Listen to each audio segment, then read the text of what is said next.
Theory of value. The false coin of our own dreams. David Graeber. THIRD An anthropological theory of value. The belief of all, faith, is the effect of the need of all, of their unanimous desires. Magical judgment is the object of a social consent, the translation of a social need. It is because the effect desired by all is witnessed by all that the means are acknowledged as apt to produce the effect.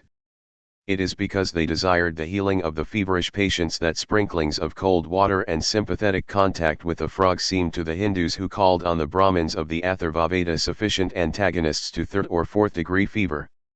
In short, it is always society that pays itself in the counterfeit money of its dreams. From Marcel Mauss and Henry Hubert, Mana and Magic, 1904, trans. Loic Wakwant.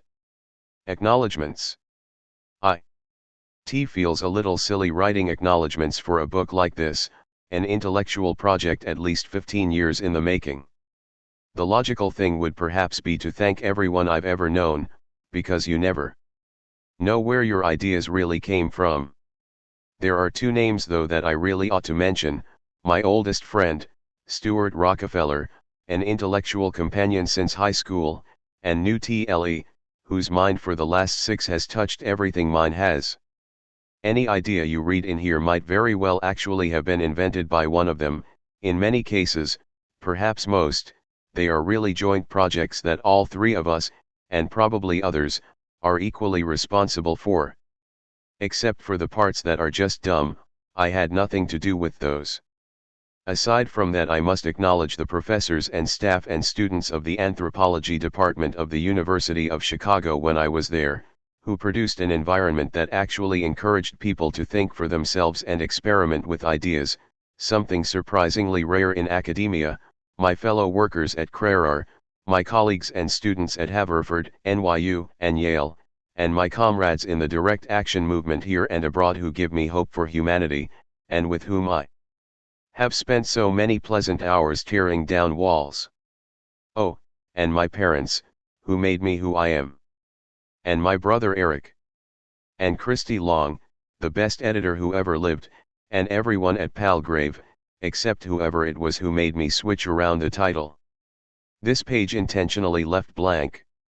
A few words by way of introduction. When I originally set out to write this book, the goals I had in mind were relatively modest. I was interested, first of all, in making a contribution to anthropological theories of value.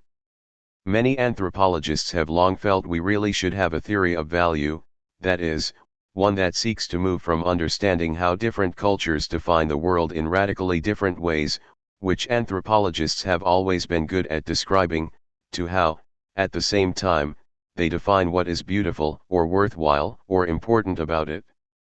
To see how meaning, one might say, turns into desire. To be able to do so promises to resolve a lot of notoriously thorny problems not only in anthropology but also in social science more generally. I wanted to see if I could map out at least the outlines of such a theory and also, to relate them to certain ideas about wealth and power and the nature of money that I had first set out in an essay several years before, Graeber 1996. In the course of writing, however, something started happening. The more I wrote, the more I was forced to confront the fact that my own assumptions and priorities were in many ways diametrically opposed to much of what now stands as common wisdom in the social sciences, or at least those disciplines, sociology, anthropology, history, cultural studies, etc., that see themselves as most politically engaged. As I found myself increasingly obliged to clarify points of difference, I realized the book was turning into something much more ambitious. In some ways, it was acquiring the qualities of political tract, or at least, an extended reflection on the relation between disciplines like anthropology and politics. The standard history, the sort of thing a journalist would take as self-evident fact, is that the last decades of the 20th century were a time when the American left largely retreated to universities and graduate departments, spinning out increasingly arcane radical meta-theory, deconstructing everything in sight, as all around them, the rest of the world became increasingly conservative. As a broad caricature, I suppose this is not entirely inaccurate. Toward an anthropological theory of value. But recent events suggest there might be very different ways to tell this story. The last several years have seen the rapid growth of new social movements, particularly movements against neoliberalism, in the United States referred to as free market ideologies, in just about every corner of the world, including, somewhat belatedly, the United States itself. Yet the so-called academic left in America has played almost no role in this. In fact, many of its presumed members seem only vaguely aware that such movements exist. Perhaps this is not all that surprising. Neoliberalism itself remains a subject on which modern critical meta-theory has never had very much to say. But why is that? It seems to me that in a surprising variety of ways, this critical theory actually anticipated neoliberal arguments. Take, for example, the concept of postmodernism. Now, admittedly this is a somewhat tricky one because there were never many scholars willing to actually call themselves postmodernists. But in a way, this was precisely what made the term so powerful. Postmodernism was not something anyone was proposing but a fait accompli that everyone simply had to accept. From the 80s on, it has become common to be presented with a series of arguments that might be summarized, in caricature form, as something like this. 1. We now live in a postmodern age. The world has changed, no one is responsible, it simply happened as a result of inexorable processes, neither can we do anything about it, but we must simply adapt ourselves to new conditions. 2. One result of our postmodern condition is that schemes to change the world or human society through collective political action are no longer viable. Everything is broken up and fragmented. Anyway, such schemes will inevitably either prove impossible, or produce totalitarian nightmares. 3. While this might seem to leave little room for human agency in history, one need not despair completely. Legitimate political action can take place, provided it is on a personal level, through the fashioning of subversive identities, forms of creative consumption, and the like. Such action is itself political and potentially liberatory. This is, as I say, a caricature. The actual arguments made in any particular theoretical tract of the time were usually infinitely more complex. Still, they almost invariably did share some version of these three themes. Compare them, then, to the arguments that began to be promulgated in the 90s, in the popular media, about a phenomena referred to as globalization. 1. We now live in the age of the global market. The world has changed, no one is responsible, it simply happened as the result of inexorable. A few words by way of introduction. 11. Processes, neither can we do anything about it, but we must simply adapt ourselves to new conditions. 2. One result is that schemes aiming to change society through collective political action are no longer viable. Dreams of revolution have been proven impossible or, worse, bound to produce totalitarian nightmares. Even any idea of changing society through electoral politics must now be abandoned in the name of competitiveness. 3. If this might seem to leave little room for democracy, one need not despair. Market behavior, and particularly individual consumption decisions, are democracy. Indeed, they are all the democracy we'll ever really need. There is, of course, one enormous difference between the two arguments. The central claim of those who celebrated postmodernism is that we have entered a world in which all totalizing systems, science, humanity, nation, truth, and so forth have all been shattered, in which there are no longer any grand mechanisms for stitching together a world now broken into incommensurable fragments. One can no longer even imagine that there could be a single standard of value by which to measure things. The neoliberals, on the other hand, are singing the praises of a global market that is, in fact, the single greatest and most monolithic system of measurement ever created, a totalizing system that would subordinate everything, every object, every piece of land, every human capacity or relationship on the planet to a single standard of value. It is becoming increasingly obvious that what those who celebrated postmodernism were describing was in large part simply the effects of this universal market system, which, like any totalizing system of value, tends to throw all others into doubt and disarray. The remarkable thing is that they failed to notice this fact. How? And why has it been so difficult for them to come up with a way to criticize a system that would seem to fly directly in the face of everything they are calling for? Probably the reason is because those who used terms like postmodernism did not, in fact, see themselves as calling for anything. They were not writing manifestos for a postmodernist movement. They thought they were simply describing something that was already taking place, inexorably, through the movement of one or another sort of structural force. And in this their attitude was, again, merely an exaggerated version of a much more common one. This, I think, is the best explanation for the current paralysis. To put it bluntly, now that it has become obvious that structural forces alone are not likely to themselves produce something we particularly like, we are left with the prospect of coming up with some actual alternatives. Even aside from the always daunting fact that this would mean deciding who. 12 Toward an anthropological theory of value. It would require a massive change of theoretical habits. It would mean accepting that people, as part of social movements of one kind or another, might be capable of affecting the course of history in a significant way. That alternatives can indeed be created, and not just come about. That would in turn mean having to give some serious thought to what role intellectuals can legitimately play in this process, and how they might do so without fomenting the kind of stupid sectarian dogmatism we've so often ended up fomenting in the past. My own experience over the last year working with the Direct Action Network suggests that on a lot of these questions, the activists are way ahead of us. Obviously, this book is not itself an attempt to answer these questions. It is, as I say, a book that I wrote largely in order to work out some problems in anthropological theories of value. Still, it strikes me that if one is looking for alternatives to what might be called the philosophy of neoliberalism, its most basic assumptions about the human condition, then a theory of value would not be a bad place to start. If we are not, in fact, calculating individuals trying to accumulate the maximum possible quantities of power, pleasure, and material wealth, then what, precisely, are we?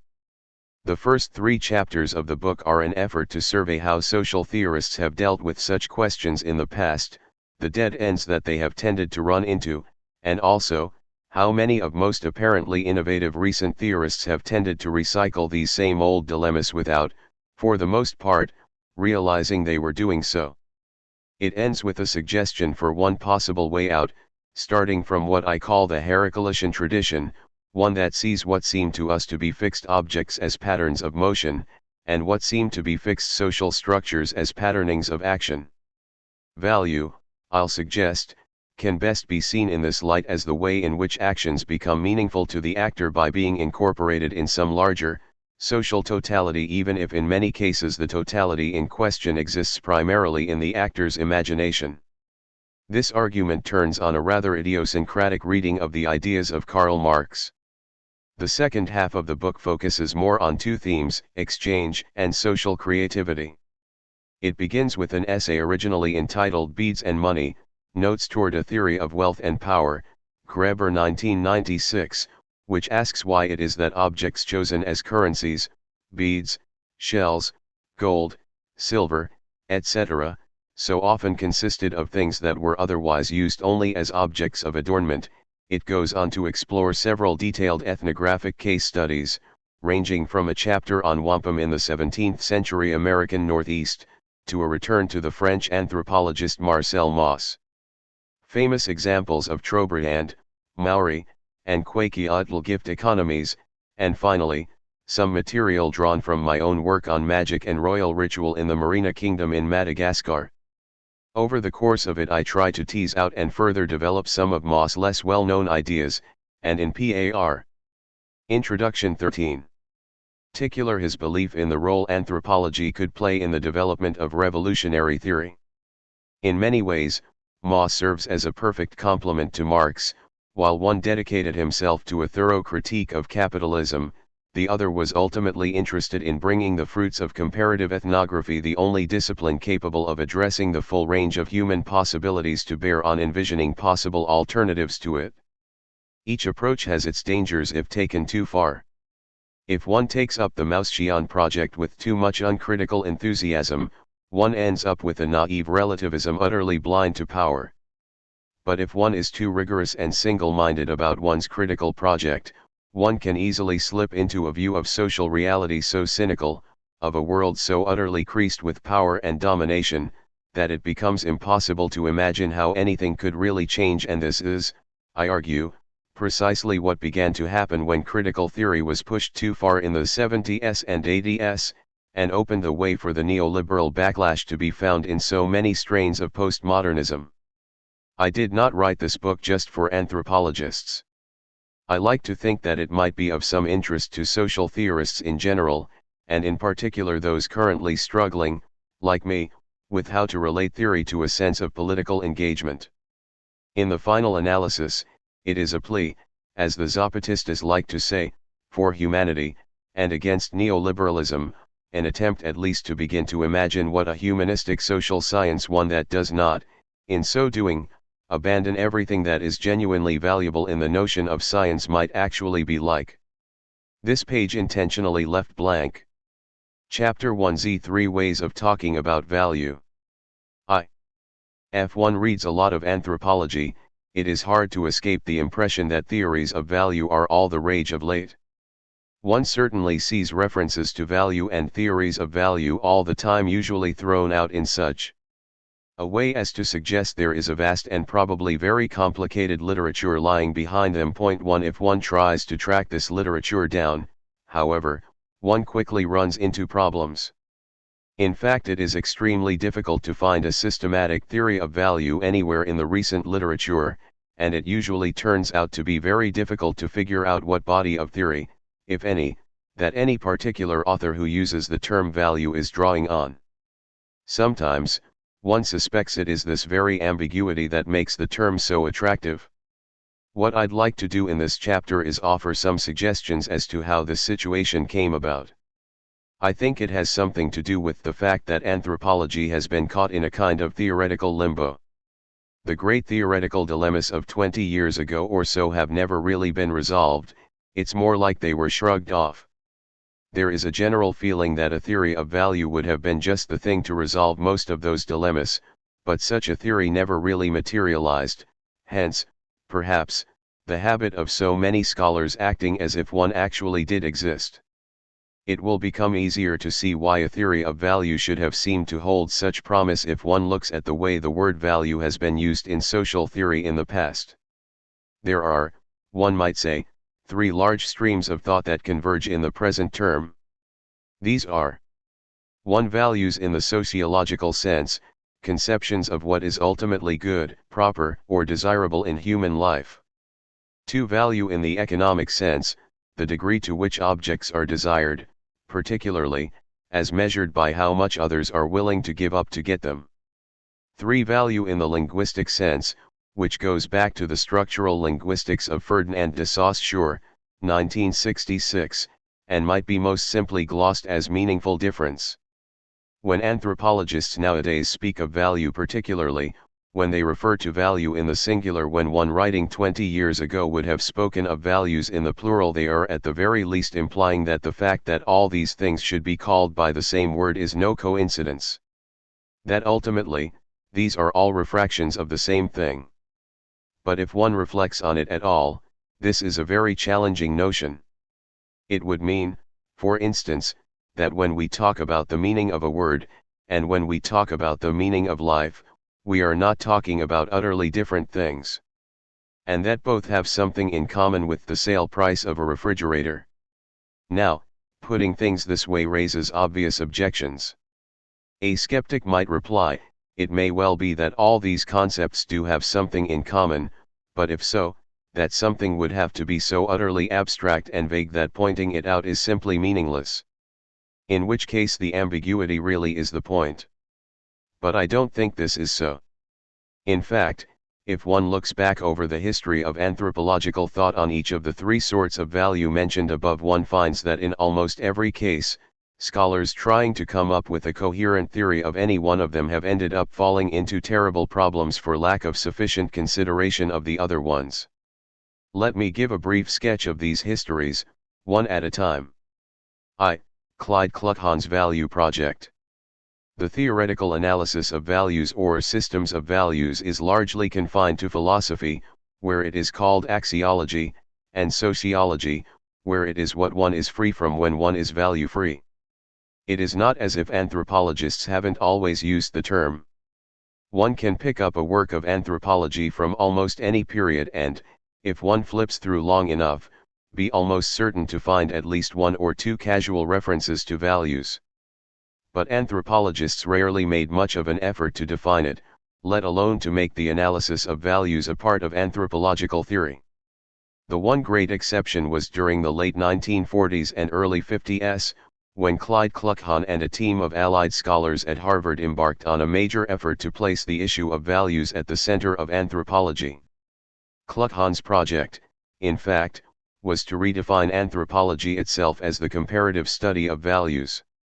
Nowadays, the project is mainly remembered because it managed to find its way into Talcott Parsons' General Theory of Action, Parsons and Schill's 1951, meant as a kind of entente cordiale between sociology, anthropology, and psychology, which divided up the study of human behavior between them. Psychologists were to investigate the structure of the individual personality, sociologists studied social relations, and anthropologists were to deal with the way both were mediated by culture, which comes down largely to how values become ensconced in symbols and meanings. Kluckhohn's main anthropological work had been among the Navajo, but he conceived the notion of doing a comparative study of values that focused on the county of Rimrock, New Mexico, 1951b, 1956, Voigt and Albert 1966, which was divided between 5 different communities: Navajo, Zuni, Mormon, Texan, and Mexican American. Its existence, Kluckhohn thought, provided as close as one could get in anthropology to a controlled experiment, a chance to see how 5 groups of people with profoundly different systems of value adapted to the same environment. He sent off 5 students, one to study each, and in fact quite a number of the next generation of American anthropologists were involved in the Rimrock study at one time or another, while he remained behind at Harvard, leading a seminar on values and working out a succession of working papers that aimed to define the terms of analysis. So what, precisely, are values? Kluckhohn kept refining his definitions. The central assumption though was that values are conceptions of the desirable, conceptions which play some sort of role in influencing the choices people make between different possible courses of action, 1951a 395. The key term here is desirable. The desirable refers not simply to what people actually want in practice. People want all sorts of things. Values are ideas about what they ought to want. They are the criteria by which people judge which desires they consider legitimate and worthwhile and which they do not. Values, then, are ideas if not necessarily about the meaning of life, then at least about what one could justifiably want from it. The problem though comes with the second half of the definition. Kluckhohn also insisted that these were not just abstract philosophies of life but ideas that had direct effects on people's actual behavior. The problem was to determine how.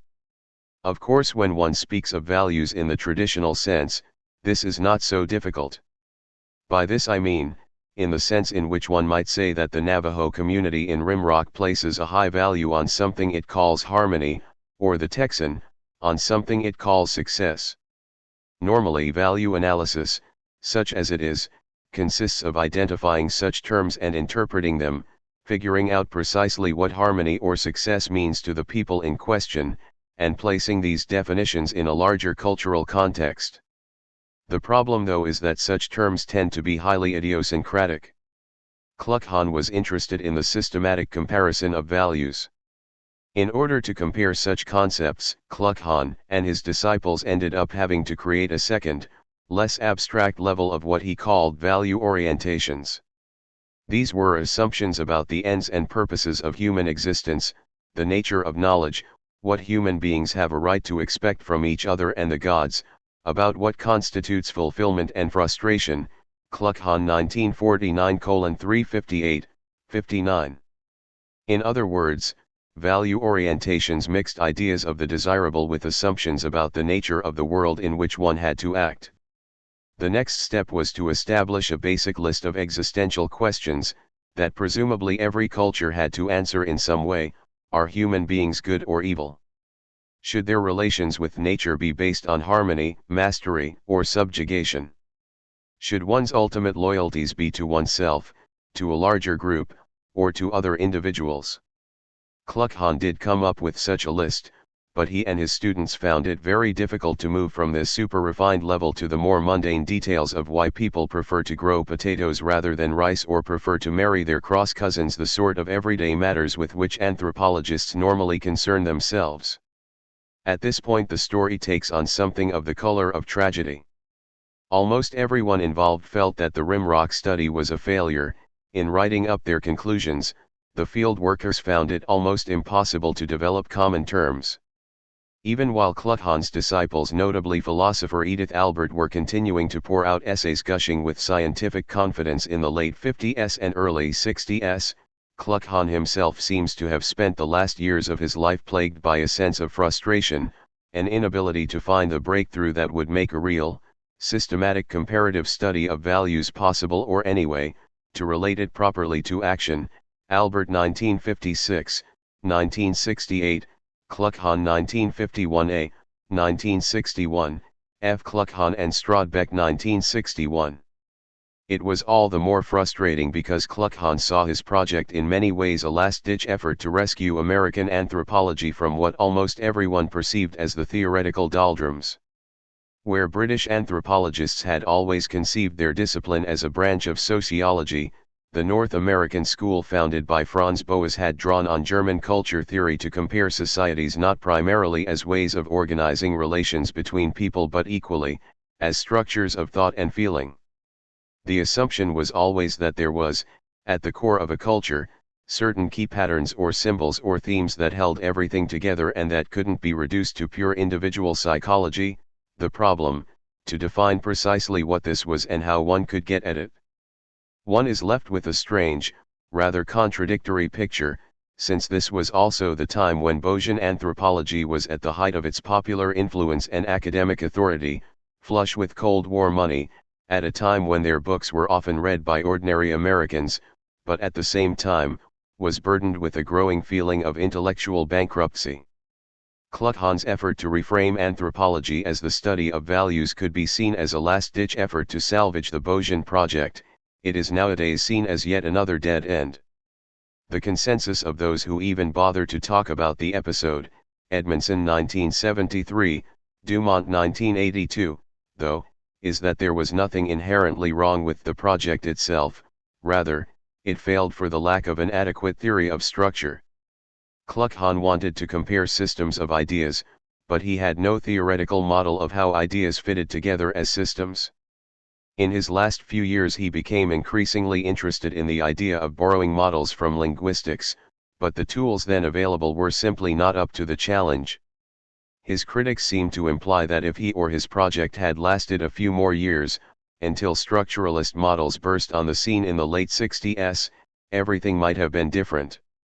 Be this as it may, the project had no intellectual successors. This is not to say, of course, that anthropologists no longer talk about values. Some regional subdisciplines are veritably obsessed with particular values, especially those dealing with regions without too much elaborate social structure, such as clans or lineage systems, most notoriously the anthropology of the Mediterranean, which has been for most of its history focused on honor.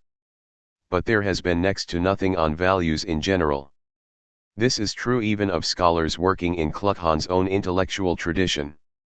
Some of the most influential American cultural theorists of the 60s and 70s, I am thinking here especially of Clifford Geertz and David Schneider, were in many ways continuing in it, but they moved in very different directions. In a way this is rather too bad. For all its sterility in practice, There is something appealing about Kluckhohn's key idea, that what makes cultures different is not simply what they believe the world to like, but what they feel one can justifiably demand from it. That anthropology, in other words, should be the comparative study of practical philosophies of life.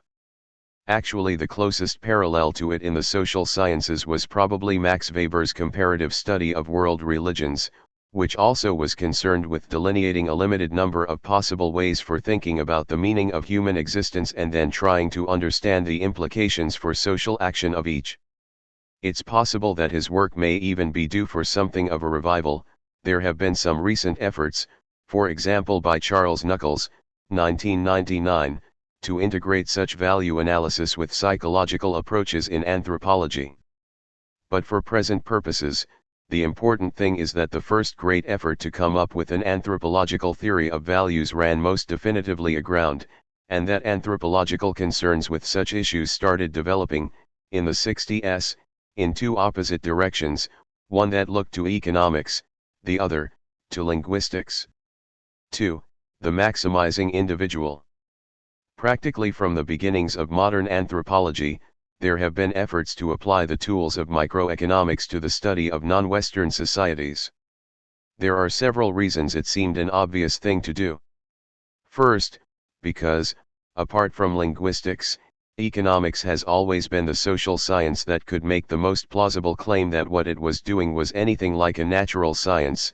It has long had the additional advantage of being seen as the very model of hard science by the sort of people who distribute grants, people who themselves usually have some economic training. It also has the advantage of joining an extremely simple model of human nature with extremely complicated mathematical formulae that non-specialists can rarely understand, much less criticize. Its premises are straightforward enough. Society is made up of individuals. Any individual is assumed to have a fairly clear idea what he or she wants out of life, and to be trying to get as much of it as possible for the least amount of sacrifice and effort. This is called the mini/max approach. People want to minimize their output and maximize their yields. What we call society, at least, if one controls for a little cultural interference, is simply the outcome of all this self-interested activity. Bronislaw Malinowski was already complaining about this sort of thing in 1922, in what is arguably the first book-length work of economic anthropology, Argonauts of the Western Pacific. Such a theory would do nothing, he said, to explain economic behavior in the Trobriand Islands. Another notion which must be exploded, once and forever, is that of the primitive economic man of some current economic textbooks, prompted in all his actions by a rationalistic conception of self-interest, and achieving his aims directly and with the minimum of effort. Even one well-established instance should show how preposterous is this assumption. The primitive Trobriander furnishes us with such an instance, contradicting this fallacious theory. In the first place, as we have seen, work is not carried out on the principle of the least effort. On the contrary, much time and energy is spent on wholly unnecessary effort, that is, from a utilitarian point of view. Malinowski 1922:60. Malinowski takes up the example of the attitude Trobriand men have toward their yam gardens, the endless energies they pour into vying to make their garden the most tidy and attractive, effort that is in strictly economic terms entirely useless. The whole point of gardening was to show off how much effort a man could sink into it. As a result, half the yields ended up rotting for lack of anyone to eat them. What's more, those that were eaten were not eaten by the gardener himself. The most important point about this is, however, that all, or almost all the fruits of his work, and certainly any surplus which he can achieve by extra effort, goes not to the man himself, but to his relatives-in-law. Without entering into details, it may be said that about 3/4 of a man's crops go partly as tribute to the chief, partly as his due to his sisters, or mothers, husband and family. Malinowski 1922:60, 61. In other words, rather than economizing their efforts, Trobriand men are actively trying to perform unnecessary labor, then they give the products away to their sisters' families. There's not even any direct reciprocity involved, since the man's own family is fed not by his sister's family but the brothers of his own wife. Such examples could be multiplied endlessly, and, in the early days of anthropology, they were. It didn't make much difference. Every decade or so has seen at least one new attempt to put the maximizing individual back into anthropological theory, even if economic theory itself usually ends up having to bend itself into ribbons in order to do so. In fact, the effort to reconcile the two disciplines is in many ways inherently contradictory. This is because economics and anthropology were created with almost entirely opposite purposes in mind. Economics is all about prediction. It came into existence and continues to be maintained with all sorts of lavish funding, because people with money want to know what other people with money are likely to do. As a result, it is also a discipline that, more than any other, tends to participate in the world it describes. That is to say, economic science is mainly concerned with the behavior of people who have some familiarity with economics, either ones who have studied it or at the very least are acting within institutions that have been entirely shaped by it. Economics, as a discipline, has almost always played a role in defining the situations it describes. Point 2. Nor do economists have a problem with this, they seem to feel it is quite as it should be. Anthropology was from the beginning entirely different. It has always been most interested in the action of those people who are least influenced by the practical or theoretical world in which the analyst moves and operates. This was especially true in the days when anthropologists saw themselves as studying savages, but to this day anthropologists have remained most interested in the people whose understanding of the world, and whose interests and ambitions, are most different than their own. As a result, it is generally carried out completely without a thought to furthering those interests and ambitions. When Malinowski was trying to figure out what Trober and Gardners were trying to accomplish in acting as they did, it almost certainly never even occurred to him that whatever that was, reading his book might make them better able to accomplish it. In fact, when an anthropologist discovers that anyone is using anthropological texts in this way, say, as a guide for how to perform their own rituals, they are usually quite disturbed. Economics, then, is about predicting individual behavior, anthropology, about understanding collective differences. As a result, efforts to bring maximizing models into anthropology always end up stumbling into the same sort of incredibly complicated dead ends. The classic case studies of economic anthropology, for instance Franz Boas reports on the Quakiutl-Potlatch, 1897, etc., or Malinowski's on Trober and Kula exchange, 1922, concern systems of exchange that seem to work on principles utterly different from the observer's own, ones in which the most important figures seem to be not so much trying to accumulate wealth as vying to see who could give the most away. In 1925, Marcel Mauss coined the phrase gift economies to describe them. Actually, the existence of gifts even in Western societies has always been something of a problem for economists. Trying to account for them always leads to some variation of the same, rather silly, circular arguments. If people only act to maximize their gains in some way or another, then how do you explain people who give things away for nothing? A. They are trying to maximize their social standing, or the honor, or prestige that accrues to them by doing so. Then what about people who give anonymous gifts? A. Well, they're trying to maximize the sense of self-worth, or the good feeling they get from doing it.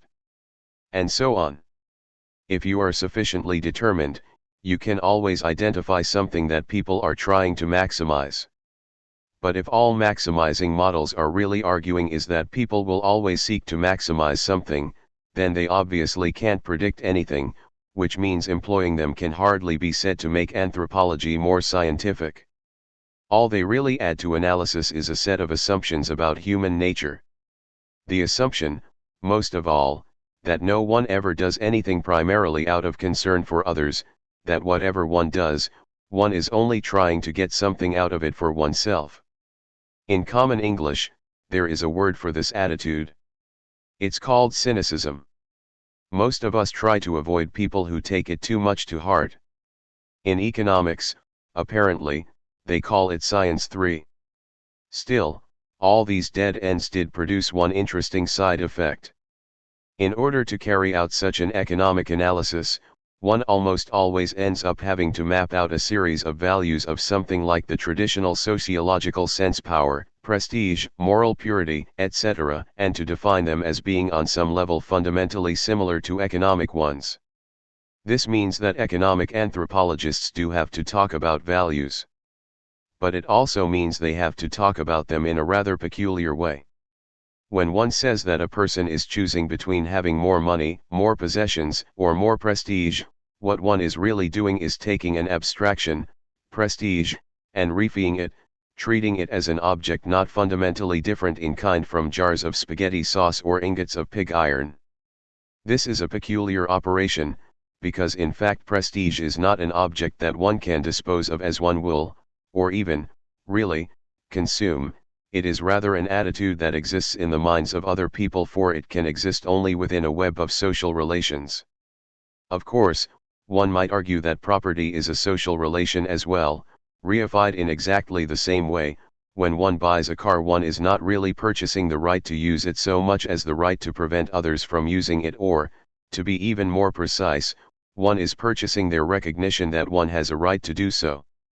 But since it is so diffuse a social relation, a contract, in effect, between the owner and everyone else in the entire world, it is easy to think of it as a thing. In other words, the way economists talk about goods and services already involves reducing what are really social relations to objects. An economistic 5 approach to values extends the same process even further, to just about everything. But on what basis? In reality, the only thing spaghetti sauce and prestige have in common is the fact that some people want them. What economic theory ultimately tries to do is to explain all human behavior it considers worth explaining, anyway, on the basis of a certain notion of desire, which then in turn is premised on a certain notion of pleasure. People try to obtain things because those things will make them happy or gratify them in some way, or at least because they think they will. Chocolate cheesecake promises pleasure, but so does the knowledge that others do not consider you obese. Rational actors regularly weigh one against the other. It is this promise of pleasure economists call value. In the end, most economic theory relies on trying to make anything that smacks of society disappear. But even if one does manage to reduce every social relation to thing, so that one is left with the empiricist's dream, a word consisting of nothing but individuals and objects, one is still left to puzzle over why individuals feel some objects will afford them more pleasure than others. There is only so far one can go by appealing to physiological needs. Point 6. In the end, faced with explaining why in some parts of the world most people are indifferent to the pleasures of chocolate cheesecake but excited by those of salted prune drinks, or why in others obesity is considered attractive, economists, however begrudgingly, usually admit they do have to bring some notion like society or culture back in. It was just these kind of issues that lay behind the formalist substantivist debate that preoccupied economic anthropology in the 1960s, Polanyi 1957, 1959, 1968, Dalton 1961, Burling 1962, Cook 1966, etc. Nowadays, most consider this debate to have been rather pointless, and indeed, the theoretical basis of both positions has been largely discredited, but the basic issues have never, really, been resolved. Let me provide a rapid summary. The terms formalism and substantivism were actually both invented by Hungarian economist Karl Polanyi. Polanyi's most famous work, The Great Transformation, was an account of the historical origins, in 18th and 19th century England, of what we now refer to as the market. In this century, the market has come to be seen as practically a natural phenomenon, a direct emanation of what Adam Smith once called man's natural propensity to truck, barter, and exchange one thing for another. Actually, this attitude follows logically from the same, cynical, theory of human nature that lies behind economic theory. The basic reasoning, rarely explicitly stated, runs something like this. Human beings are driven by desires, these desires are unlimited. Human beings are also rational, insofar as they will always tend to calculate the most efficient way of getting what they want. Hence, if they are left to their own devices, something like a free market will inevitably develop. Of course, for 99% of human history, none ever did, but that's just because of the interference of one or another state or feudal elite. Feudal relations, which are based on force, are basically inimical to market relations, which are based on freedom. Therefore, once feudalism began to dissolve, the market inevitably emerged to take its place. 7. The beauty of Polanyi's book is that it demonstrates just how completely wrong that common wisdom is. In fact, the state and its coercive powers had everything to do with the creation of what we now know as the market, based as it is on institutions such as private property, national currencies, legal contracts, credit markets. All had to be created and maintained by government policy. The market was a creation of government and has always remained so. If one really reflects on the assumptions economists make about human behavior, it only makes sense that it should be so. The principle of maximization, after all, assumes that people will normally try to extract as much as possible from whoever they are dealing with, taking no consideration whatever of that other person's interests, but at the same time that they will never under any circumstances resort to any of the most obvious ways of extracting wealth from those towards whose fate one is indifferent, such as taking it by force. Market behavior would be impossible without police. Polanyi goes on to describe how, almost as soon as these institutions were created, men like Smith, Malthus, and Ricardo appeared, all drawing analogies from nature to argue that these new forms of behavior followed inevitable, universal laws. It is the study of these laws that Polanyi refers to as economic formalism. Polanyi is perfectly willing to admit that formal methods are appropriate for understanding how people will behave within such a market. But in most societies, such institutions did not exist. One simply cannot talk about an economy at all, in the sense of an autonomous sphere of behavior that operates according to its own internal logic. Rather, one has to take what he calls a substantive approach and examine the actual process through which the society provides itself with food, shelter, and other material goods, bearing in mind that this process is entirely embedded in society and not a sphere of activity that can be distinguished from, say, politics, kinship, or religion. The substantivist school of economic anthropology, its chief exponent was Polanyi's student, George Dalton, was thus basically empirical. One takes a given society, looks at how things are distributed, and tries to understand the principles. The main result was a list of new forms of exchange and distribution, all of which did not seem to operate on principles of economic maximization, to add to the gift economies with which anthropologists were already familiar.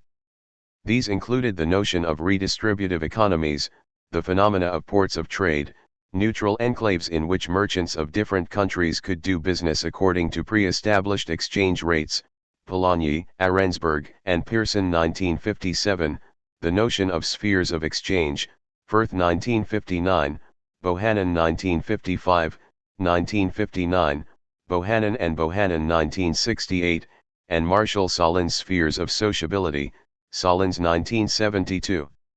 All this was a definite contribution to human knowledge. The problem was the overall theoretical armature. It is one thing to say societies have different ways of distributing goods. It is another to explain what particular members of the society in question think they're doing when they give gifts, or demand bride wealth, or exchange saffron for ivory in a port of trade. This is precisely what their opponents were quick to point out. Because almost immediately, the substantivist challenge was met by a counter-offensive by self-proclaimed formalists, for example, Burling 1962, Cook 1966. Formalists claimed that Polanyi had misunderstood what economics was actually about. It did not depend on the presence or absence of something called the economy. Economics was concerned with a certain type of human behavior called economizing. People economize when they make choices between different uses for scarce resources in an attempt to minimize their outputs and maximize rewards. Yes, they said, this did involve some a priori assumptions about human nature, but everyone has to work from some assumptions. The ultimate test is whether the resulting theories produce results. The point of social science is not comparing different forms of social system but understanding what motivates human beings to act the way they do. Here they did have a point. For the most part, substantivists didn't try to explain anything, they just created taxonomies. Insofar as they did invoke a larger theory, it was generally some variant on Durkheimian functionalism.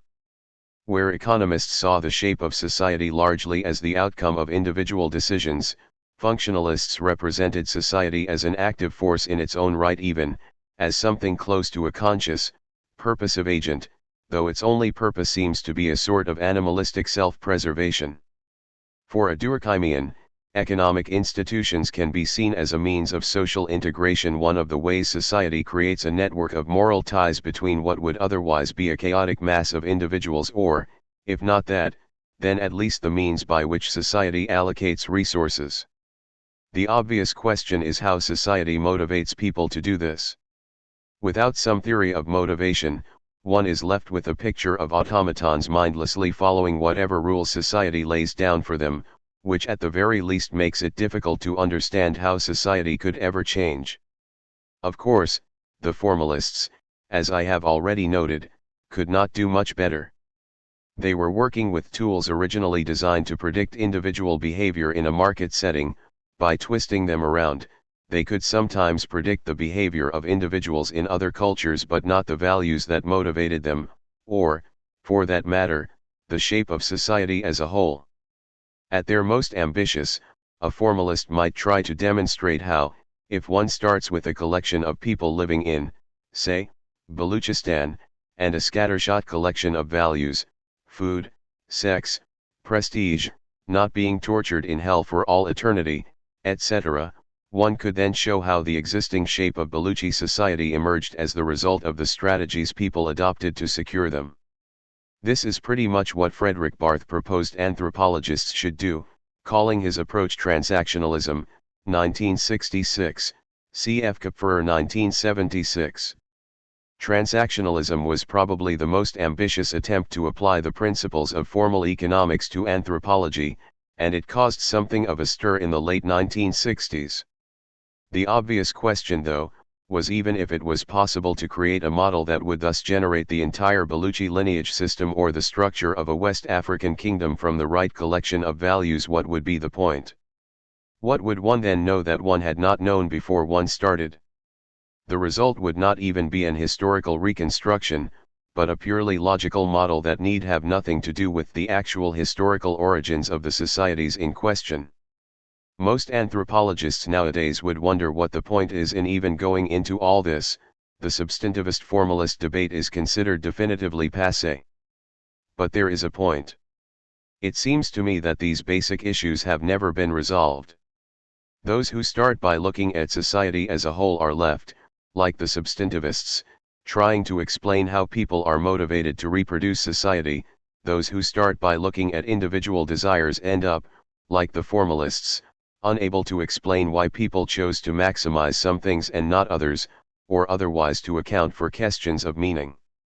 In fact, though scholars have drifted off to other concerns, the same problems keep re-emerging.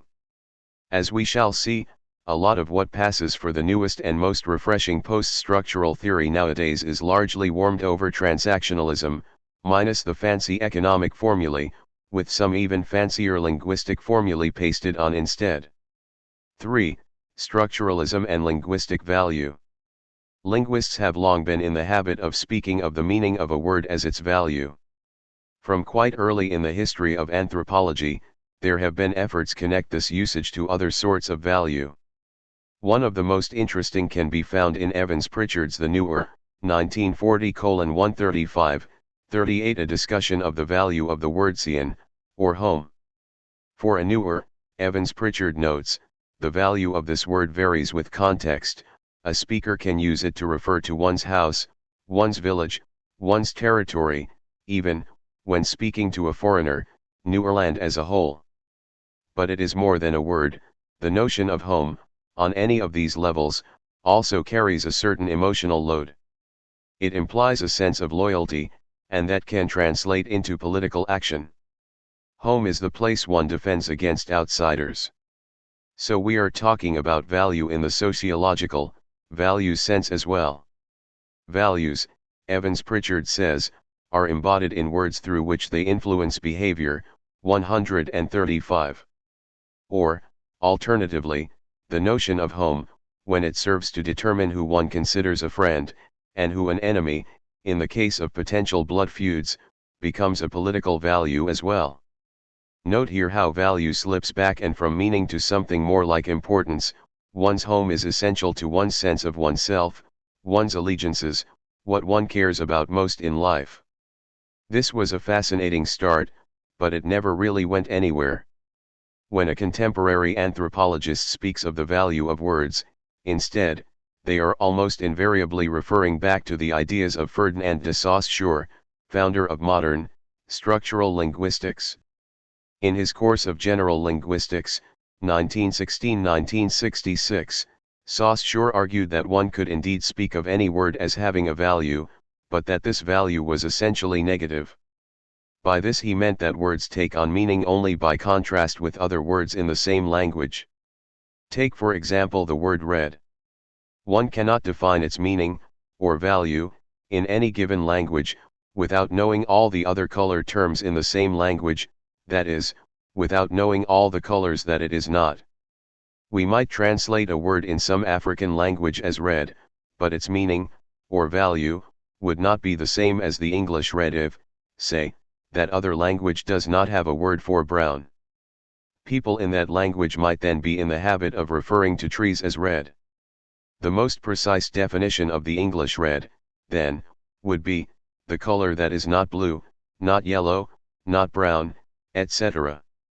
It follows then that in order to understand the value of any one color term one must also know those of all the others in that language.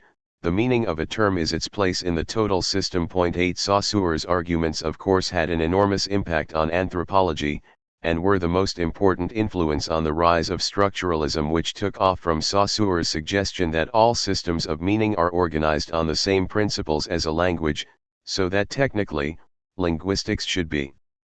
Consider just one subfield of an, as yet non-existent, master discipline that he dubbed semiology, the science of meaning. 9.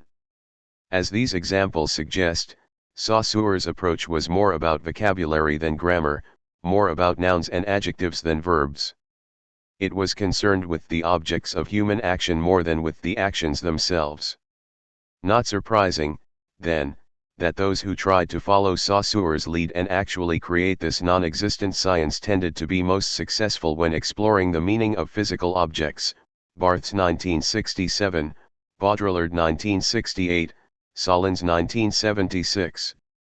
Objects are defined by the meaningful distinctions one can make between them.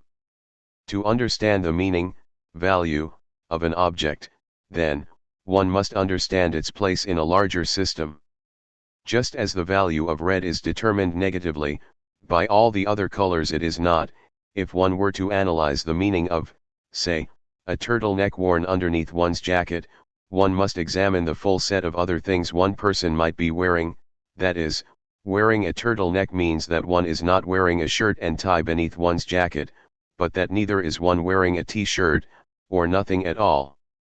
Again, the meaning of one element makes sense only in terms of its contrast with other possible elements within the same system.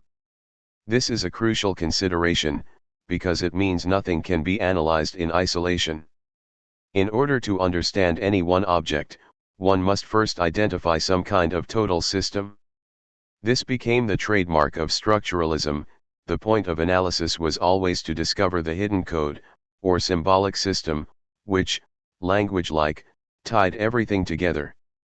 Almost inevitably, though, the question became how to connect this sort of value to value in either of the other two senses.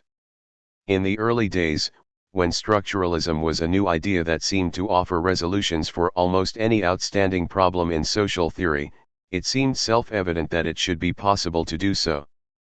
Hence Marshall Solons, former substantivist, newfound structuralist, concluded his famous analysis of the Western clothing system in Culture and Practical Reason, 1976, by suggesting that one could only understand economic value, 2, as the product of meaningful distinctions.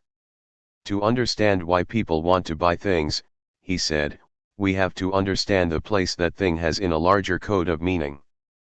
Production for gain is the production of a symbolically significant difference. In the case of the consumer market, it is the production of an appropriate social distinction by way of concrete contrast in the object. The point is implicit in the apparent ambiguity of the term value, which may refer to the price of something or the meaning of something, as the differential concept of a word, or in general to that which people hold dear, either morally or monetarily. Anthropologists, incidentally, are quite familiar with this ambiguity, if not always entirely conscious of it, since many adopt it to illustrate the universality of rational economic behavior even where market exchange is specifically absent. The people are nevertheless economizing their resources, it's just that they are interested in values other than the material brotherhood, for example, 1976:213, 14. So, value in each sense is ultimately the same, just as the formalists were often forced to admit. Things are meaningful because they are important. Things are important because they are meaningful. Solins goes on to observe that Saussure himself made a similar analogy, and suggests the passage in which he does so should be the basis for any future economic anthropology. To understand the value of a 5-franc piece, Saussure had written, one must be able to understand, a. something different with which it can be exchanged, i.e., a loaf of bread, and b. something similar to which it can be compared, i.e., a 1-franc piece, or other denominations of money. In the same way a word can be exchanged for something dissimilar, an idea, besides, it can be compared with something of the same nature, another word. Its value is therefore not fixed so long as one simply states that it can be exchanged for a given concept, i.e., that it has this or that signification. One must also compare it to similar values, with other words that stand in opposition to it. Saussure in Solins 1976, 214-215. Perhaps the best one can say about this passage is that in the flush of enthusiasm that often follows the discovery of powerful new techniques for understanding reality such as structuralism was in the 60s and 70s, there is good reason to put common sense on hold and see how far these techniques can take you. Still, this seems to be the point at which they reached their limits. I mean, really, what does it mean to say that when you use a word, you are exchanging it for a concept? In what way does this really resemble paying a shopkeeper for a loaf of bread? Most of all, what sort of comparison are we really talking about here? After all, when one observes that a loaf of bread costs 5 francs, and a steak frites costs 20, one is not simply observing that the bread and steak frites are different. One is more likely to be emphasizing the fact that one is worth more. This is why one can say an element of evaluation is involved. This is also precisely what makes money unique, that it can indicate exactly how much more one is worth than the other 10, and precisely what Saussurean models cannot account for. The latter provides a way to understand how the world is divided up, how objects are grouped into categories based on their differences with other sorts of object, and Solins is of course right when he says that in a consumer society, marketing is often a matter of creating symbolic distinctions between products that are otherwise virtually identical, like two different brands of cornflake or detergent, but this in itself does not explain why people are willing to spend money on them. People do not buy things simply because they recognize them as being different than other things in some way. Even if they did, this would do nothing to explain why they are willing to spend more on certain things than others. On structuralism, the results are by now more or less in. The general consensus is that its greatest weak point is evaluation. Many have pointed out, for example, that structuralist literary critics have often provided brilliant analyses of the formal principles underlying a novel or a poem, discovering all sorts of hidden patterns of meaning, but that they provided no insight at all into whether the novel or poem in question was any good. Similarly, structuralist approaches in anthropology, as exemplified in the works of Claude Lévi-Strauss, 1949, 1958, 1962, 1966, tend to focus on how members of different cultures understand the nature of the universe, and for this they can be remarkably revealing, but the moment one tries to understand how, say, one thing is seen as better, preferable, more desirable, more valuable than another, problems immediately emerge. As a result, the great dilemma of structuralism has been how to move on from understanding people's passive contemplation of the world, Geertz cerebral savage, to their active participation in it. 11. Actually, no one has done more than Marshall Sahlins toward thinking a way out of this box, often with spectacular results. Sahlins 1981, 1985, 1988, 1991. So perhaps I am not being especially fair to him in singling out this one, very early, text. But it's also true that since, he has tended to abandon talk of value entirely. The only author who has made a consistent effort to develop a theory of value along structuralist lines is Louis Dumont, 1966, 1971, 1982, 1986. His work thus deserves more detailed consideration. Dumont is of course best known for having been almost single-handedly responsible for popularizing the concept of hierarchy in the social sciences. His notion of value, in fact, emerges directly out of his concept of hierarchy. Classical structuralism, according to Dumont, was developed as a technique meant to analyze the formal organization of ideas, not values.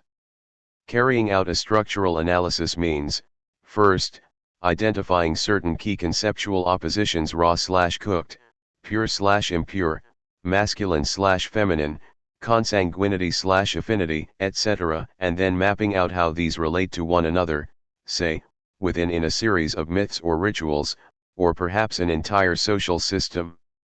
What most structuralists fail to realize, Dumont adds, is that these ideas are also values. This is because with any such pair of terms, one will be considered superior. This superior term always encompasses the inferior one. The notion of encompassment is in turn the key to Dumont's notion of hierarchy. One of his favorite illustrations is the opposition of right and left. Anthropologists having long noted a tendency, which apparently occurs in the vast majority of the world's cultures, for the right hand to be treated as somehow morally superior to the left, Hertz 1907, Needham 1973. In offering a handshake, Dumont notes, one must normally extend one hand or the other. The right hand put forward thus, in effect, represents one's person as a whole, including the left hand that is not extended, Dumont 1983, see Cherkzoff 1983. Hence, at least in that context, the right hand encompasses or includes the left, which is also its opposite. This is what he calls encompassing the contrary. This principle of hierarchy, he argues, applies to all significant binary oppositions. In fact, Dumont rejects the idea that two such terms could ever be considered equal, or that there might be any other principle of ranking, which as one might suspect has created a certain amount of controversy, since it pretty obviously isn't true. 12. So, meaning arises from making conceptual distinctions. Conceptual distinctions always contain an element of value, since they are ranked. 13. Even more important, the social contexts in which these distinctions are put into practice are also ranked. Societies are divided into a series of domains or levels, and higher ones encompass lower ones. They are more universal and thus have more value. In any society, for instance, domestic affairs, which relate to the interests of a small group of people, will be considered subordinate to political affairs, which represent the concerns of a larger, more inclusive community, and likely as not that political sphere will itself be considered subordinate to the religious or cosmological one, where priests or their equivalents represent the concerns of humanity as a whole before the powers that control the universe. 14. Perhaps the most innovative aspect of Dumont's theory is the way that the relations between different conceptual terms can be inverted on different levels. Since Dumont developed his model in an analysis of the Indian caste system, this might make a good illustration. On the religious level, where Brahmans represent humanity as a whole before the gods, the operative principle is purity. All castes are ranked according to their purity, and by this standard Brahmans outrank even kings. In the subordinate, political sphere in which humans relate only to other humans, power is the dominant value, and in that context, kings are superior to Brahmans, who must do as they say. Nonetheless, Brahmans are ultimately superior, because the sphere in which they are superior is the most encompassing. Point 15. None of this, of course, applies to contemporary Western society, but according to Dumont, the last 300 years or so of European history have been something of an aberration. Other societies, one is almost tempted to say, normal ones, are holistic. Holistic societies are always hierarchical, ranked in a series of more and more inclusive domains. Our society is the great exception because for us, the supreme value is the individual, each person being assumed to have a unique individuality, which goes back to the notion of an immortal soul, which are by definition incomparable. Each individual is a value unto themselves, and none can be treated as intrinsically superior to any other. In most of his more recent work, in fact, Dumont 1971, 1977, 1986, Dumont has been effectively expanding on Polanyi's arguments in The Great Transformation, arguing that it was precisely this principle of individualism that made possible the emergence of the economy. One could go further.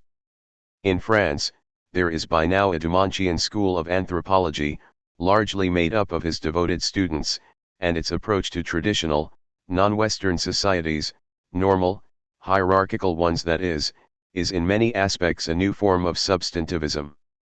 If anything, it is more radical than the original in its uncompromising rejection of anything that smacks of methodological individualism. Point 16. The main difference is that it has tossed out the functionalist assumption that economic institutions act to integrate society, and put in its place the Saussurean notion that you have understand a total system of meaning in order for any particular part of it to make sense.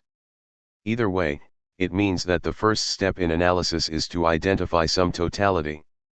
The Dumontians call their project one of comparing wholes, by which they mean not so much symbolic systems as societies taken as totalities structured around certain key values. Or, as Dumont puts it, ideas values. Note how even in Dumont's original analysis of India, the use of the term value covers quite a range. Purity, for example, is clearly a value of the cultural values variety with which Kluckhohn concerned himself, a conception of what people should want to be like. Power, on the other hand, seems more like one of the values formalists came up with when trying to account for what people actually seem to want, even if they don't necessarily admit to it. Point 17. The claim is that both are ultimately ideas values that can be analyzed in Saussurean terms, as part of an overall system of meaning.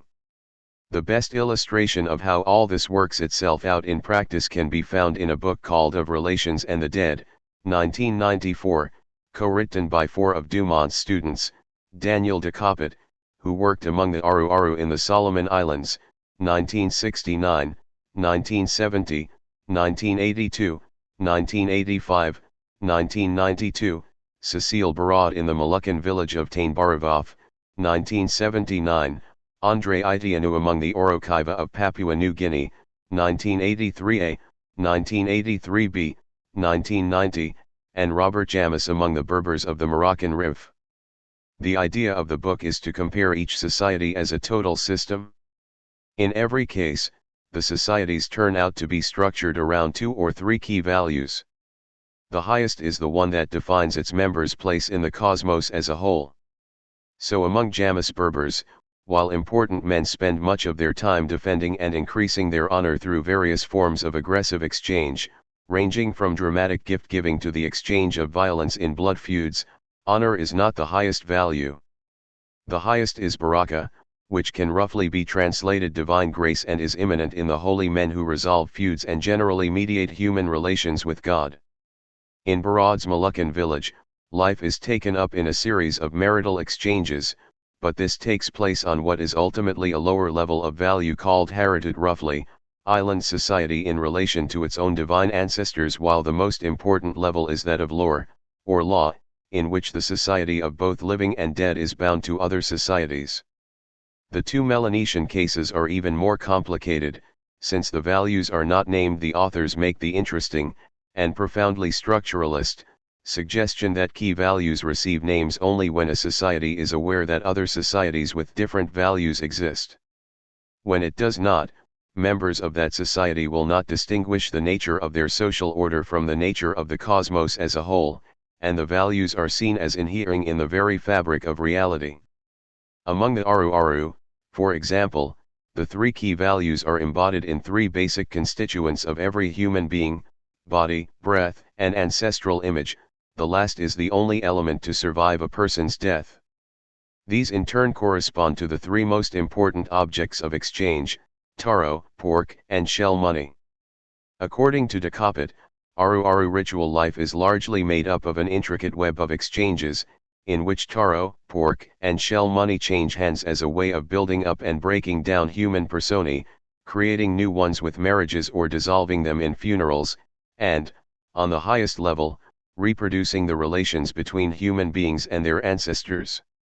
In societies such as these, the authors argue, it is utterly absurd to talk about individuals maximizing goods. There are no individuals. Any person is himself made up of the very stuff he exchanges, which are in turn the basic constituents of the universe. They also admit that all four societies have their great men: Melanesian big men, Bedouin men of honor, important lineage heads in the Moluccas, and that these are always those who have achieved mastery of that society's most important form of exchange. But the values they are trying to maximize are never the ultimate values of that society. Always, there are two levels, so that while on the lower one, the values involved may resemble the sort a transactionalist might come up with: honor, power, wealth, etc., on the most important level they are more values in Clutton's sense, ideas about what is ultimately important in life. So, they note, from the point of view of society, great men only exist in order to sponsor certain forms of cosmological ritual that in turn serves to reproduce society as a whole, along with its key values. While this somewhat contradicts Dumont's own statements that the value he is dealing with has nothing whatever in common with the economic sort, economists look at preferences. Hierarchical values are about intrinsic superiority. It means that this model does embrace all three of the main ways of talking about value, though strictly subordinating one to a synthesis between the two others.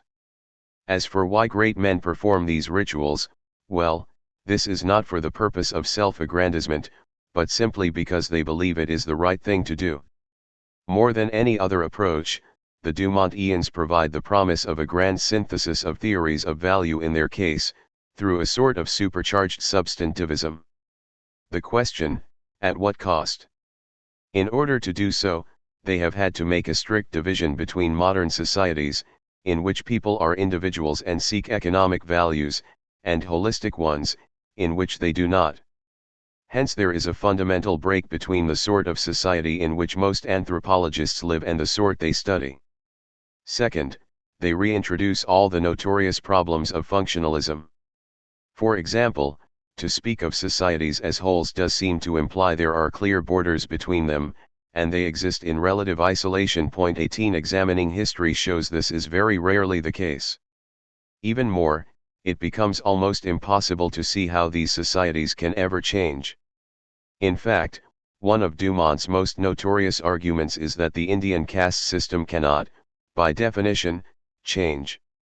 Its structure is fixed, therefore, it can either continue, or it can collapse and be replaced by an entirely different system. Like a chair eaten away by termites, it will maintain the same form until it falls apart. 1970:219. These are the main reasons why anthropologists rejected functionalism to begin with.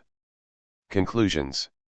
At this point, the reader should at least have some idea of the history the term value evokes.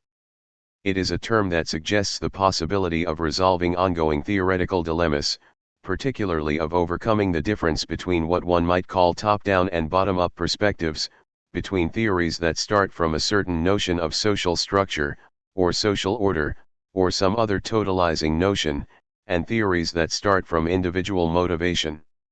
Reconciling the two has been a perennial problem for social theory. Of course, there are those who would question whether there's much of a point in grand theory to begin with. Some scoff at the very notion, arguing that all anthropology really has to offer to the world is ethnography, the description of other societies and other ways of life.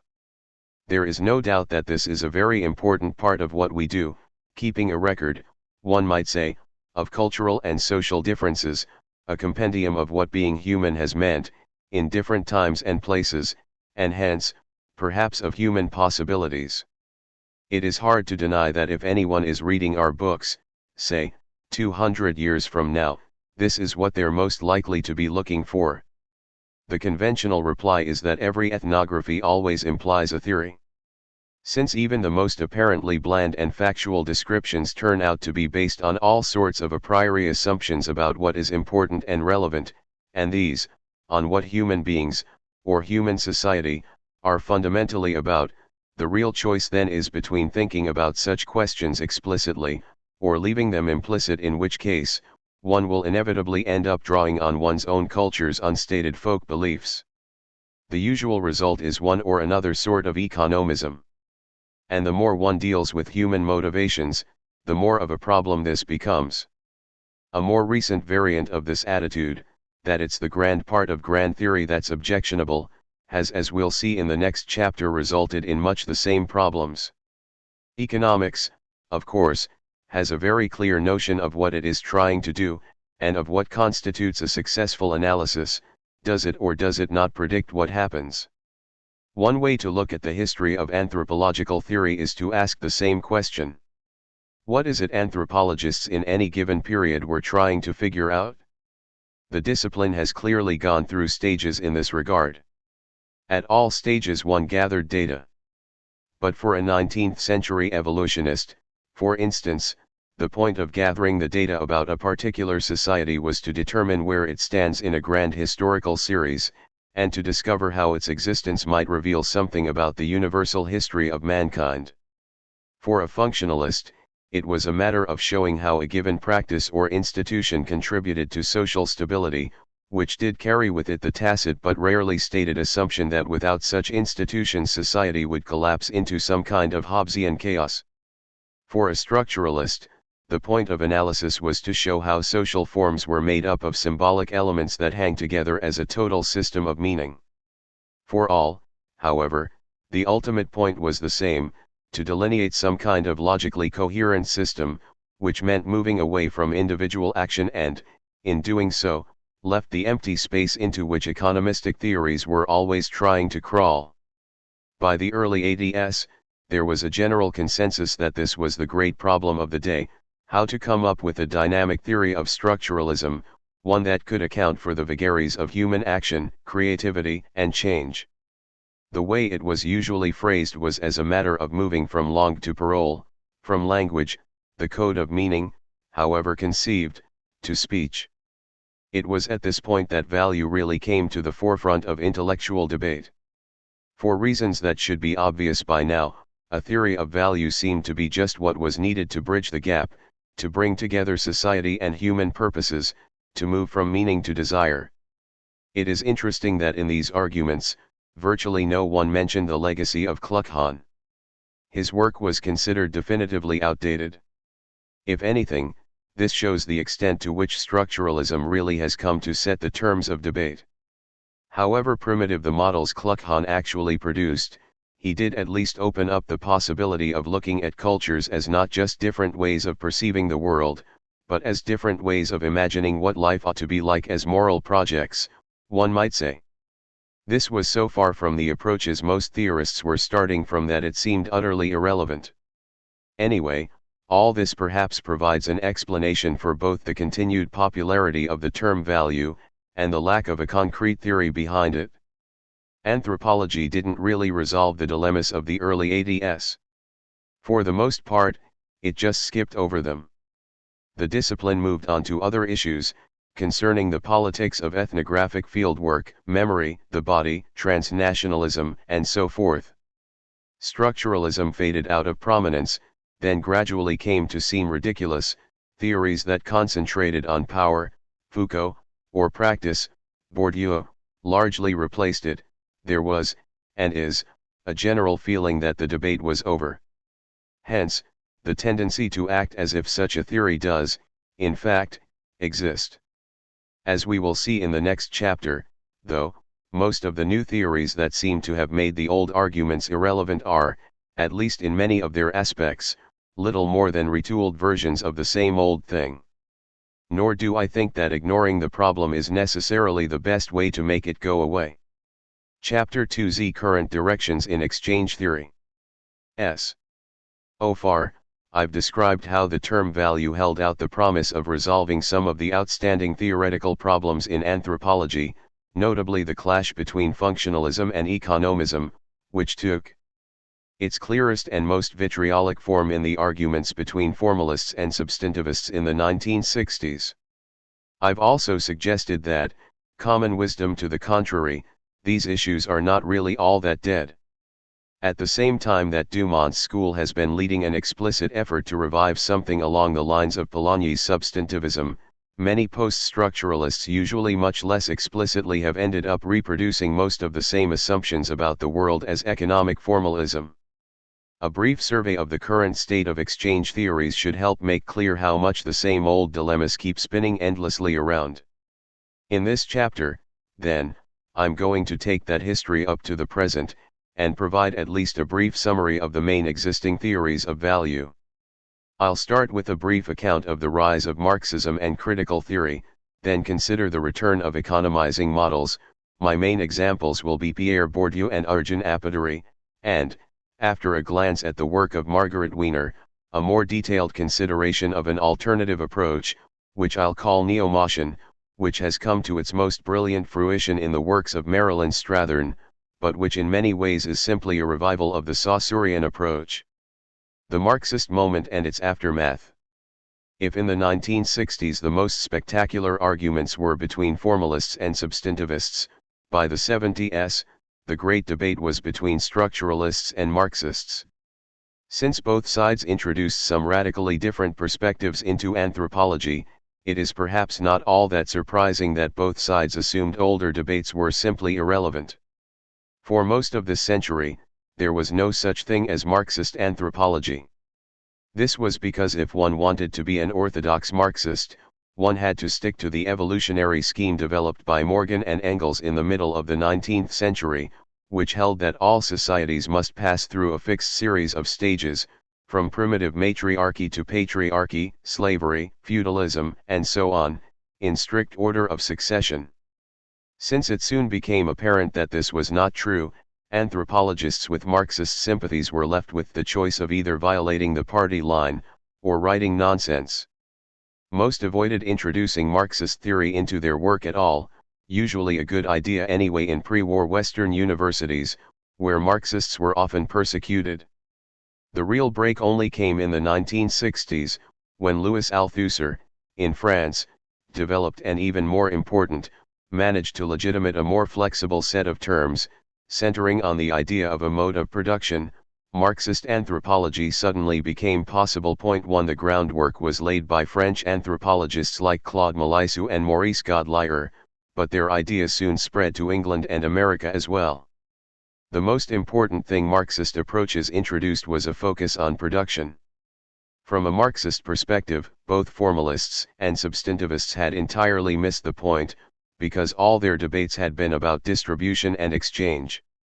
To understand a society, they argued, one must first of all understand how it continues to exist or, as they put it, reproduces itself by endless creative activity. This was quite different from functionalism. Functionalists begin with a notion of society, then ask how that society manages to hold itself together.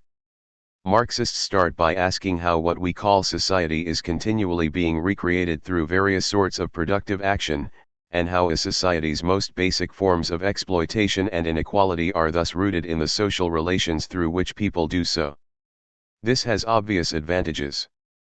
The problem with the whole mode of production approach, though, was that it was developed to analyze societies with a state, that is, in which there is a ruling class that maintains an apparatus of coercion to extract a surplus from the people who do most of the productive work.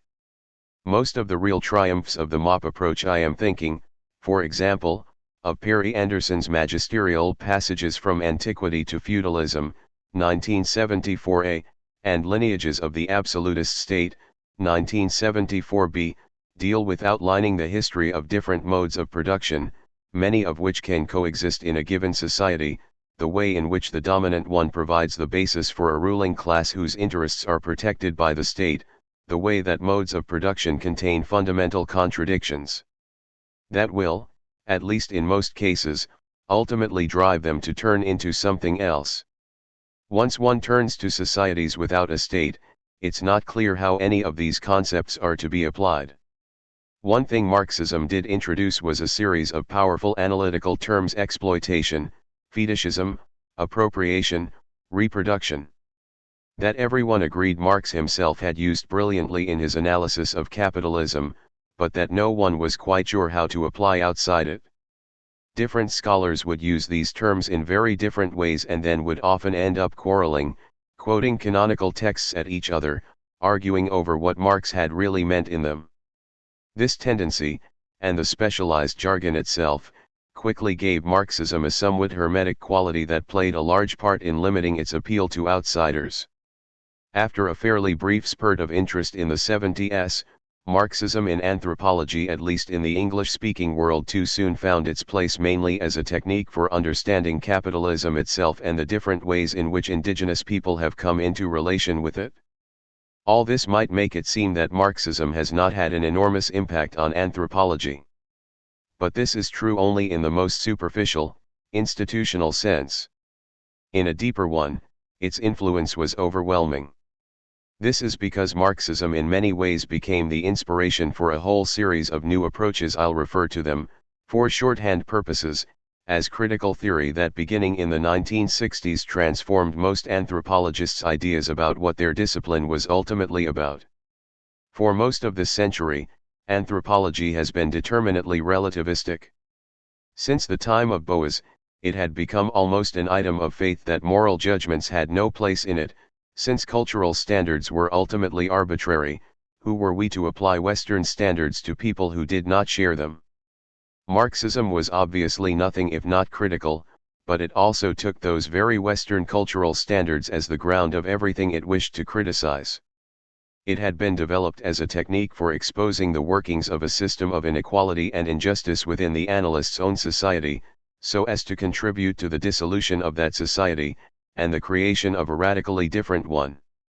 If a Marxist criticized non-Western social orders, it was not because it was different from his or her own, but largely to the degree it was similar. 3 So too with the other critical approaches that emerged at the same time, the most important being feminism, whose impact on anthropology and on intellectual life in general is likely to be even more enduring than Marxism itself. So too with other disciplines like semiotics and cultural studies.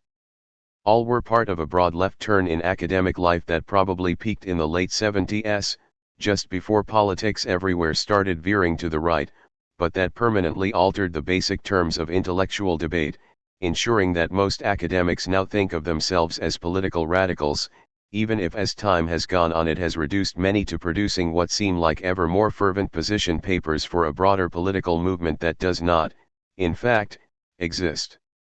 Now, Marx himself did develop a theory of value. In Capital, and elsewhere, he argued that the value of commodities is derived from the human labor that went into producing them, but that this fact tends to be forgotten when the object is bought and sold on the market, so that it seems that its value somehow arises naturally from the qualities of the object itself. This is of course a very famous argument that has generated a vast literature. But there were few explicit attempts to see how it might be applied to non-capitalist systems, or if indeed it could be. 4. Common wisdom has it that where 60s debates were mainly about exchange and 70s ones about production, in the 80s the focus shifted to consumption. This is not entirely untrue. While the interest in the cultural meanings of consumption goes back at least to the work of Baudrillard, 1968, 1972, 1976, there has since the 80s been a blossoming of theory that presents consumption as a form of creative self-expression. Its most insistent advocate is the British anthropologist Daniel Miller, 1987, 1995.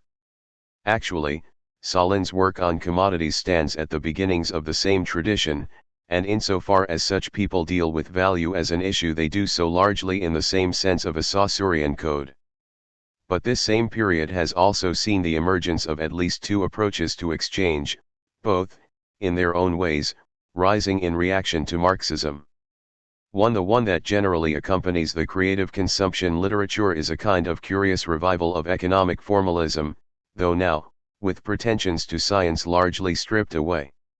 The other, which I've labeled neo-Mauchian, is perhaps more interesting. But first things first. The return of economic man.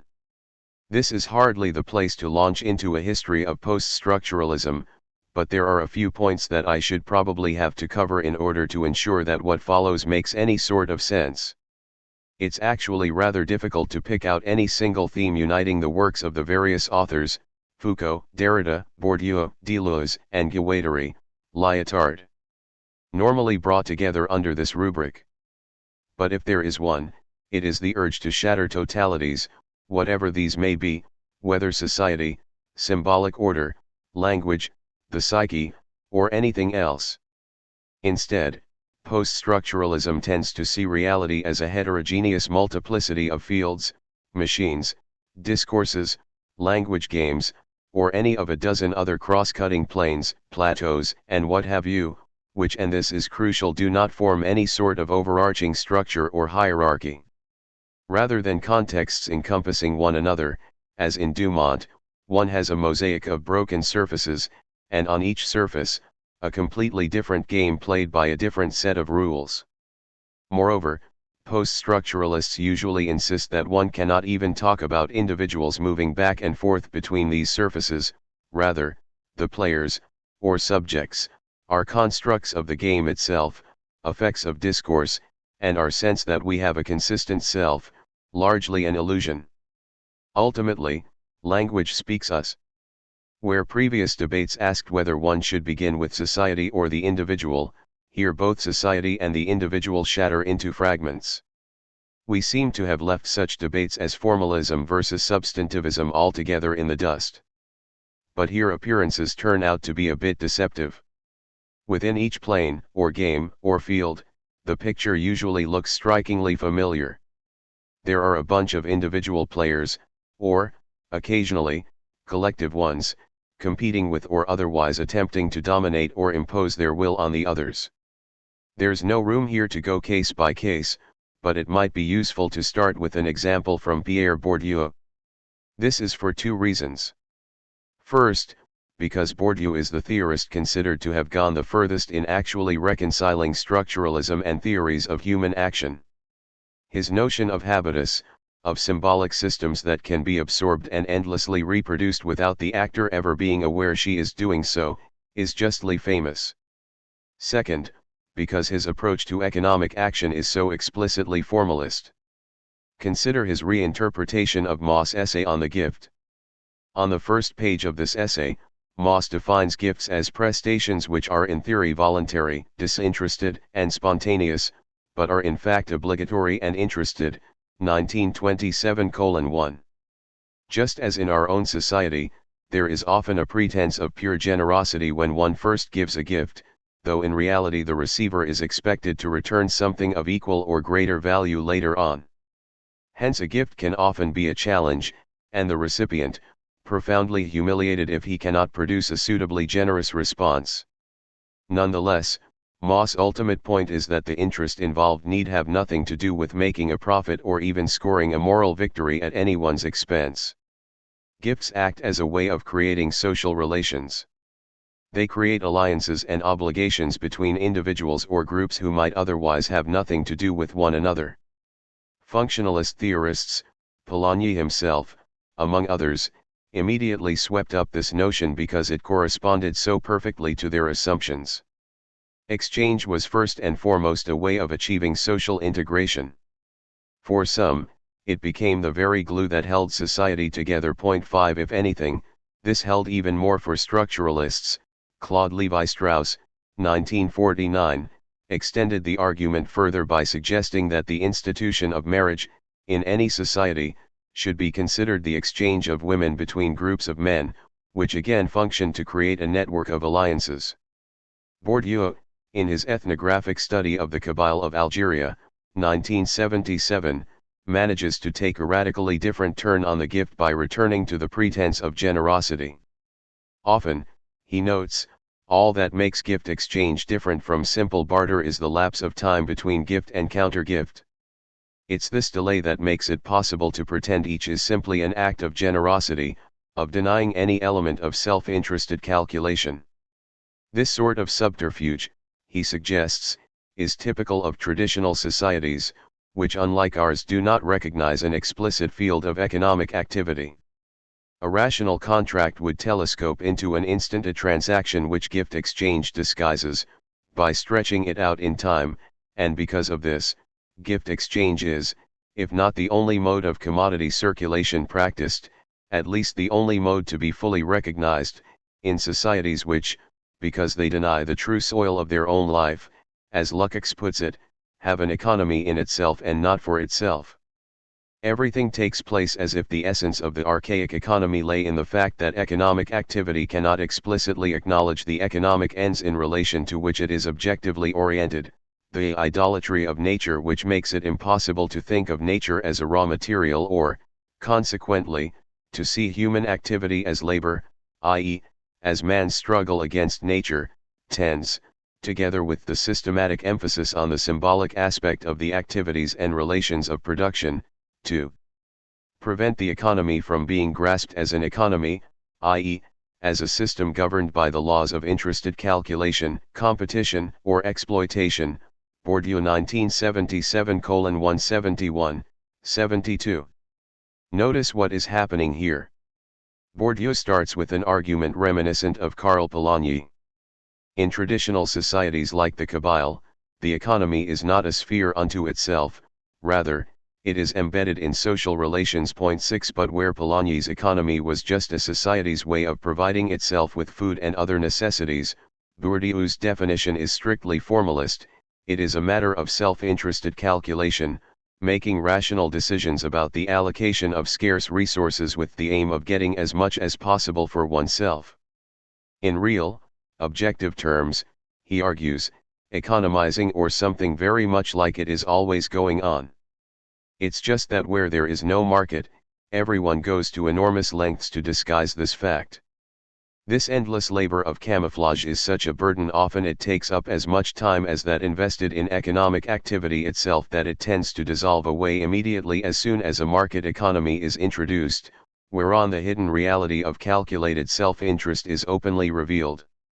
What one has, then, in a traditional society, is one that is dominated by an overt morality which can never really be put into practice. People are aware of the existence of self-interested calculation, they uniformly disapprove of it in principle, yet it is nonetheless the basis of everything they do. The result is a sort of across-the-board principle of Sartrine bad faith. 7. Bourdieu ends up rehearsing all the usual economizing arguments. When people act in ways that seem economically irrational, this is only because the values they are maximizing are not material. Practice never ceases to conform to economic calculation, even when it gives every appearance of disinterestedness by departing from the logic of interested calculation, in the narrow sense, and playing for stakes that are non-material and not easily quantified.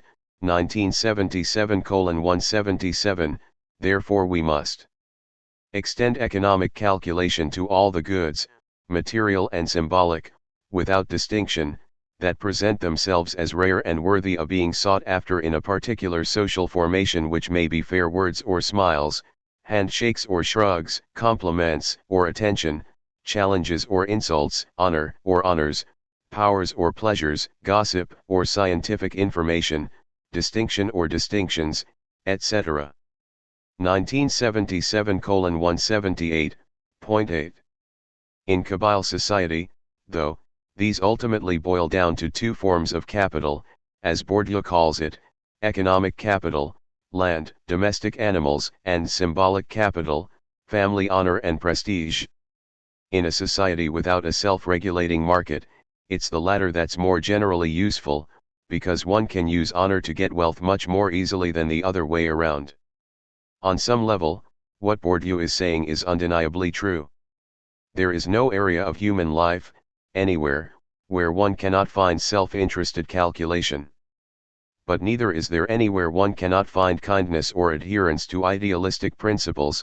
The point is why one, and not the other, is posed as objective reality. This is where Bourdieu is at his most post-structuralist. Every field of human endeavor, he argues, is defined by a set of competitive strategies. If it is customary to give gifts, then gift-giving will be part of those strategies. Therefore, the motives of the giver are unimportant. You might be a kind and decent person motivated only by the desire to help a friend, but objectively that doesn't matter, because in the overall structure of the situation, gifts are always part of a game of dominance, an attempt to accumulate symbolic capital and gain an advantage over the other party. This is how everyone else will perceive your actions, and this will be their real meaning. To suggest otherwise would be to fall into the trap of subjectivism. Note how closely this position echoes that of economics.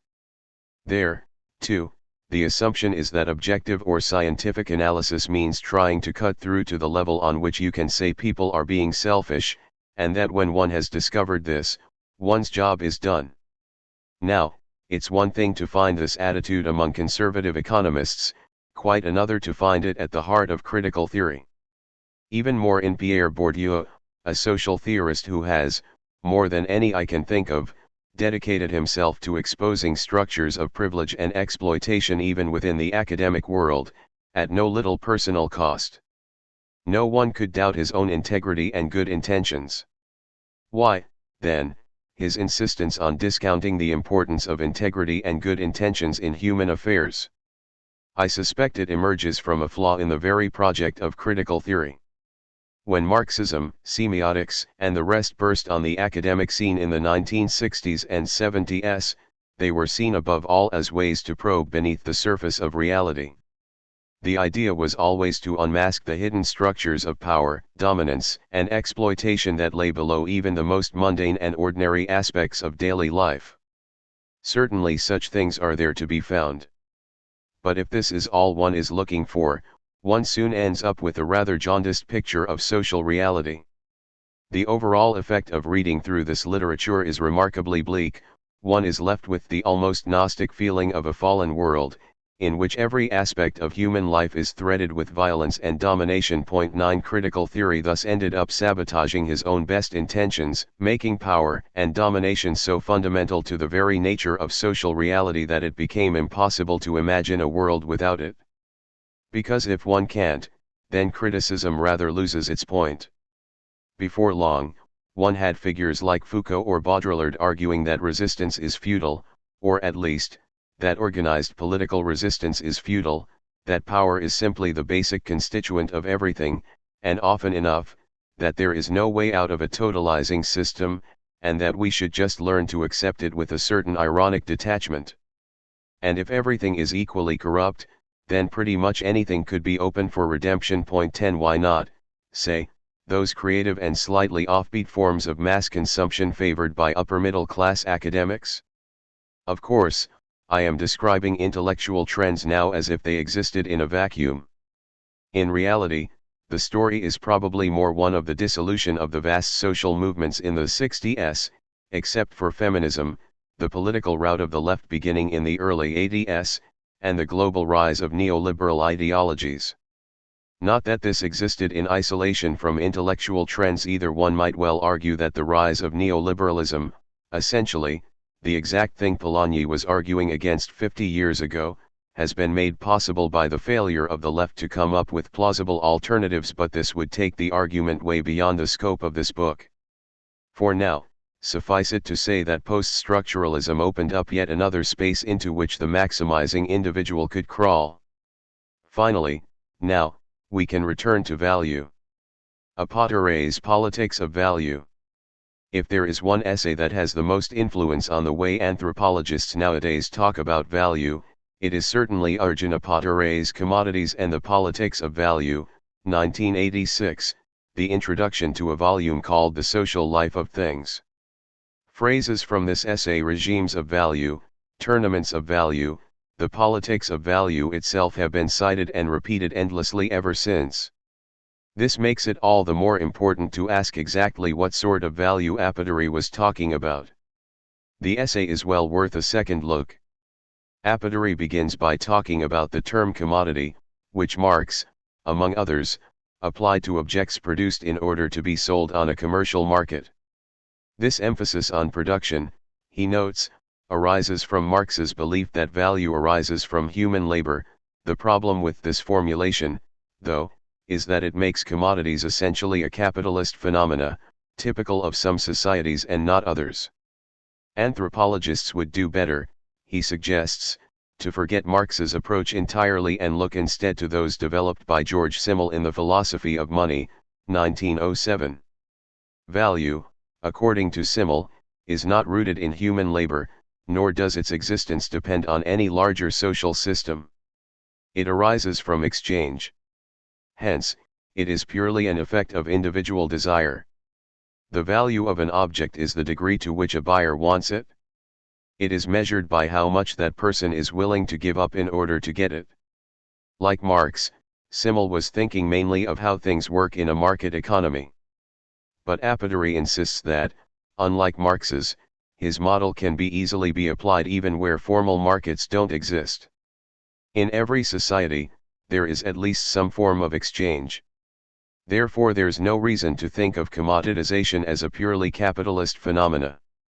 Any object becomes a commodity when one thinks of it primarily as something one could acquire in exchange for something else, or that one would be willing to give up in order to get something one desires more.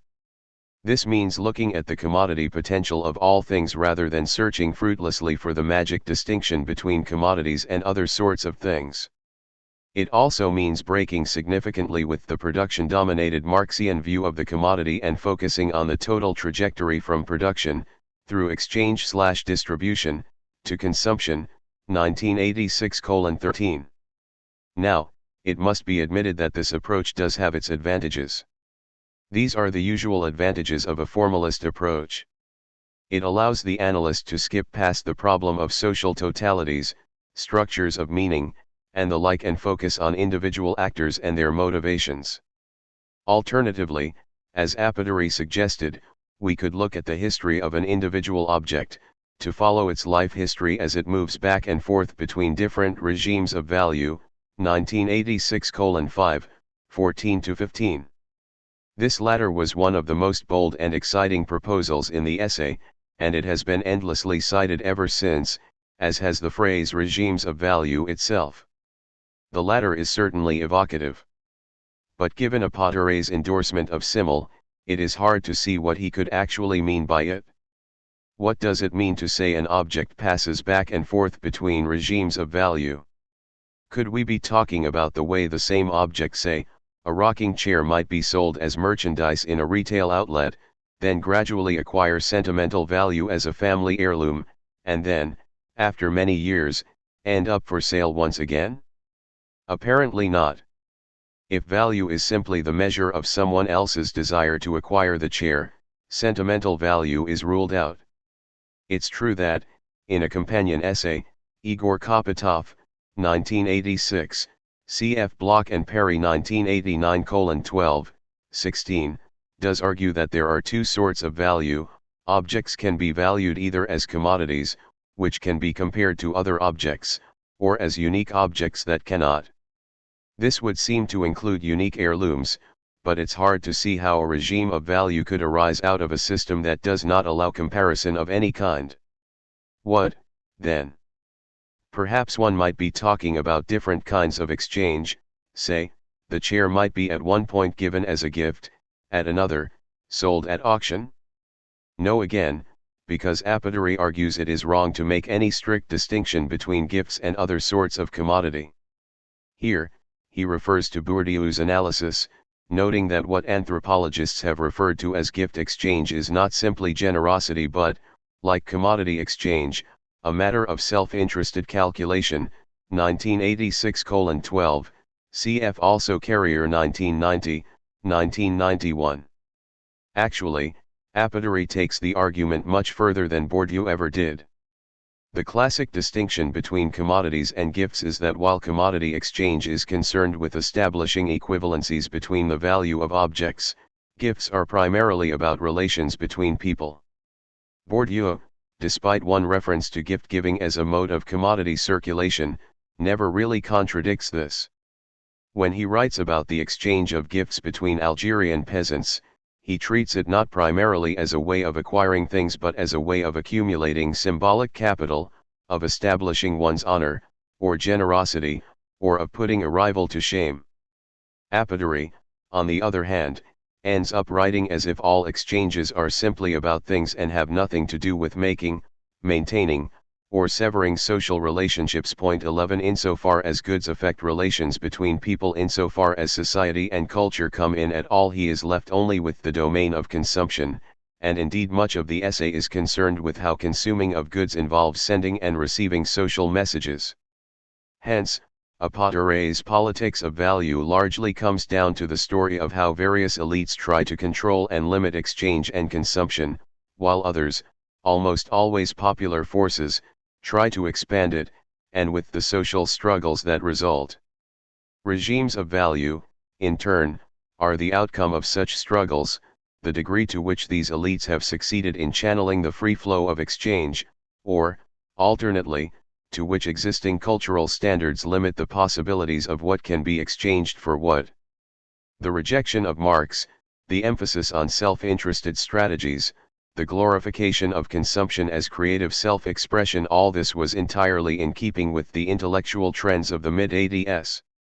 But it also serves as an object lesson about why, when one catches a wave, one might do well to think about where it is ultimately heading.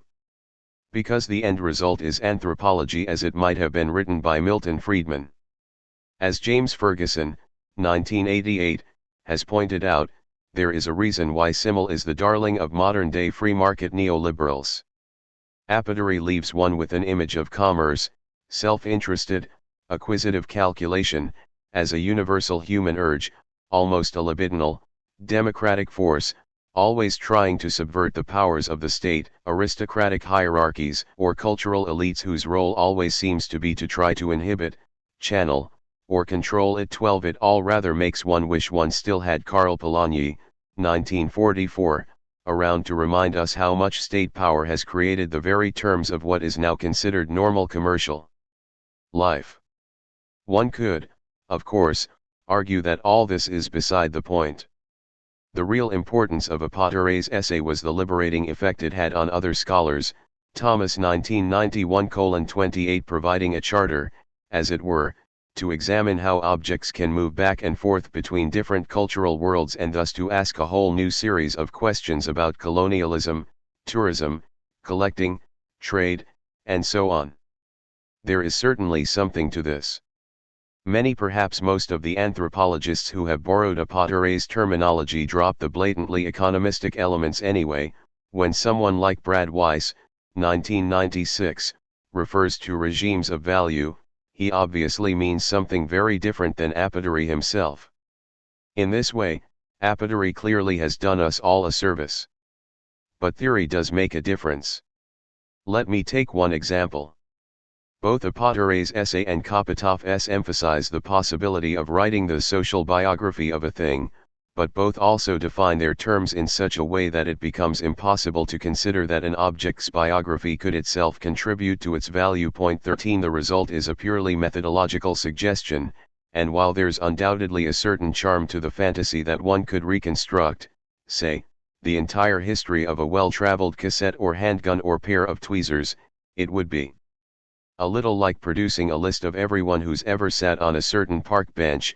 In the end, you have to wonder what was supposed to be the point. This is worth considering, because the other major new approach to value of material objects that came out around the same time, Annette Weiner's writings on inalienable possessions, 1985, 1992, 1994, takes exactly the opposite direction. Parenthetical note, Annette Weiner on inalienable objects. The term inalienable is derived from Mauss' essay on the gift. In it, Mauss suggested that gifts are in a certain sense inalienable, immutable, because even after they have been given away, they are still felt in some sense to belong to the giver. If nothing else, they continue to carry with them something of his or her personality. What, Weiner asks, would a theory of value look like if it were to take this phenomenon as its starting point? It would certainly look very different from the one found in Apatary and Kopitov. Heirlooms, for instance, would not be valuable just because, as Kopitov would have it, they are unique, but rather, because of their specific histories. Recognizing this in turn could help resolve some of the more confusing aspects of Kopitov's essay, for example, the way he suggests that in many traditional societies, varieties of goods are ranked by their degree of singularity, rather as if some objects could be more unique than others. Really, what one is talking is the object's capacity to accumulate a history. Hence, in our society at least, there are artifacts that are truly unique, the Hope Diamond, Monet's water lilies, the Brooklyn Bridge, and then, just below them in value, a class of collector's items, ancient Greek coins, Miro prints, first edition Silver Surfer comic books. These are not quite unique, but they have a rarity that derives from their historical origins. What's more, when they circulate, they almost invariably accumulate a further history in the form of a pedigree of former owners, which then in turn tends to further enhance their value. In any society, one should probably be able to map out at least a rough continuum of types of objects, ranked according their capacity to accumulate history, from the crown jewels at the top, to, at the bottom, such things as a gallon of motor oil, or 2 eggs over easy. Weiner notes that in many of the societies discussed by Mauss, the Maori, the Kwakiutl, the Trobriand Islanders, the most famous heirlooms do indeed have their own names and biographies, which includes their origins, past owners, people who had tried or succeeded to win or recover them. It would seem, then, that circulation can actually enhance an object's value. But by fixing on the notion of inalienability, Weiner ends up pulling things in exactly the opposite direction. If an object's identity is permanently attached to that of one original owner, circulation cannot do this. See Weiner 1976:180, 83. Hence, the main thrust of inalienable possessions is to propose the existence of something Weiner calls transcendent or absolute value. Weiner is thinking most of all of ancient treasures, here, which are often also badges of office that not only establish a holder's name and position but ground it in the doings of gods or ancestors from the beginnings of the world. The objects that most embody transcendent value, say, Australian Tigeran gas, the crown jewels of England, no one would ever give away. Still, they can be lost, stolen, forgotten, or destroyed. Preserving them is thus an achievement, the maintenance of an image of eternity. 1992:8, 12. Their value, then, is measured in the fear of loss. In many societies, there is a complex game of strategies going on in which others are constantly trying to get hold of the heirlooms that ultimately guarantee another's historical identity and thus the authentication of their claims to status and authority. In other words, everyone is actually trying to ensure their most valuable heirlooms do not circulate. This might seem about as far as one can go from Simmel's position, that value is a product of exchange. But in many ways, we are simply dealing with a mirror image. Rather than value being the measure of how much one would like to acquire something one does not possess, in Weiner, it becomes the measure of how little one would wish to give up the things one does. Objects of transcendent value are simply the very last things one would be willing to part with. Point 14. So far, then, it's hard to see how we have made a whole lot of progress since the 60s. Weiner's work points in all sorts of interesting directions, but she often seems trapped between creating a mere mirror image of economism, or alternately, as in her notion of reproduction, Weiner 1978, 1980, 1982, swinging towards something much more like Dumont's position. Between formalism and substantivism, then, there still does not seem to be much middle ground. 2. Strathern's neo-Moschian approach. There is one major theoretical alternative, if one so far largely limited to Melanesia.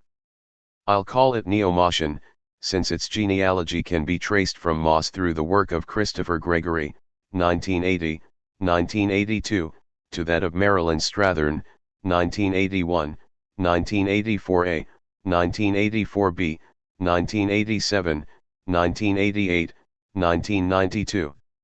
Strathern's work is also considered the theoretical culmination of what is often referred to as the new Melanesian ethnography. 15. No one could possibly deny its brilliance.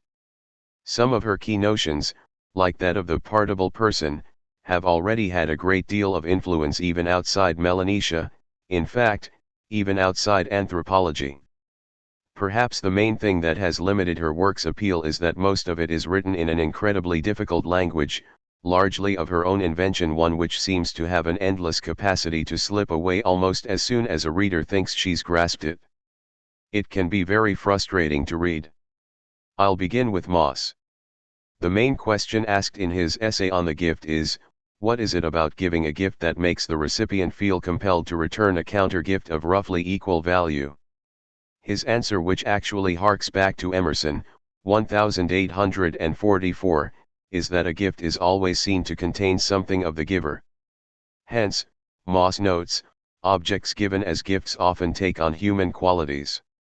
Actually, his descriptions of gift economies like those of the Northwest Coast emphasize the way in which everything not only as gifts but houses, canoes, masks, and serving dishes was treated as if it had its own personality, likes and dislikes, intentions and desires. In a book called Gifts and Commodities, 1982, Christopher Gregory, an economic anthropologist working in Papua New Guinea, suggests this is a general tendency. Gift economies tend to personify objects. Commodity economies, like our own, do the opposite. They tend to treat human beings, or at least, aspects of human beings, like objects. The most obvious example is human labor.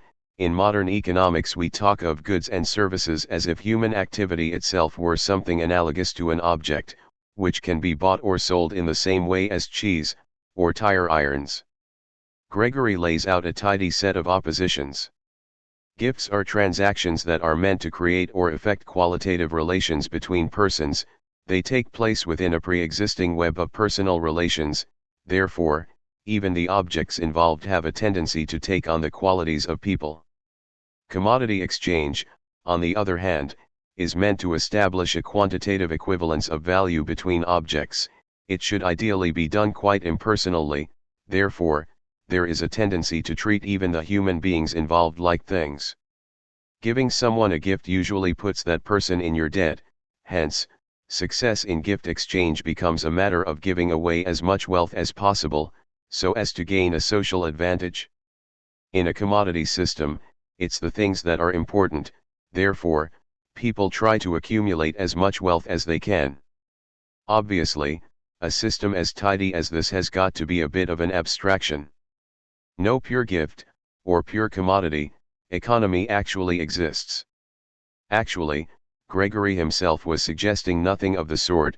As he has noted recently, 1998, he created the distinction in order to understand how contemporary Papuans move back and forth between one and the other.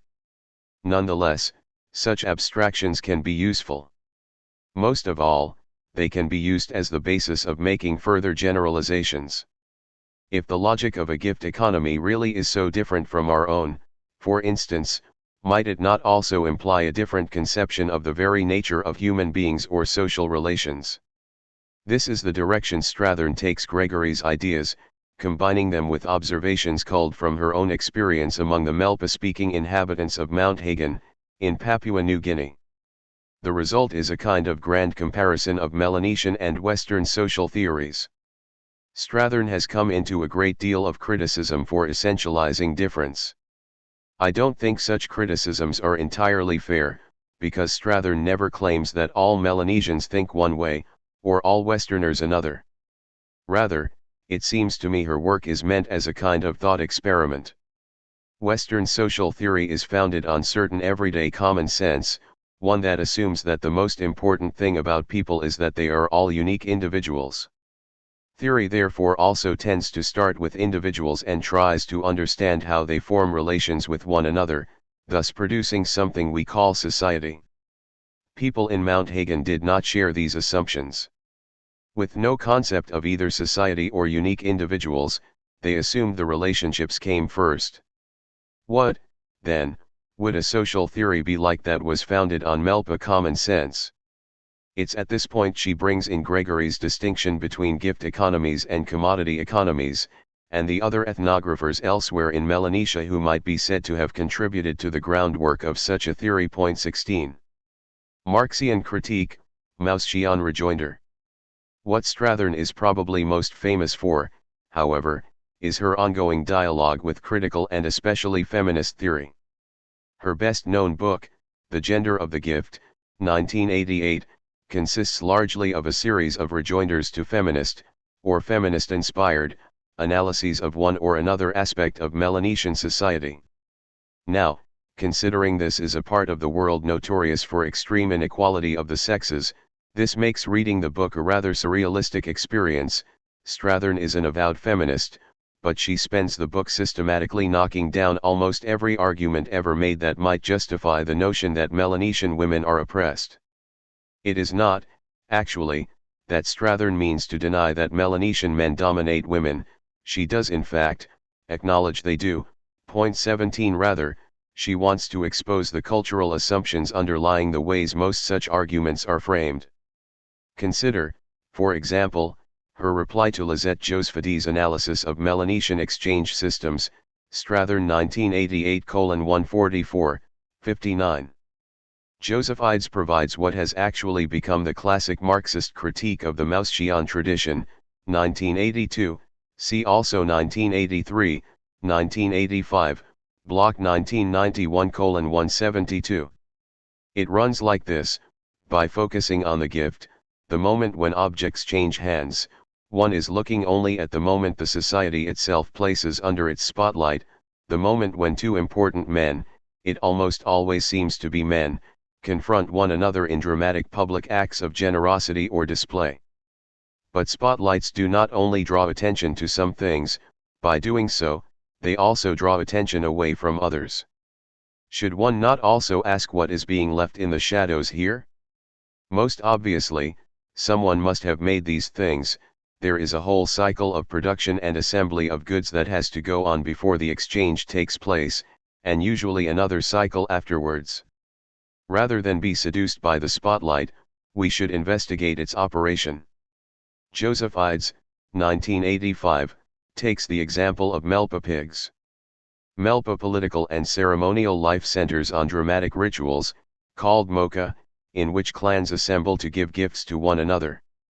There are lavish feasts, dances, speeches, and gorgeous costumes. Huge heaps of food are piled up and presented to repay previous gifts of food. Important men give each other pigs, which are the most important gift of all. Haganers raise pigs especially to be exchanged. At any moment, a family will probably have a number in their yard, most of them considered as the product of one or another of these exchanges.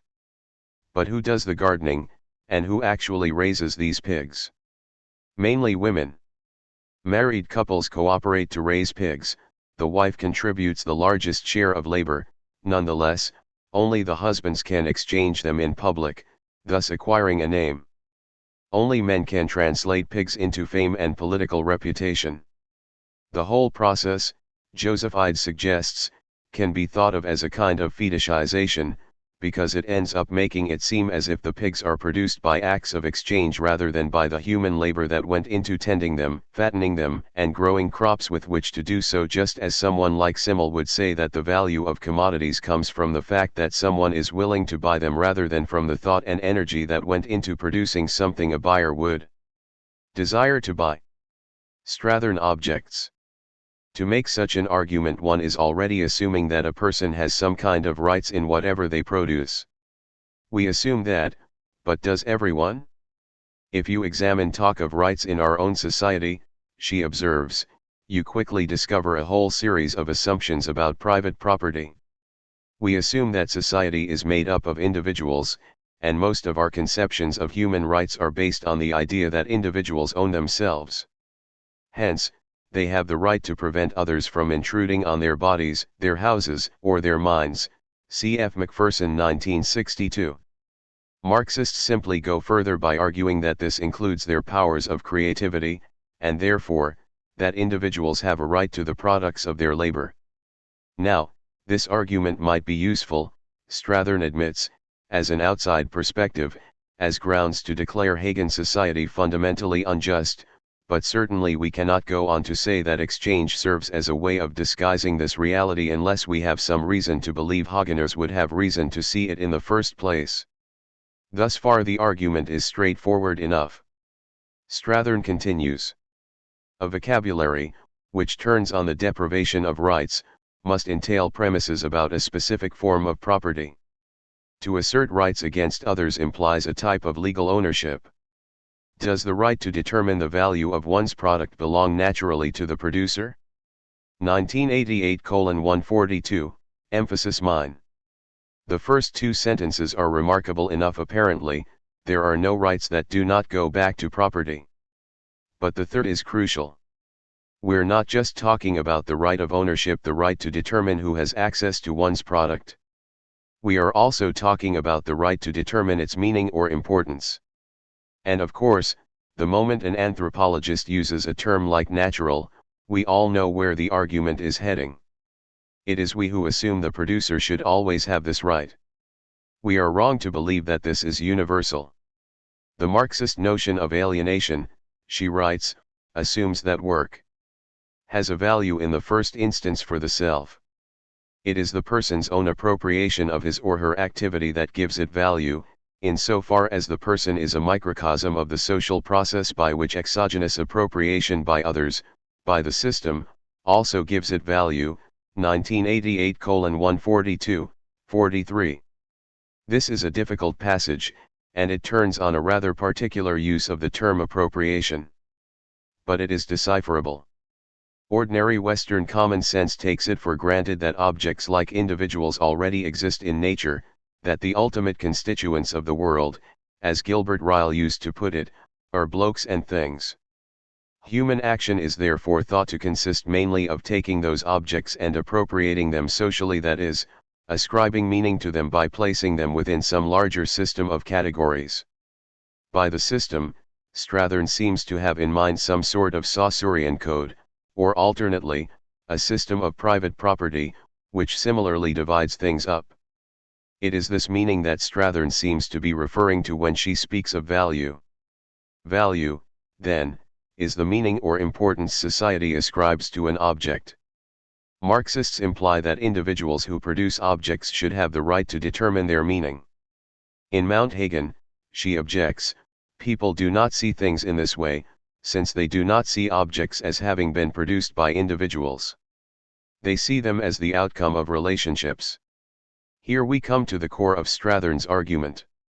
Like Dumont, she views Western ideology as defined above all by its individualism. We assume every individual has a kind of central, unique core that makes them who they are. Call it a self, a soul, a personality, whatever you call it, the assumption is always that no two are exactly the same, and this is what is really important about a person. It's thus we can talk about creativity as self-expression, of finding oneself, or of contexts in which one is more oneself than others. It follows that other people's perceptions of us are likely to be superficial and limited. Most people do not know who we really are. But what if one did not make this set of assumptions?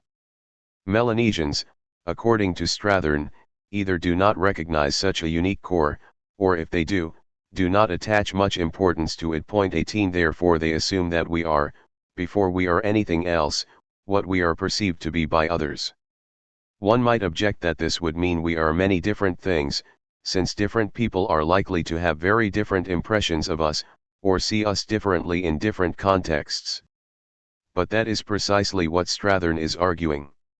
Her most famous concept, in fact, is the partible or multiple person. People have all sorts of potential identities, which most of the time exist only as a set of hidden possibilities. What happens in any given social situation is that another person fixes on one of these and thus makes it visible. One looks at a man, say, as a representative of his clan, or as one's sister's husband, or as the owner of a pig. Other possibilities, for the moment, remain invisible. It is at this point that a theory of value comes in, because Strathern uses the phrase making visible and giving value more or less interchangeably. Point 19. So here too, value is simply meaning. Giving value to something is a matter of defining it by placing in some broader set of conceptual categories. The difference is that it would never occur to a Melanesian that anyone would have the right to define herself, or the products of her own labor value always exists in the eyes of someone else. But there's slightly more to it than that. Value actually has two components. Because when someone fixes on one of those hidden possibilities in someone else, thus making them visible, what they are bringing out is always itself seen as the product of some social relationship that existed in the past. Given the starting assumption, that persons are brought into being only through social relations, it only makes sense that this should be so. Hence a man might be seen as the product of the sexual relationship between his father and mother, or, perhaps, the exchange relation, i.e., bride wealth payments, between their mother and father's clan. Or, if he is identified as the owner of a pig, that pig is seen as being derived from the marriage relation between the man and his wife, who raised it, or else the exchange relation between that man and some other man, who gave it to him. Thus people and objects are all seen to have multiple authors, or, in the Melpa idiom, sources or origins. At this point one can finally understand Melpa concepts of exchange. Moss of course had insisted that in giving a gift one is giving a portion of oneself. Quite so here, the pig can indeed embody one aspect of its owner's identity. However, we are also used to thinking of the giver as the active party. Haganers and indeed, Melanesians in general, Strathern argues, do not see it that way. Instead, they see exchange largely as a matter of extraction. Actually this is perfectly consistent with what already been set out, that one's possessions take on value, i.e., meaning, only in another person's eyes. In exchange, that other person defines the object not only as the product of past social relations, but also as something detachable from them. Again, take the example of a pig. If I convince the pig's owner to give that pig to me, its value is, a, that of its origin, the social relations that brought it into being, and, b, the fact that I can detach it from that person, which means that pig will now embody a new social relation, between that owner and myself. Point 20. If I manage to convince the owner to give me his pig, I thus displace the value of one relationship onto the other. And the object now comes to embody my own ability to do this, my power to create new relationships. If all this is true, we are in a very different world than that assumed by Marxist ideas of alienation. For a Marxist, labor is, or should be, a matter of self-expression. The ideal is that of a fine craftsman, or even more, an artist, whose work is both an expression of her inner being, and a contribution to society as a whole. Melanesians see work as an expression of one's commitment to a specific relationship.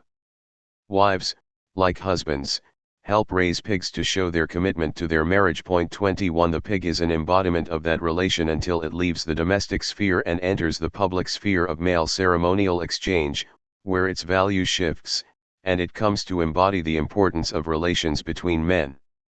Actually, since the ultimate effect is so similar, and since Strathern admits that the notion of the exploitation of female labor might be legitimate as an outside perspective, one might well wonder what all the fuss was supposed to be about.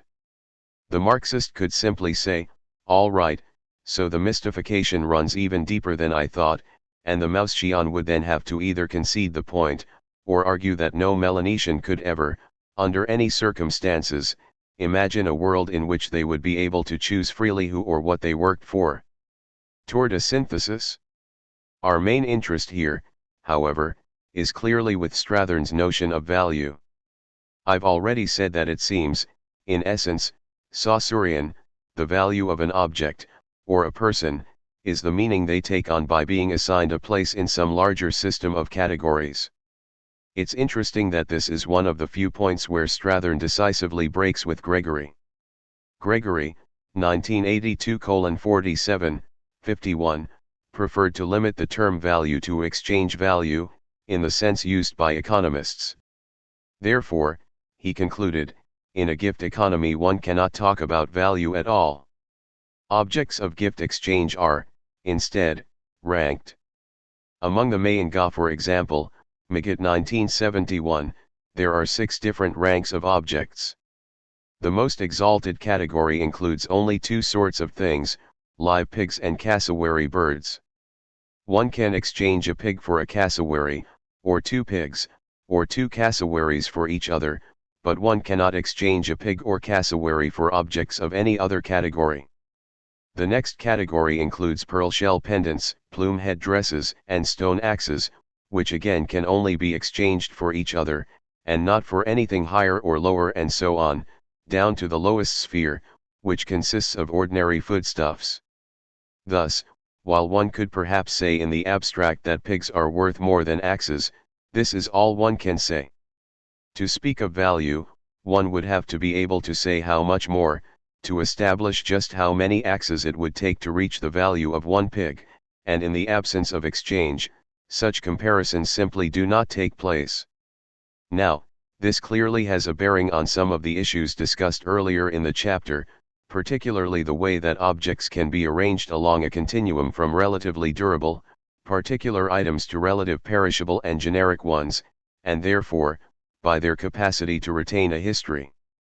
The kind of rank order Gregory is talking about is clearly a similar principle. Indeed, one can normally expect that at the very least, whatever unique heirlooms a society has will be exchanged, if at all, in the most exalted sphere, and that the most ephemeral products like staple foods will be at the bottom. And this is almost always what does seem to happen. But there is an intrinsic problem here. There is a difference between the capacity to convey history, which can at least be roughly assessed, and the actual history being conveyed. The latter does indeed tend to be unique, and therefore cannot be the basis for creating a system of value. Actually, this is why Gregory avoids using the term value at all when speaking of gift economies. Strictly speaking, like-for-like exchanges are impossible because, for example, a particular pig will be one day older and hence a different pig. 1982:50. Marilyn Strathern's notion of value seems intended to bring just such historical particulars back on board. She specifically points out that even when women in a New Guinea market are bartering lumps of fish for taro, 2 apparently identical batches of fish will not be considered the same because of their different origins. Strathern 1992a, Jowerts 1983. But in order to do so she has to redefine radically what she means by value. Where Gregory takes the most restricted definition of the term possible, Strathern does the opposite. An initial definition is in order. As Gregory, 1982, notes, the economic concept of value implies a comparison of entities, either as a ratio, the one expressed as a proportion of the other, or in terms of rank equivalence. Point 22. Both like and unlike terms may be so compared. In addition, however, this part of the world, the southwestern Pacific, is dominated by a third relation of comparison, between an entity and its source of origin. Value is thus constructed in the identity of a thing or person with various sets of social relations in which it is embedded, and its simultaneous detachability from them.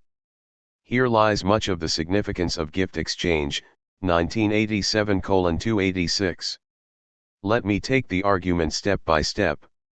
Value implies comparison. One can compare the value of 2 commodities in terms of their worth in money. Here, one can establish proportions, i.e., 5 loaves of bread are worth the same as 1 steak frites. Or, one can compare 2 valuables in Gregory's gift economies in terms of their rank. But Gregory's formula does not really explain the workings of gift economies. At least in Melanesia, she says, the critical comparison is between an entity and its source of origin. Now, I do believe one should be as generous as possible in reading another scholar's work, but the closer one examines this passage, the less sense it makes. The first two sorts of comparison are not just meant to establish that two entities are alike or unlike in some way. They involve evaluation. That is, they are meant to establish whether one entity is better, or more important, or more desirable, than the other.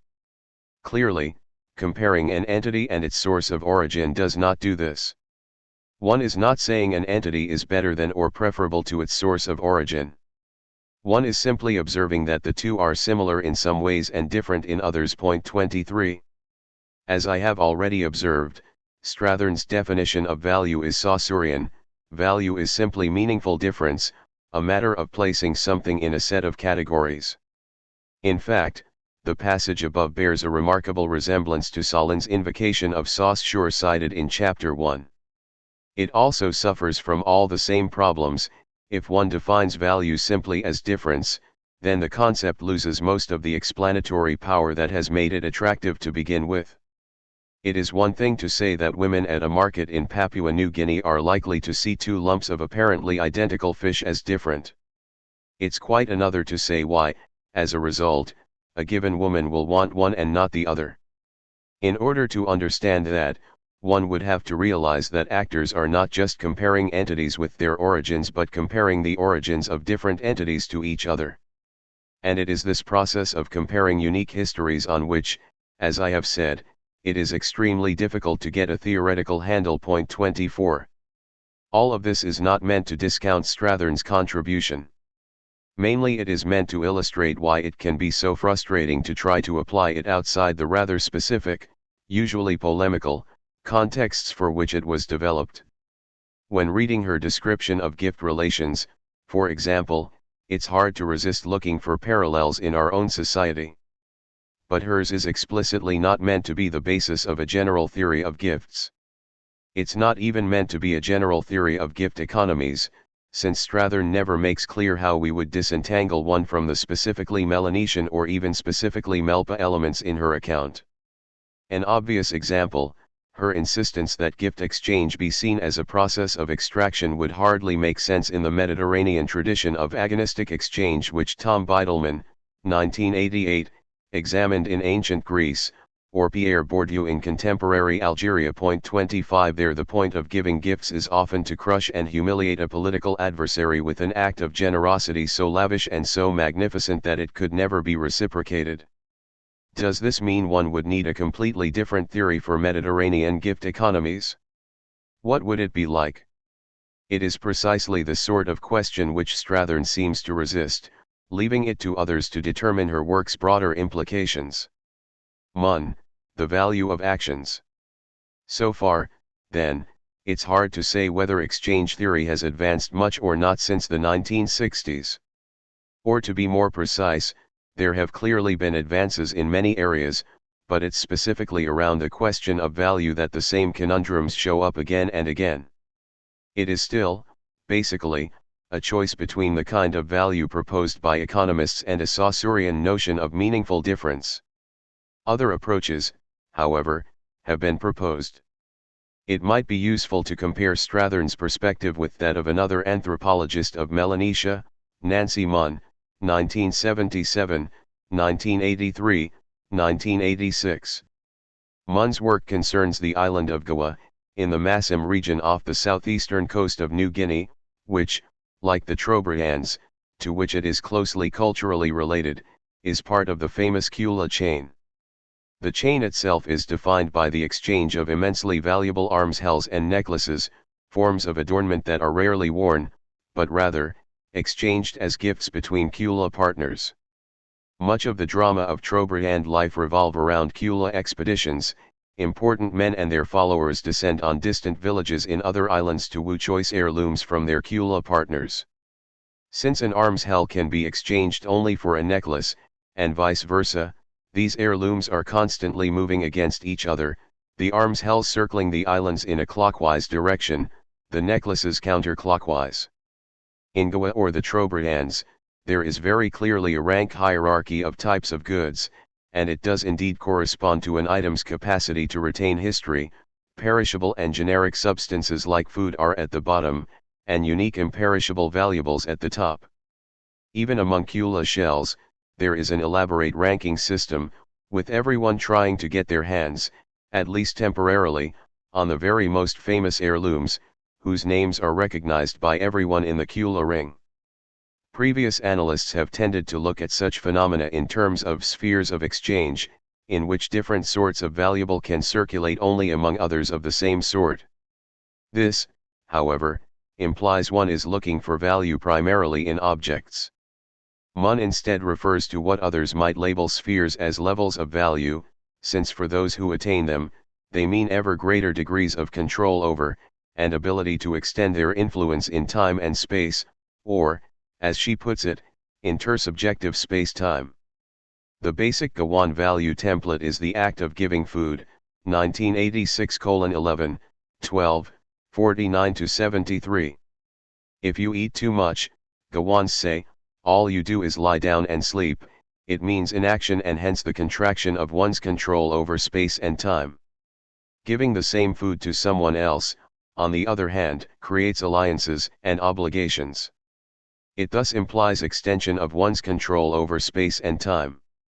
If that someone else hails from overseas, giving food creates alliances that one can then activate so as to act on increasingly higher levels of exchange, enabling one to exchange more durable valuables like shell ornaments or canoes, and by doing so exercising even greater control of intersubjective space-time. The ultimate achievement is to attach one's name to a famous heirloom Kula shell. The most famous, remember, have their own unique names and histories, by passing it along the inter-island Kula circle, the continual passing of which thus creates the most exalted level of all. Note that all this is not a matter of entering into higher spheres or even levels of exchange that already exist. It is these actions of hospitality, travel, and exchange that create the levels in the first place.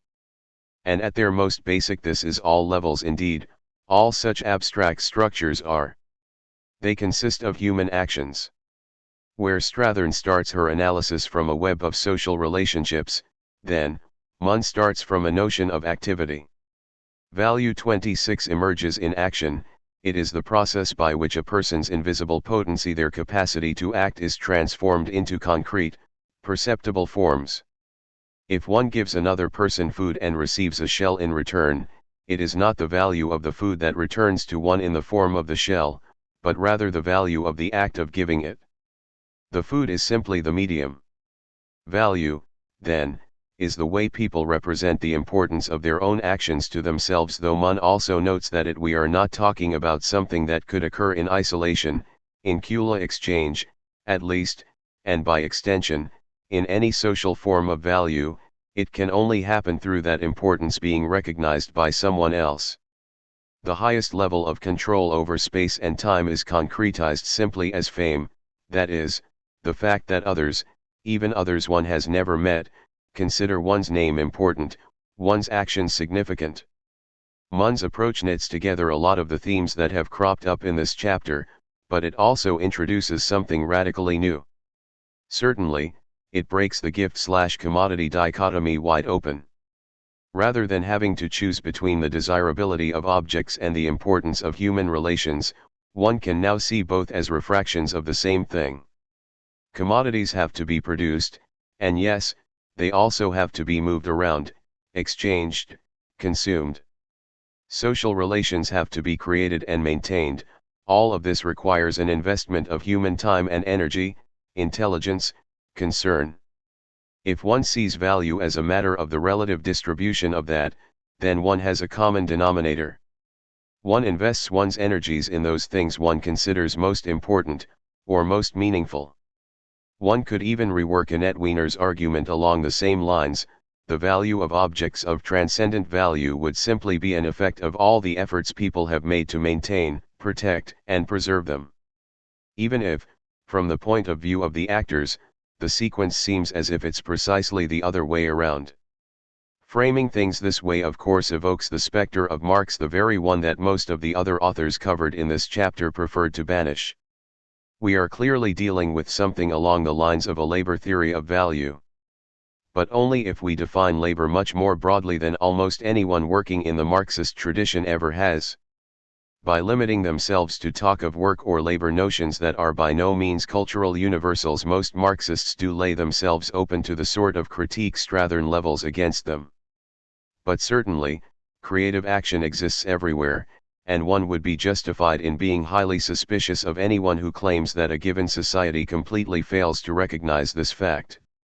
The problem is that if you define action this broadly, there's clearly no way to make any exact count of how much of it has been invested in any given object or relation. Point 27. Even the outside analyst can at best make an extremely rough estimate.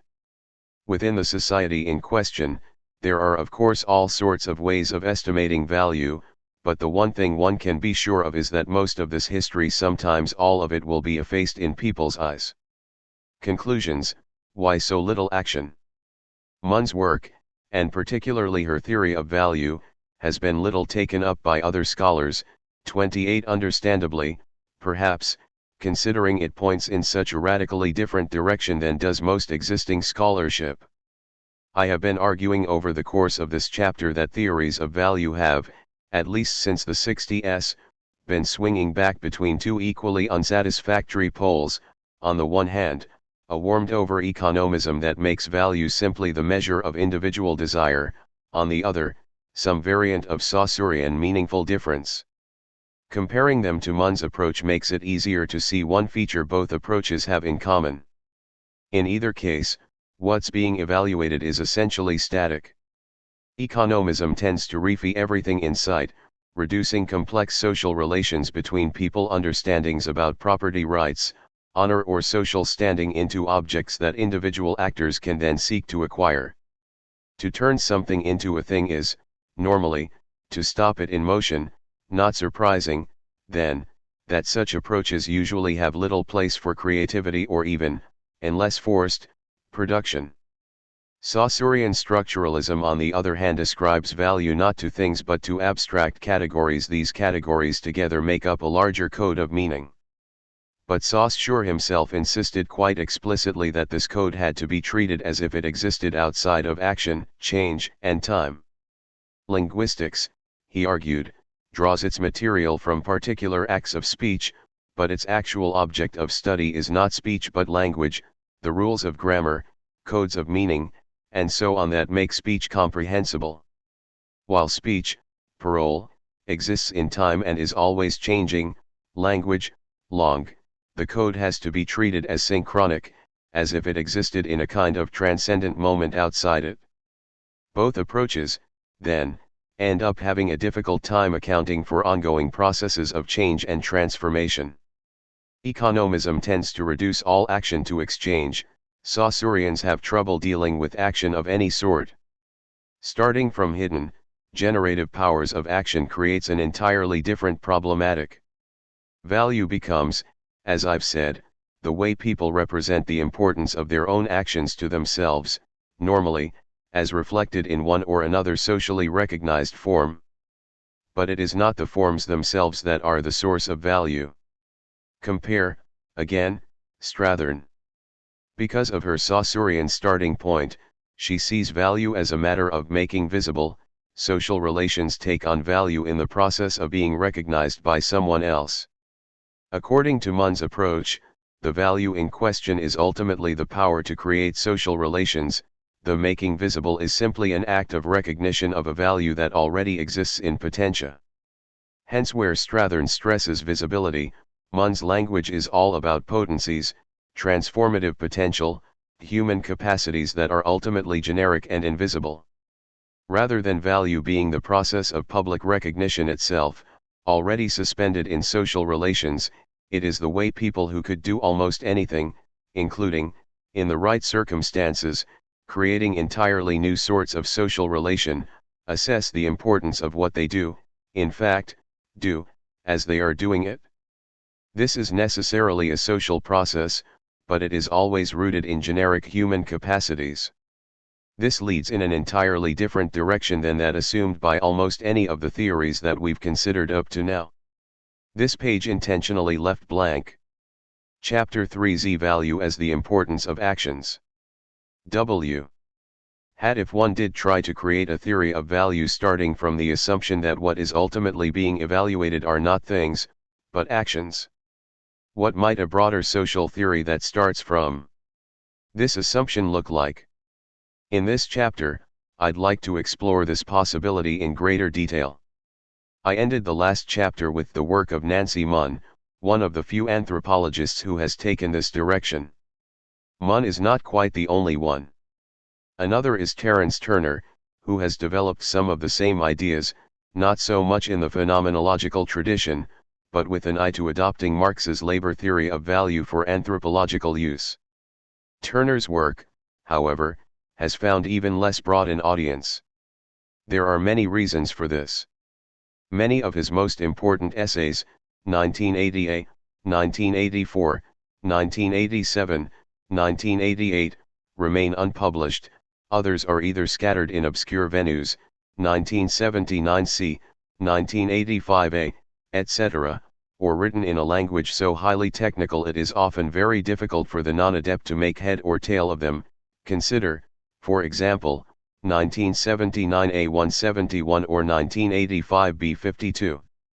Hence, while a handful of anthropologists have been strongly influenced by his ideas, Jane Fyons, Fred Myers, Stephen Sangren, et.al., the vast majority has never even been exposed to them. Before outlining Turner's approach, though, or anyway my own idiosyncratic version of it, some groundwork is probably in order. The underside of the Western tradition. At the end of the last chapter I suggested that one reason Nancy Munn's work has been so little taken up is that theories that start from action fall so far outside the main currents of the Western intellectual tradition that it's hard for most scholars to figure out exactly what to do with them. They belong, one might say, to the Heraclitan tradition, which in Western thought has always been somewhat marginal.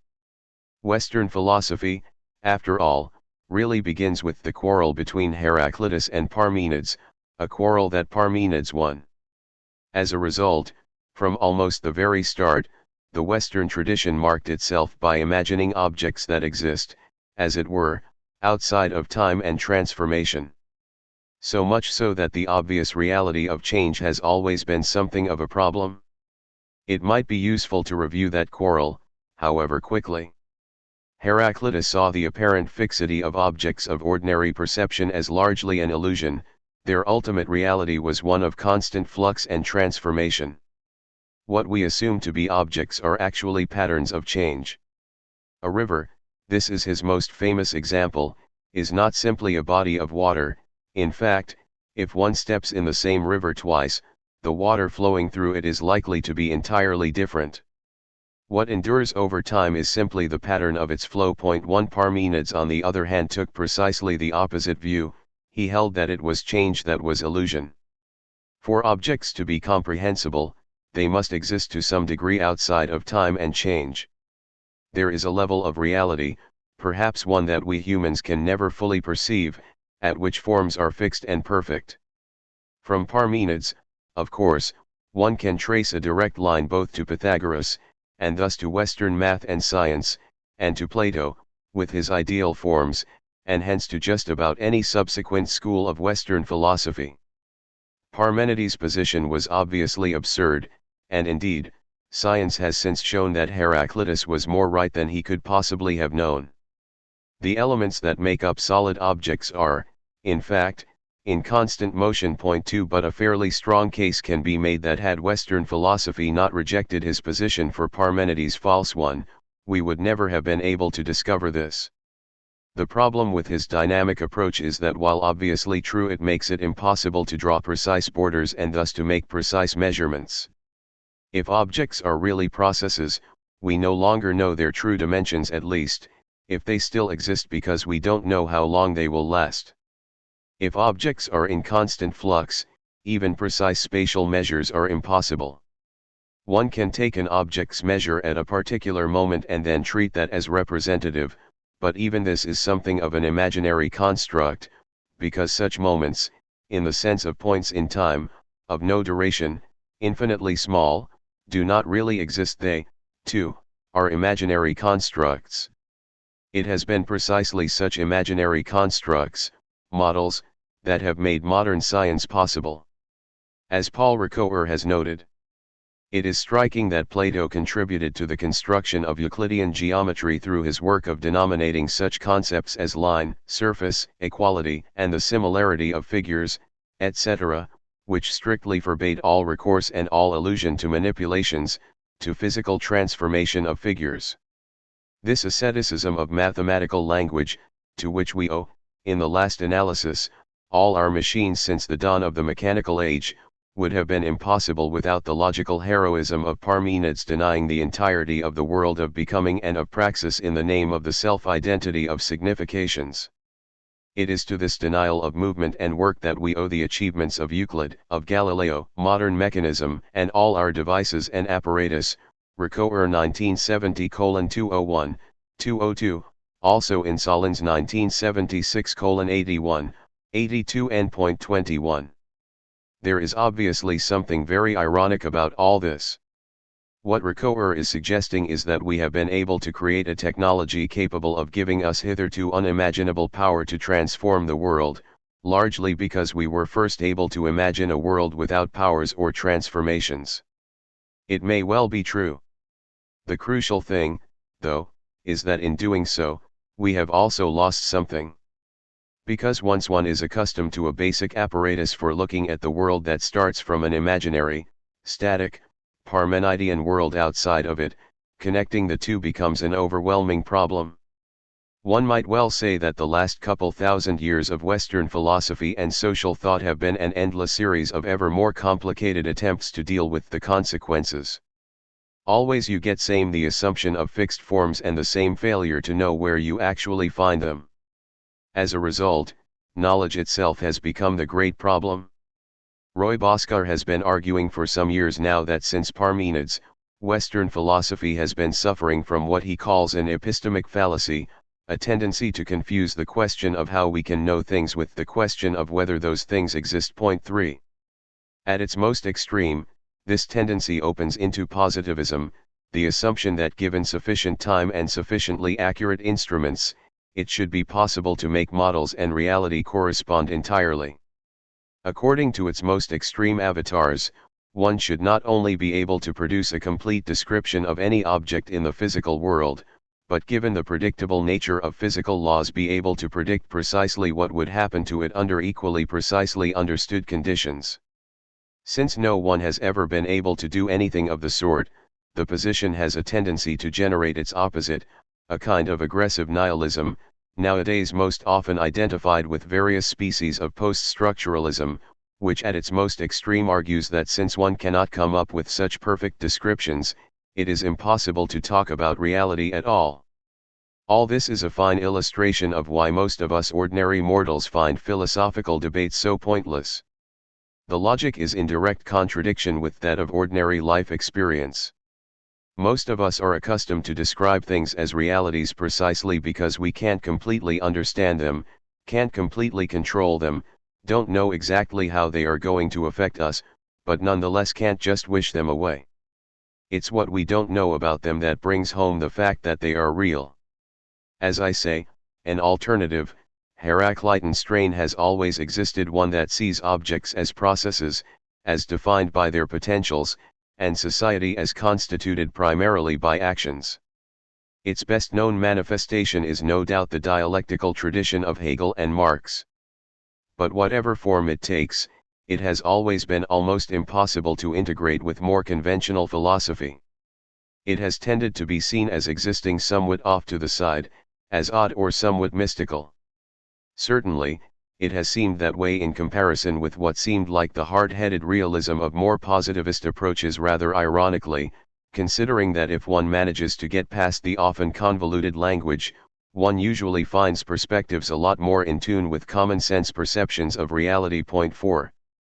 Roy Bhaskar and those who have since taken up some version of his critical realist approach, Bhaskar 1979, 1986, 1989, 1991, 1994a, 1994b, Collier 1990, 1994, Archer, Bhaskar, Collier, Lawson, and Norrie 1998, have been trying for some years now to develop a more reasonable ontology. The resulting arguments are notoriously difficult, but it might help to set out some of his conclusions, in shamelessly abbreviated form, before continuing. 1. Realism. Bhaskar argues for a transcendental realism, that is, rather than limiting reality to what can be observed by the senses, one must ask instead what would have to be the case in order to explain what we do experience. In particular, he seeks to explain why are scientific experiments possible, and also, at the same time, why are scientific experiments necessary. 2. Potentiality. His conclusion: while our experiences are of events in the real world, reality is not limited to what we can experience, the empirical, or even, to the sum total of events that can be said to have taken place, the actual. Rather, Bhaskar proposes a third level, the real. To understand it, one must also take account of powers, that is, define things in part in terms of their potentials or capacities. Science largely proceeds by hypothesizing what mechanisms must exist in order to explain such powers, and then by looking for them. The search is probably endless, because there are always deeper and more fundamental levels, i.e., from atoms to electrons, electrons to quarks, and so on, but the fact that there's no end to the pursuit does not mean reality doesn't exist, rather, it simply means one will never to be able to understand it completely. 3. Freedom.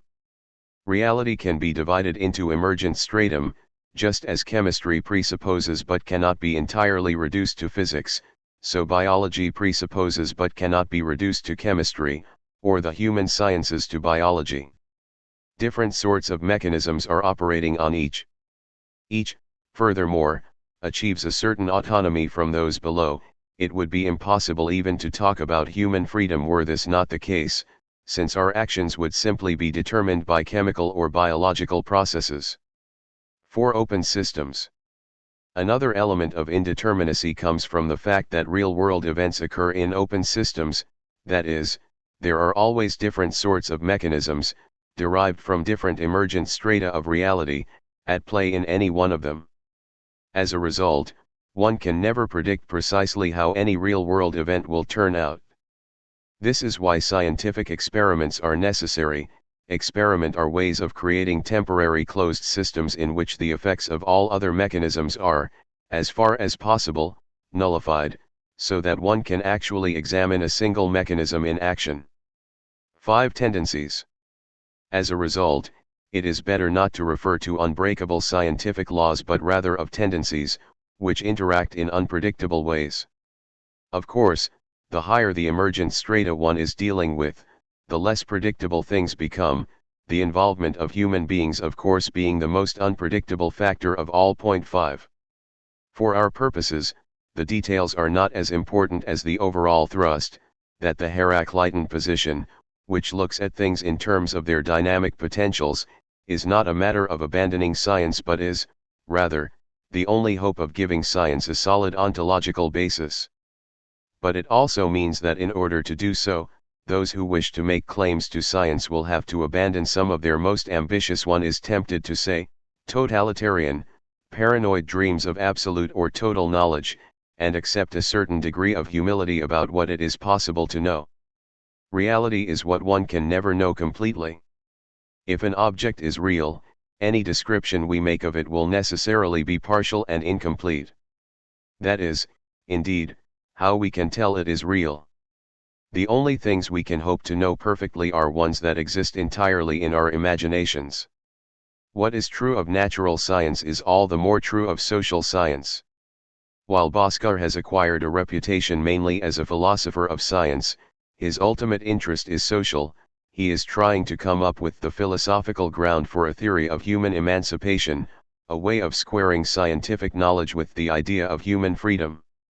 Here, too, the ultimate message is one of humility, Critical realists hold that it is possible to preserve the notion of a social reality and, therefore, of a science able to make true statements about it, but only if one abandons the sort of positivist number crunching that passes for science among most current sociologists or economists, and gives up on the idea that social science will ever be able to establish predictive laws. A last word on the Heraclitean perspective before passing on to Marx. This concerns the notion of materialism. In the Marxist tradition as elsewhere, the assumption has usually been that a materialist analysis is one that privileges certain spheres over others. There are material infrastructures and ideological superstructures. The production of food, shelter, or machine tools is considered more fundamentally material than the production of sermons or soap operas or zoning laws. This is either because they answer more fundamental, or immediate, human needs, or else, because, as with law, religion, art, even the state, they are concerned with the production of abstractions. But it has always seemed to me that to treat law, or religion, as about abstractions is to define them very much as they define themselves. If one were to insist on seeing all such spheres primarily as domains of human action, it quickly becomes obvious that just as much as the production of food requires thinking, art and literature are really a set of material processes. Literature, from this kind of materialist perspective, would no longer be so much about texts, usually thought of as abstractions that can then seem to float apart from time or space, but about the writing and reading of them. This is obviously in every way material, actual, flesh and blood. People have to write them, they have to have the leisure and resources, they need pens or typewriters or computers. There are practical constraints of every sort entailed in the circulation of literature, and so on. This might seem a weak, compromised version of materialism, but if applied consistently, it would really be quite radical. Something of the power of the approach might be judged by how much it tends to annoy people. Most scholars consider acknowledgement of the material medium of their production as somehow impertinent. Even a discipline like anthropology tends to present itself as floating over material realities, except, perhaps, when describing the immediate experience of fieldwork. Certainly it would be considered rude to point out, while discussing the merits of an anthropological monograph, that it was written by an author who was well aware that almost everyone who would eventually be reading it would be doing so not because they chose to but because some professor forced them to, or, that financial constraints in the academic publishing industry ensured that it could not exceed 300 pages. But obviously all this is relevant to the kind of books we write. At any rate, this is the sort of materialism I'll be adopting in this book, one that sees society as arising from creative action, but creative action as something that can never be separated from its concrete, material medium. Marx's theory of value. The first thing one should probably say about Marx's labor theory of value is that it's not the same as David Ricardo's. People often confuse them. Ricardo argued that the value of a commodity in a market system can be calculated in terms of the man-hours that went into making it, and therefore it should be theoretically possible to calculate precisely how many people worked how long in the process of making it, and, presumably, making the raw materials, shipping them from place to place, and so on. In fact, Marx felt Ricardo's approach was inadequate. What makes capitalism unique, he argued, is that it is the only system in which labor, a human being's capacity to transform the world, their powers of physical and mental creativity, can itself be bought and sold. After all, when an employer hires workers, he does not usually pay them by the task completed, he pays them by the hour, thus purchasing their ability to do whatever he tells them to do during that period of time. 6 Hence, in a wage labor economy, in which most people have to sell their capacity to work in this way, one can make calculations that would be impossible in a non-capitalist society, that is, look at the amount of labor invested in a given object as a specific proportion of the total amount of labor in the system as a whole. This is its value. 7. The concept makes much better sense if one bears in mind that Marx's theory of value was not meant to be a theory of prices.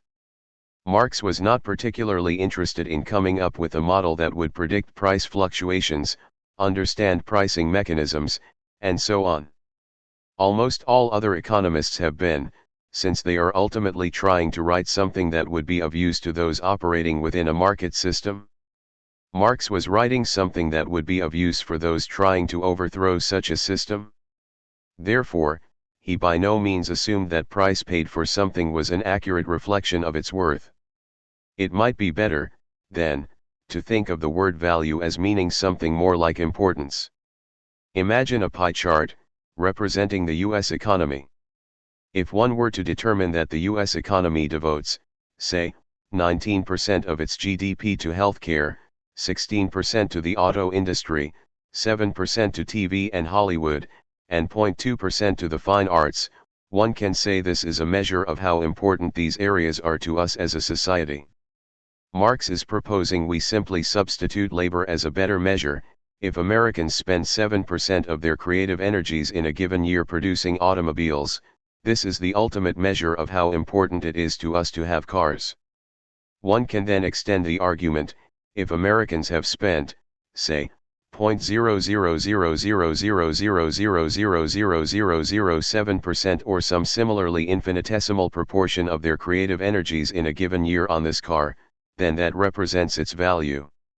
This is basically Marx's argument, except that he was speaking of a total market system, which would by now go beyond any particular national economy to include the world. As a first approximation then, one might say that the value a given product or, for that matter, institution has is the proportion of a society's creative energy it sinks into producing and maintaining it. If an objective measure is possible, it would have to be something like this. But obviously this can never be a precise measure. Creative energies, however they're defined, are not the sort of thing that can be quantified. 8. The only reason Marx felt one could make such calculations, however approximate, within a capitalist system was because of the existence of a market in labor. For labor, in effect, human capacities for action, since what you are selling to your boss is your ability to work to be bought and sold, there had to be a system for calculating its price. This in turn meant an elaborate cultural apparatus involving such things as time cards, clock punching, and weekly or bi-weekly paychecks, not to mention recognized standards about the pace and intensity of labor expected of any particular task. People are rarely, even in the most exploitative conditions, expected to work to the absolute limits of their physical and mental capacities, which enables Marx to refer to socially necessary labor time. There are cultural standards, then, by which labor can be reduced to units of time, which can then be counted, added, and compared to one another. It is important to stress the apparatus through which this is done is at the same time material and symbolic. There have to be real, physical clocks to punch, but also, symbolic media of representation, such as money and hours. Of course, even where most people are wage laborers, it's not as if all creativity is on the market. Even in our own market-ridden society there are all sorts of domains ranging from housework to hobbies, political action, personal projects of any sort where is no such homogenizing apparatus. But it is probably no coincidence that it's precisely here where one hears about values in the plural sense, family values, religious virtues, the aesthetic values of art, and so on. Where there is no single system of value, one is left with a whole series of heterogeneous, disparate ones. What, then, does one do where there is no market in labor at all, or none that is especially important? Does the same thing happen? That is it possible to apply anything like Marx's value analysis to the vast majority of human societies or to any one that existed prior to the 18th century? For anthropologists, or for that matter, those who would like to think about an alternative to capitalism, this is obviously one of the most important questions. The praxeological approach. It would have been easier if Marx had given us more of a clue in his own writings. The closest Marx himself ever came to writing general social theory was in some of his earliest theoretical writings, his theses on Feuerbach, 1844 manuscripts, and especially the German ideology, co-written with Engels between 1845 and 1846. This was the period when Marx was living in Paris and making a broad accounting with the radical philosophical circles in which he'd spent his intellectual youth in Germany. In doing so, these works map out a synthesis of two very different intellectual traditions, the German idealism of the Hegelian school, and the materialism of the French Enlightenment. The advantage of Hegel's dialectical approach to history, Marx felt, was that it was inherently dynamic, rather than starting from some fixed notion of what a human being, or the physical world, is like. It was the story of how humanity effectively created itself through interacting with the world around it. It was, in effect, an attempt to see what the history would look like if one assumed from the start that Heraclitus had been right. Not only was it about action, ultimately, what Hegel's philosophy was about was the history of how humanity becomes fully self-conscious through its own actions. It was its final achievement of true self-understanding, which Hegel, modestly, believed to have been achieved in himself, which laid open the possibility of human freedom. The problem was that neither the conservative Hegel nor the radical young Hegelians, who argued the process had not been completed, and more drastic measures, such as an attack on religion, were required, started from real, flesh and blood human beings. Instead, their active subjects were always abstractions like mind, reason, spirit, humanity, or the nation. Marx proposed a materialist alternative. But neither was Marx especially happy with the materialism of his day, which was mainly a product of French Enlightenment philosophers like Helvetius. The problem with all previous materialism, he noted in his theses on Feuerbach, is that it did not see human beings as driven by self-conscious projects at all. It saw them as virtually passive, driven by a fixed set of basic, physical needs, simply adapting to their environment in such a way as to best satisfy them. What he proposed, instead, was a synthesis, in which human beings are seen as active, intentional, imaginative creatures, but at the same time, physical ones that exist in the real world. That, as he put it elsewhere, men make their own histories, but not under conditions of their own choosing. It's certainly true that Marx's work often seems to pull in several different directions at once. Take for example his famous description of the four moments in the German ideology in which he and Engels set out the basic material realities that have to be taken into account before one can talk about humans to be able to make history. 1846 1970:48, 51. What separates humans from animals is that humans produce their means of livelihood. He also notes that human beings, in order to exist, not only, 1. need to produce basic requirements like food and shelter, but that, 2. the act of producing in order to meet such needs will always create new needs, that, 3. in order to continue to exist human beings need to produce other human beings, which entails procreation, child rearing, the family, etc., and that, 4. since humans never produce any of these things in isolation, every society must also have relations of cooperation. It is only after this has been taken into account, Marx notes, that one can begin to talk about consciousness, which, he emphasizes, here makes its appearance in the form of agitated layers of air, sounds, in short, of language. 1846:50, 51, which in turn arises from people's needs to talk to each other rather than independently in the minds of individual human beings. This certainly sounds like it's moving towards the sort of division between material infrastructure and ideological superstructure laid out, most explicitly, in his preface to a contribution to the Critique of Political Economy, 1859. But this also moves away from Marx's central inspiration, which is that consciousness is not the icing on the cake of production, but rather, fundamental to production itself. For Marx, what sets humans apart from animals was precisely that humans produce things in a self-conscious manner. What makes us human is not so much reason, at least in the modern, problem-solving sense, as imagination. We presuppose labor in a form that stamps it as exclusively human. A spider conducts operations that resemble those of a weaver, and a bee puts to shame many an architect in the construction of her cells. But what distinguishes the worst architect from the best of bees is this, that the architect raises his structure in imagination before he erects it in reality. I, 178. Humans envision what they would like to have before they make it. As a result, we can also imagine alternatives.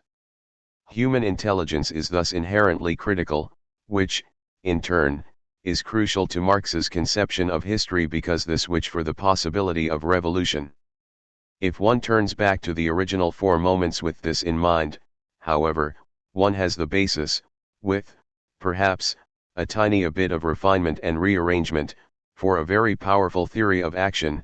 Turner 1984:11, Fion's 1993:3. The result would look something like this. In any society, one might say, production entails 1. An effort to fulfill perceived needs on the part of the producer. These, as Marx notes, must always include basic necessities like food and shelter, but are never limited to this. It also includes the key insight that objects exist in 2 senses, not just as physical objects that actually exist in the world, but also, insofar as they are present in some subject's, consciousness, as objects of that subject's action in some sense or another, even if this is only in the minimal sense of active observation and study. This is what he argued Feuerbach's materialism overlooked. 2. Humans being social creatures, this also means producing a system of social relations, families, clans, guilds, secret societies, government ministries, etc., within which people coordinate their productive actions with one another. In part this also means that production also entails 3. Producing the producer as a specific sort of person, seamstress, harem eunuch, movie star, etc. In cooperating with others, a person defines herself in a certain way. This can be referred to as the reflexive element in action. It also usually means being ascribed certain sorts of power or agency, or actually acquiring them. 9. 4. The process is always open-ended, producing new needs as a result of 1, 2, and 3, and thus bearing within it the potential for its own transformation. So we start with the notion of intentional action, productive action aimed at a certain goal. This action produces social relations and in doing so transforms the producers themselves. Stated this way, the model seems straightforward enough. There's no element in it that's not pretty self-evident. But to apply it consistently, one would have to rethink all sorts of accepted elements of social theory. Take for example the notion of social structure. If one starts from this broad notion of production, social structures like any other sort of structure are really just patterns of action. But they are very complicated patterns. They not only coordinate all sorts of intentional human action, they are also the means through which actors are continually redefining and even remaking themselves at the same time as they are reproducing, and also inevitably, changing, the larger context through which all this takes place. Even for an outside observer, it is not easy to keep track of all of this. There are certain points, for example, the precise boundaries between individual and collective creativity that we can probably never fully understand. From inside the system, it is well nigh impossible. In fact, individual actors tend to be aware of only the first of the 4 moments, the specific thing they are making or doing, the specific end they have in mind. 10.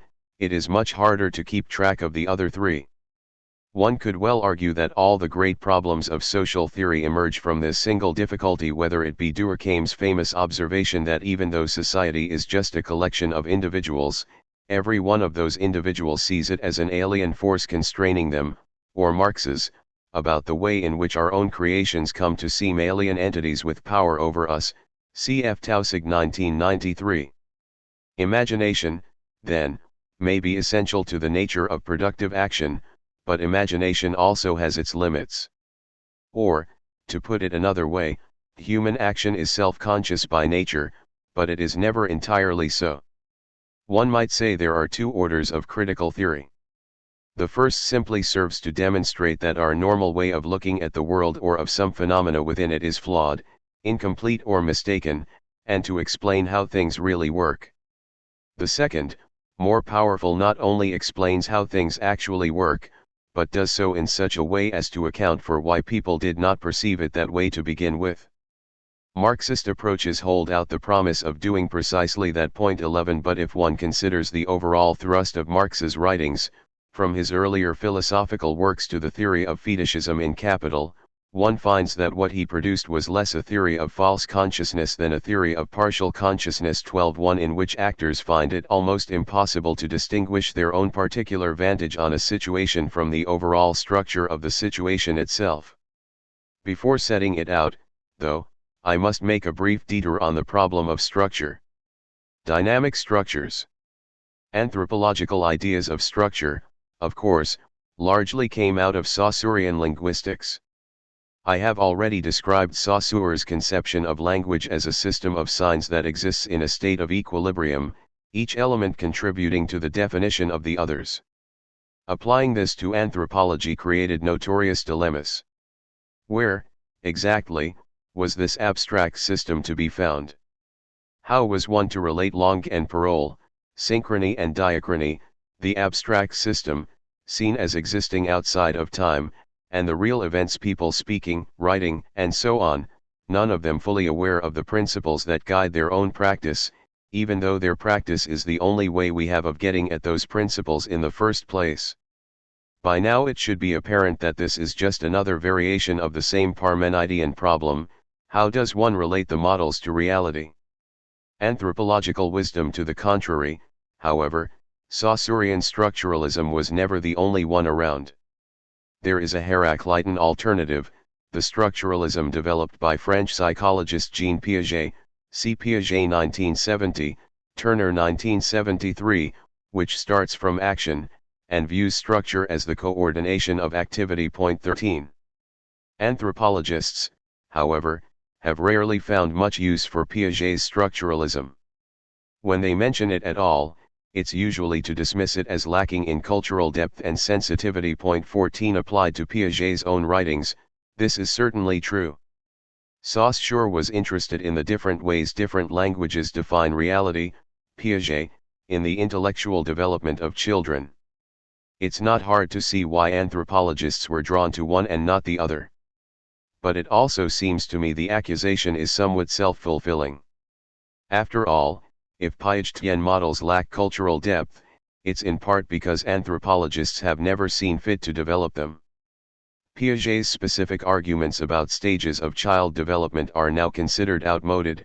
What's important here, though, are not the particulars, but the overall approach.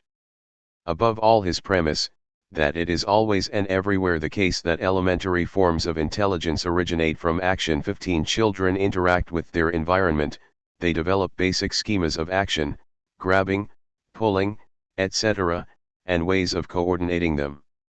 Next, children start to develop more complex and generalized modes of thought through a process Piaget calls reflexive abstraction, in which they begin to understand the logical principles immanent in their own interaction with the world, and these same schemes of coordination which themselves, in turn, become more refined and more effective as a result. This allows for further processes of reflexive abstraction, and so on. There's no need here to launch into details, but there are a few points that will be crucial to bear in mind. The first is that Piaget insists that the basis of any system of knowledge is always a set of practices. Mathematics, for example, is not derived from the idea of number but from the practice of counting. The abstract categories, however important, never come first. The second, that a structure can always be seen as a set of transformations, based on certain invariant principles. This can be as simple as a matter of moving pieces across a board, which stays the same, the defining feature of such transformations being that they are reversible, the pieces can be moved back again. The crucial point is that what we call structure is not something that exists prior to action. Ultimately, structure is identical with the process of its own construction. Complex abstract systems are simply the way actors come to understand the logic of their own interactions with the world. It's also crucial to bear in mind that the process of reflexive abstraction is open-ended. Piaget does not believe that development is simply a matter of achieving a certain level and then stopping. There are always new and more complex levels one could generate. Here Piaget invokes the German mathematician Kurt Gödel, who managed to show that no logical system, such as, say, mathematics, could demonstrate its own internal consistency. In order to do so, one has to generate a more sophisticated, higher level that presumes it. Since that level will no be able to demonstrate its own principles either, one then has to go on to generate another level after that, and so on ad infinitum. Gödel showed that the construction of a demonstrably consistent theory requires not simply an analysis of its presuppositions, but the construction of the next higher theory. Previously, it was possible to view theories as layers of a pyramid, each resting on the one below, the theory at ground level being the most secure because constituted by the simplest means, and the whole firmly poised on a self-sufficient base. Now, however, simplicity becomes a sign of weakness, and the fastening of any story in the edifice of human knowledge calls for the construction of the next higher story. To revert our earlier image, the pyramid of knowledge no longer rests on foundations but hangs on its vertex, an ideal point never reached, and, more curious, constantly rising. Piaget 1970-34. Just as with Boscar's conception of scientific inquiry, perfectly content to discover ever more basic levels of reality without ever hitting bedrock, we are dealing with an open-ended system. One can always construct a more sophisticated point of view. This might seem all very abstract, but it suggests new ways to look at any number of long-standing problems in anthropology. Take, for example, Pierre Bourdieu's work on habitus, 1979, etc. Bourdieu has long drawn attention to the fact, always a matter of frustration to anthropologists, that a truly artful social actor is almost guaranteed not to be able to offer a clear explanation of the principles underlying her own artistry. According to the Gödelian/Piagetian perspective, it's easy to see why this should be.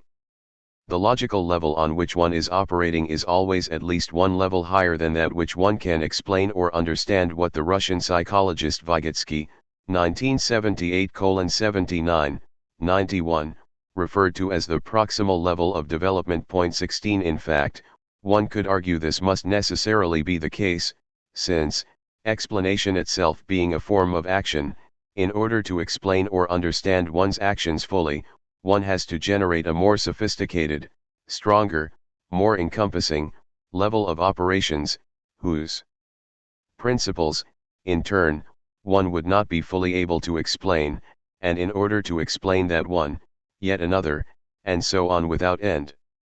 Or consider, again, the phenomenon of rites of passage, a classic issue in anthropology since Arnold van Gennep's essay of 1909. Van Gennep argued that all such rituals, across the world, always contain at least three stages. They begin with rites of separation, in which, say, a boy undergoing initiation is separated from his old identity, as a child, and end with rites of reintegration, in which he is reintegrated into the social order in his new identity, as a man. The liminal stage is the one that falls in between, when the boy is, as it were, suspended between identities, not quite one thing, not quite another. As Victor Turner noted, 1967, this stage has a tendency to take on some very strange, anti-structural qualities. Those who pass through it are at once sacred and polluting, creative and destructive, divine and monstrous, and ultimately beyond anything that can be explained by the order of normal life. But as Terence Turner has observed, 1977, see 1993:22, 26. According to the Piagetian approach, this is, again, much as should be. Because here too there is a difference of logical levels. To maintain a system of classification, i.e., one that divides males into children, adolescents, adults, and so on, requires a certain level of logical operations. It is, like any set of categories, the other side of a set of activities. To operate on the level where you can transform one category into the other implies entering into a higher, encompassing level, or, to put it another way, with powers of a fundamentally different nature than those which operate in ordinary life, in which people are one thing or another. 17 Here too, the highest level of operations is one that cannot be represented or fully accounted for, at least in social terms. Representing such powers becomes a problem. Everyday categories do not apply. Hence, the tendency to resort to mystery, paradox, unknowability, or systematic inversions of normal ways of doing things, a world turned upside down. It's easy to see how this perspective might have all sorts of important implications. Most Durkheimian ritual analyses turn, in one way or another, on the concept of the sacred, usually seen a point of transformation or metamorphosis that stands apart from profane existence, and that, for a Durkheimian, is the point where the individual comes into contact with the power of society itself, society being for Durkheim an emergent reality of its own, standing beyond and constraining the individual. As I have already remarked, the notion ultimately has much in common with Marx's conception of alienation, which after all, also set off from a study of religion, the most dramatic difference between the two being one of attitude. Unlike Marx, Durkheim didn't see anything particularly wrong with the fact that society seemed to impose itself on individuals as an alien force, any more than he had any problem with the existence of social hierarchies. Marx, who objected to both, saw them as two sides of the same coin. To understand fully the parallels between Marx and Piaget, however, one must look a little more closely at Piaget's notion of egocentrism. Egocentrism and partial consciousness. One of Piaget's more remarkable achievements was to take a fact that almost anyone knows, that children tend to see themselves as the center of the universe, and make it the basis for a systematic theory of intellectual and moral development. Egocentrism, according to Piaget, is a matter of assuming one's own, subjective perspective on the world is identical with the nature of the world itself. Development, in turn, becomes a matter of internalizing the fact that other ones are possible, or, to put it a bit more technically, creating structures which are really the coordination of different possible perspectives. Very young children, for example, do not understand that objects continue to exist when they are no longer looking at them. If a ball rolls out of sight, it is simply gone. To understand that it is still there is to understand first of all that there are other angles from which one might be looking at it, from which one would still be able to see it.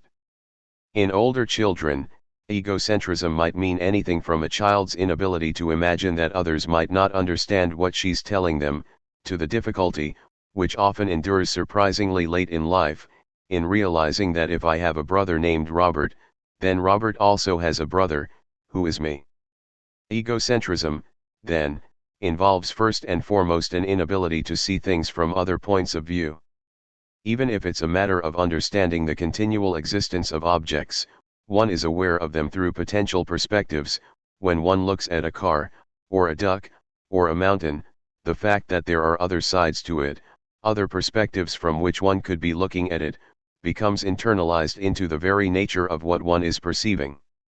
It would simply not look the same otherwise. Hence, for Piaget, achieving maturity is a matter of decentering oneself, of being able to see one's own interests or perspective as simply one part of a much larger totality, not intrinsically more important than any other. In matters social, however, one clearly cannot do this all the time. It is one thing bearing in mind, when one looks at a house, that it has more than one side to it, quite another to be continually aware of how a family must seem to every member of it, or how each member of a group of people working on some common project would see what was going on. In fact, human beings are notoriously incapable of doing so on a consistent basis. Here again, there appears to be a very concrete limit to the human imagination. Of course, the more complex the social situation, the more difficult such imaginative feats become. Which brings us back to the original point derived from Marx, that it is almost impossible for someone engaged in a project of action, in shaping the world in some way, to understand fully how their actions simultaneously contribute to a. recreating the social system in which they are doing so, even if this is something so simple as a family or office, and thus, b. reflexively reshaping and redefining their own selves. In fact, according to Turner, it's really the same point, because in order to understand this fully, one would have to be able to coordinate the subjective points of view of everyone involved to see how they all fit together, or, in the case of conflict, don't, and so on. That aspect which falls outside our comprehension, even though it is a product of our own actions, tends to seem something which stands alien, apart from us, something that constrains and controls us rather than the other way around.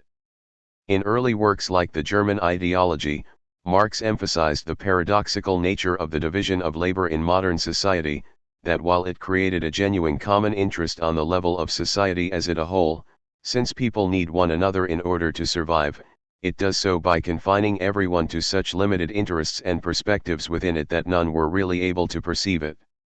It was precisely the fact that people are confined to these partial perspectives that, Marx argued, gave rise to alienation, the consolidation of what we ourselves produce into an objective power above us, the fact that our powers appear to us in strange, external forms. Ullman 1971. Commodity fetishism is really just another version of the same thing. It is the result, above all, of the fact that the market creates a vast rupture between the factories in which commodities are produced, and the private homes in which most are finally consumed. If a commodity, a futon, a video cassette, a box of talcum powder fulfills a human need, it is because human beings have intentionally designed it in order to do so. They have taken raw materials and, by adding their strength and intelligence, shaped it to fulfill those needs.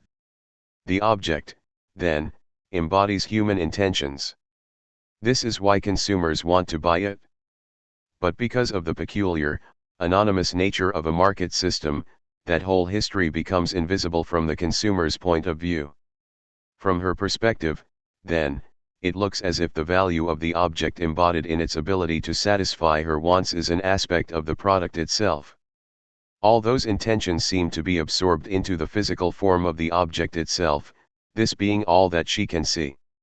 In other words, she too is confusing her own, partial, subjective, perspective with the total, objective, nature of the situation itself, and as a result, seeing objects as having human powers and properties. This is precisely the sort of thing, the attribution of subjective qualities to objects, that Piaget argues is typical of childhood egocentrism as well. Cf. Turner and Fayon's 1988, point 18. The same logic is reproduced on every level of commercial life, where everyone tends to speak of products and money as propelling themselves along, selling themselves, flooding markets or fleeing from adverse investment climates, because, from their own particular, partial, interested perspective, all this might as well be true.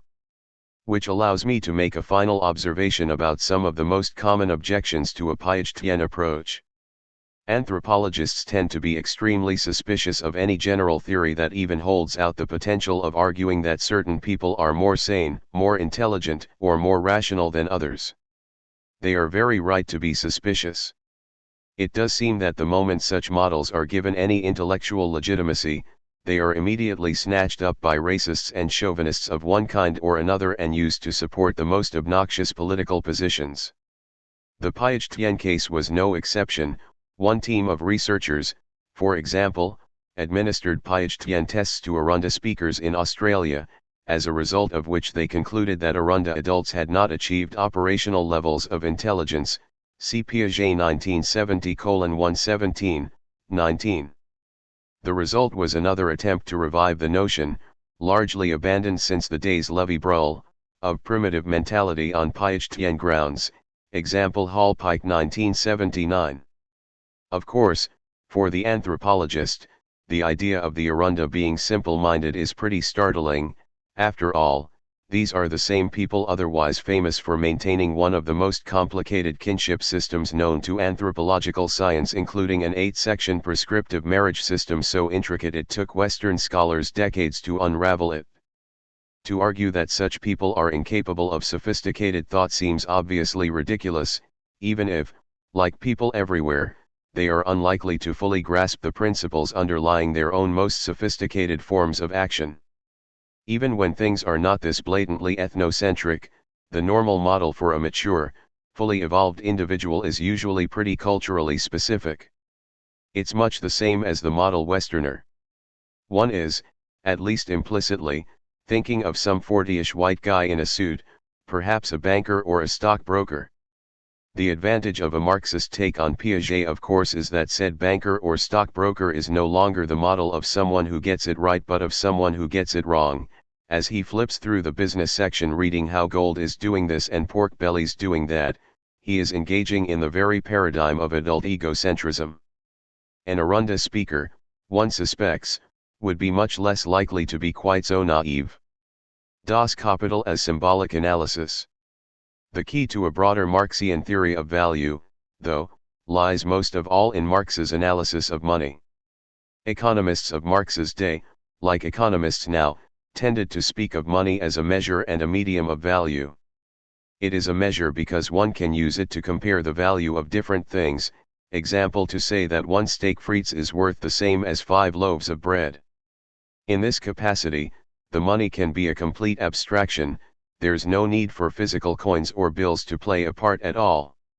When money acts as a medium of exchange, that is, to actually buy bread or pay for an order of steak, this is of course no longer true. In either case, money is simply a tool. Marx's innovation was to draw attention to a third aspect of money, what might be called its reflexive moment, money as a value in itself. A tool facilitates action, it is a means to an end. From the perspective of people actually engaged in many financial transactions, Marx observes, money is the end. It becomes the very embodiment of value, the ultimate object of desire. One might think of this as the flip side of commodity fetishism. When workers agree to work for wages, they place themselves in a position in which for them, money is the end of the whole process. They perform their creative, productive actions in order to get paid. But for Marx this is of special significance, because the value that the money represents is, in the last analysis, that of labor itself. Point 19. What's happening here actually goes well beyond the fetishization of commodities. And it is even more fundamental to the nature of capitalism. What money measures and mediates, according to Marx, is ultimately the importance of certain forms of human action. In money, workers see the meaning or importance of their own creative energies, their own capacity to act, and by acting to transform the world, reflected back at them. Money represents the ultimate social significance of their actions, the means by which it is integrated in a total, market, system. But it can do so because it is also the object of their actions, that's why they are working, in order to receive a paycheck at the end of the week. Hence, it is a representation that plays a necessary role in bringing into being the very thing it represents. Readers coming to Capital expecting to read the work of a material determinist are often rather surprised to discover that the book starts out with what can only be called a series of detailed symbolic analyses, of commodities, money, and fetishism. But what sort of theory of symbolism, exactly, is Marx working with? The best way to think about it, perhaps, is to say that, like his theory of productive action, it combines elements of two traditions, one that we would now see as essentially German, the other French. One might call them theories of meaning, and theories of signification. The first, which had its roots in Hegel but also gave rise to hermeneutics, sees meaning as essentially identical with intentionality. The meaning of a statement is what the speaker meant to say. One reads a text in order to understand the author's intent. It is this intentionality that unifies the parts of the text into a coherent whole. Hermeneutics first developed in biblical scholarship, where this would have to be true if one assumes, as biblical scholars did, that what the Bible ultimately conveys is the will of God. Signification, which later found its exponent in Ferdinand de Saussure, is based on a notion of contrast, the signification of a term being the way it is different from the other terms in a set, Slicing the pie of reality again. What Marx is talking about combines elements of both. Money has meaning for the actors, then, because it sums up their intentions, or, the importance of their intentional actions, which comes down to pretty much the same thing. However, it can do so only by integrating them into a contrastive totality, the market, since it is only by means of money that my individual actions and capacities become integrated as a proportion of the totality of everyone's. See Turner 1979 c. 21. As a first approximation, money is a concrete token of value. Value is the way in which an individual actor's actions take on meaning, for the actor herself, by being incorporated into a larger social whole. Obviously, Marx was no more drawing on the hermeneutic tradition itself than he was the Saussurean. His approach goes back, instead, to Hegel, who also insists on examining actions in terms of how they are integrated into larger concrete totalities.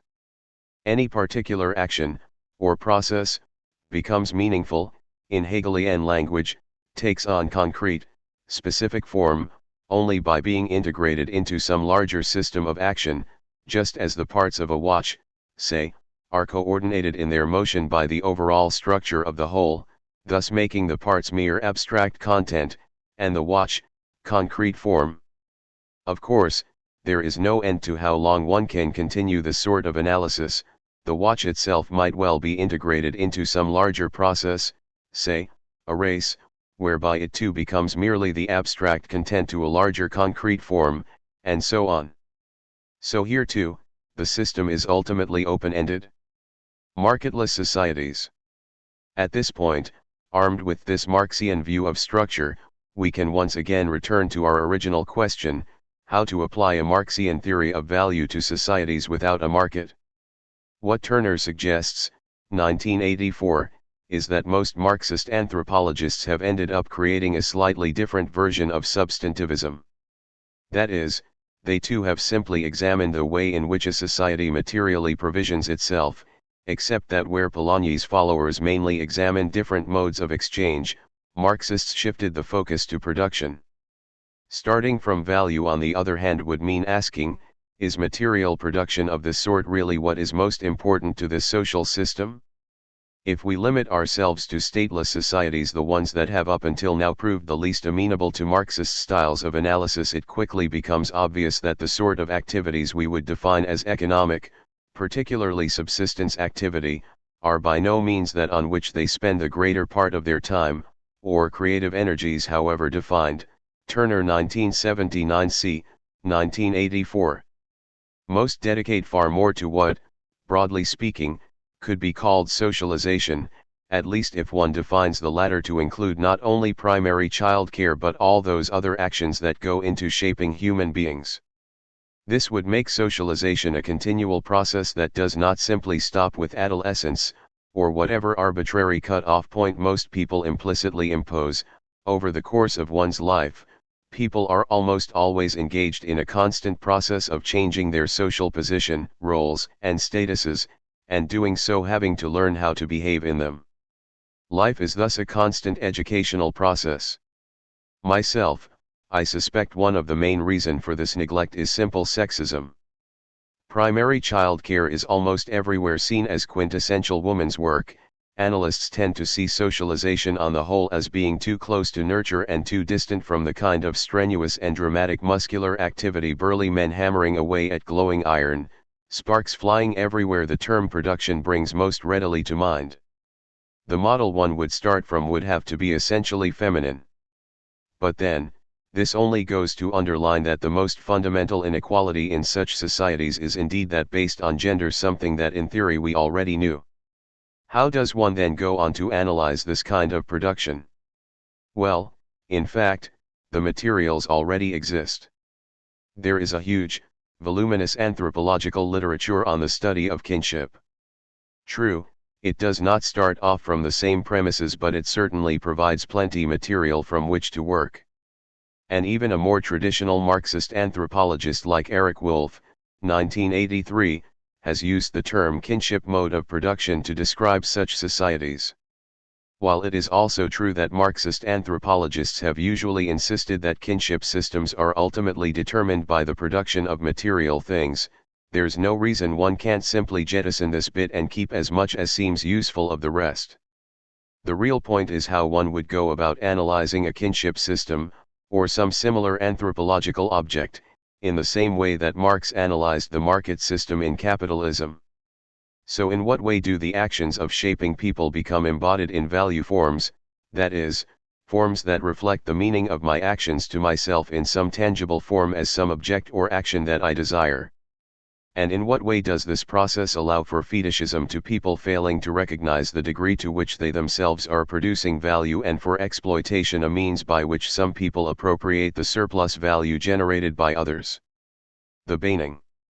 Production and realization. A good place to start with might be Jane Fayon's work on the Baining of Papua New Guinea, 1993b, 1997, Turner and Fayon's 1987. The Baining, a population of taro farmers who live in scattered hamlets in the mountainous interior of East New Britain, are somewhat notorious in the anthropological literature for their almost complete lack of any elaborate social structure. Fayons describes their society as a kind of egalitarian anarchism because of their lack of political structures. In fact, they lack enduring social structures of almost any kind whatever. Not only are there no chiefs or big men, but no clans, lineages, age grades, no initiation societies, ritual or exchange associations, or anything, really, that can be called a ritual system. 20 There was a time when anthropologists used the term simple society as a euphemism for primitive. Normally, the term was an obvious misnomer, but the Baining appear as close as one is likely to find to a genuinely simple society. There are domestic groups and individual kindreds, and that's about it. Perhaps as a result, Baining society also appears to be singularly lacking in mystification. According to Fayons, Baining society is based on something very much like a labor theory of value. What distinguishes humans from animals is the fact that humans' work, or sweat, is considered the quintessential human activity. It is conceived largely in terms of the generation of heat, fire or sweat in gardening, which is in turn seen as the quintessential form of work. Hence the basic schema of action, or what one would call value template, is one of the application of human labor to transform nature into culture, socialization in the broadest sense. It's a template of value because the ability to do so is the main thing that brings one prestige in Baining life. While gardening work is the paradigm, raising children, literally, feeding them, is seen in the same terms. It is a matter of transforming infants, who are seen as relatively wild creatures when they are born, into fully formed social beings, humans whose humanity, in turn, is defined largely as a capacity for productive action. So even here, there is a sort of minimal hierarchy of spheres. Producing food is not simply a value in itself. The most prestigious act in Baining society is giving food, or other consumables. To be a parent, for example, is not considered so much a matter of procreation but of providing children with food.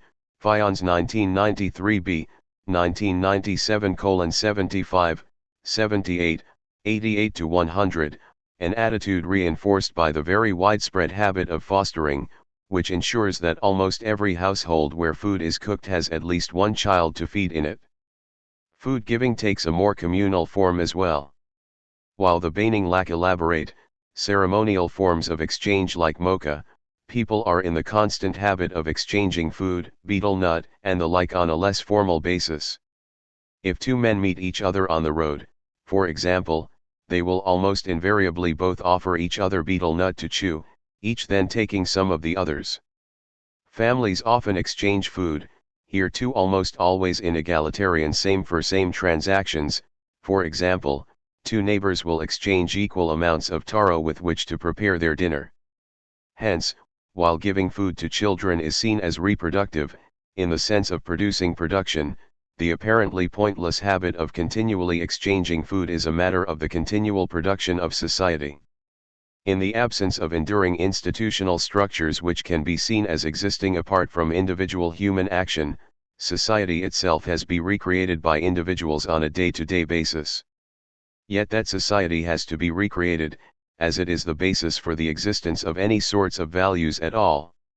Even in this remarkably minimal, stripped-down version, then, one finds one key distinction that always seems to recur, what in dialectical terms is usually referred to as the distinction between production and realization. Productive labor creates value mainly in potentia. This is because value is inherently contrastive, thus it can only be made into a reality, realized, in a relatively public context, as part of some larger social whole. Among the Baining, producing food through the labor of gardening is seen as the origin of value, but that value is only realized when one gives some of that food to someone else.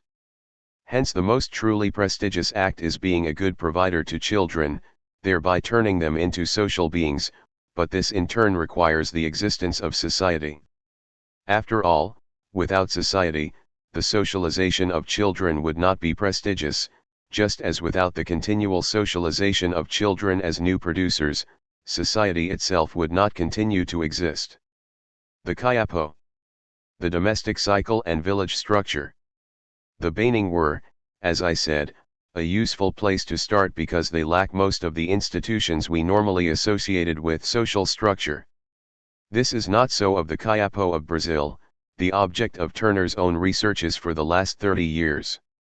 The Kyapo are one of the GE/Borrower societies of central Brazil, who, when they first became known to outsiders in mid-century, were considered remarkable for combining what seemed like an extremely simple technology with an almost bewilderingly complicated social system.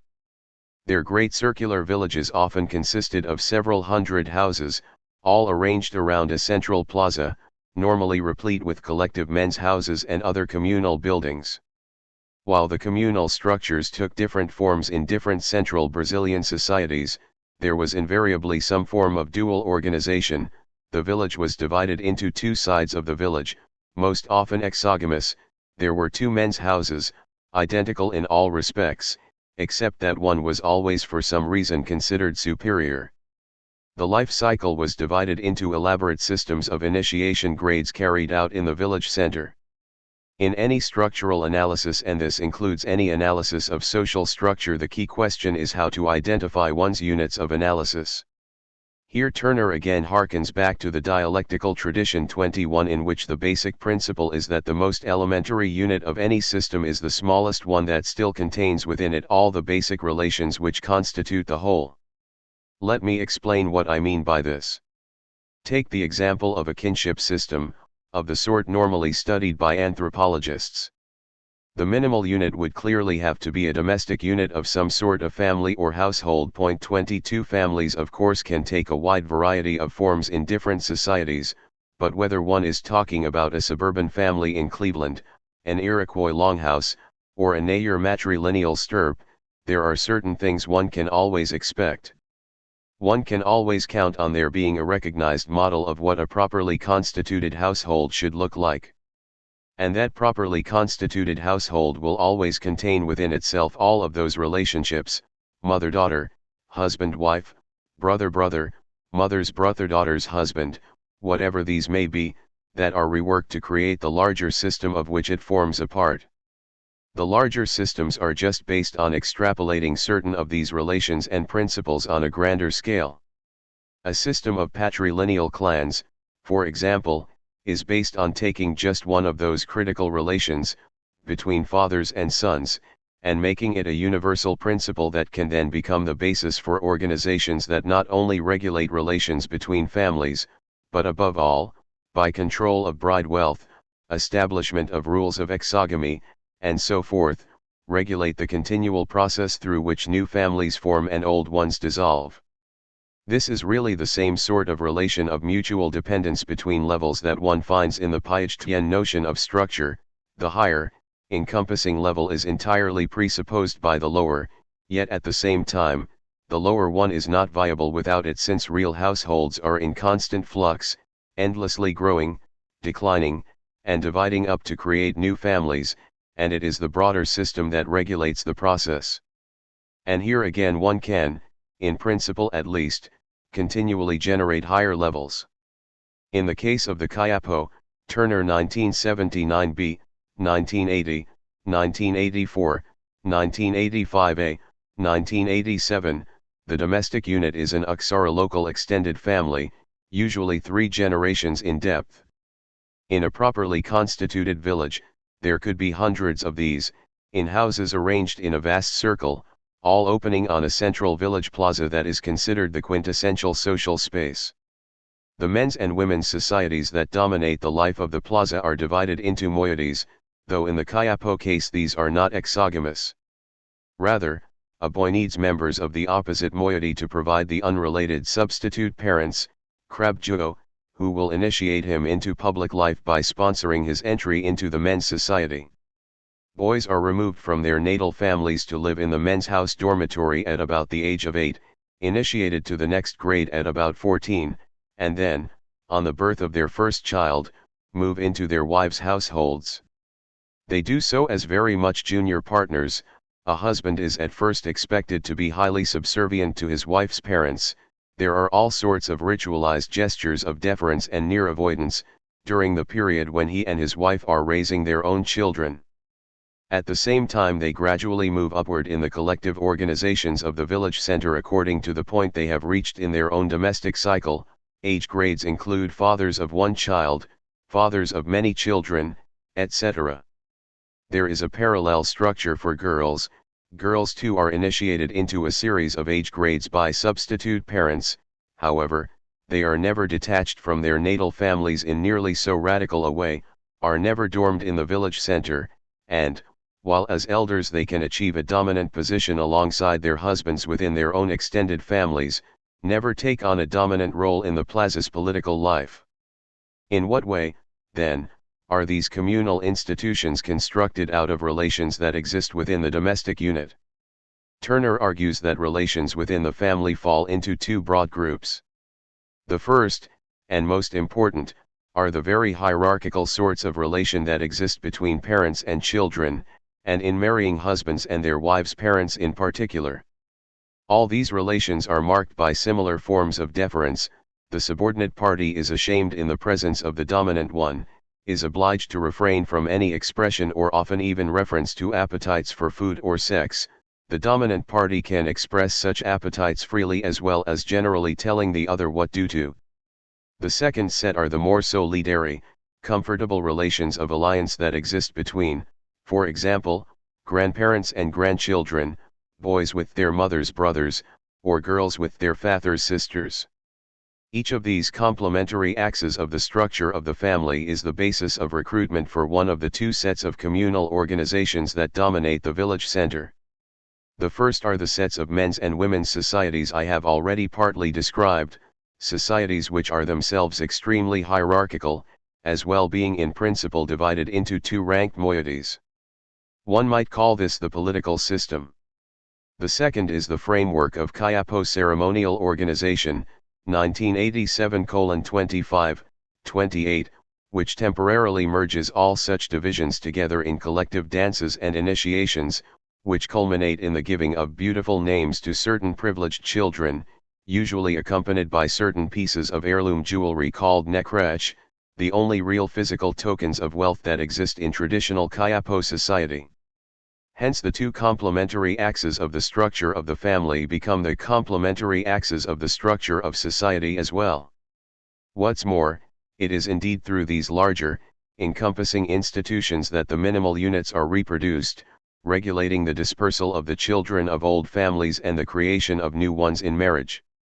The communal institutions, in Turner's terms, embody certain aspects of the minimal units at the same time as they also serve as the necessary means for those units' continual reproduction. The crucial thing here is that these 2 axes also correspond to the 2 key values of Kayapo society.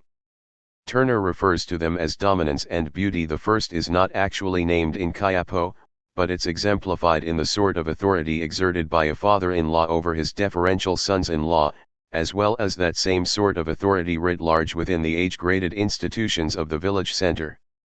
The Kayapo notion of beauty, on the other hand, implies perfection, completion, and finesse, 23 It is evinced most of all in the harmony of grand ceremonial that unites an entire Kayapo community, of which the giving of beautiful names is perhaps the exemplary form. In the communal sphere, these two are combined in certain forms of public performance. These are, in ascending order of prestige, a kind of mournful keening performed by elder women at public events, the formal oratory with which senior men harangue the community on matters of collective import, and most all, a form of oratorical chanting, called ben, whose use is limited to chiefs. 24 These represent the pinnacles of social value in Kayapo society because they are seen as combining completely uninhibited self-expression, i.e., a complete lack of deference, hence, untrammeled dominance, with the consummate mastery and fullness of style that is the epitome of beauty. Now, all this might seem a far cry from the analysis of factory production in Marx's Capital.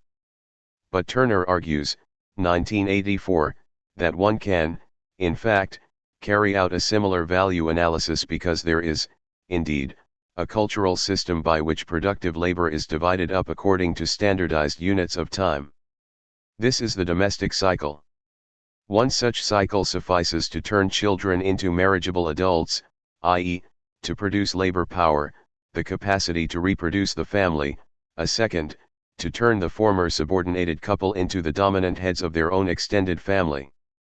The critical thing, however, is that in that second cycle, the actual labor of socialization is no longer carried out by the couple themselves.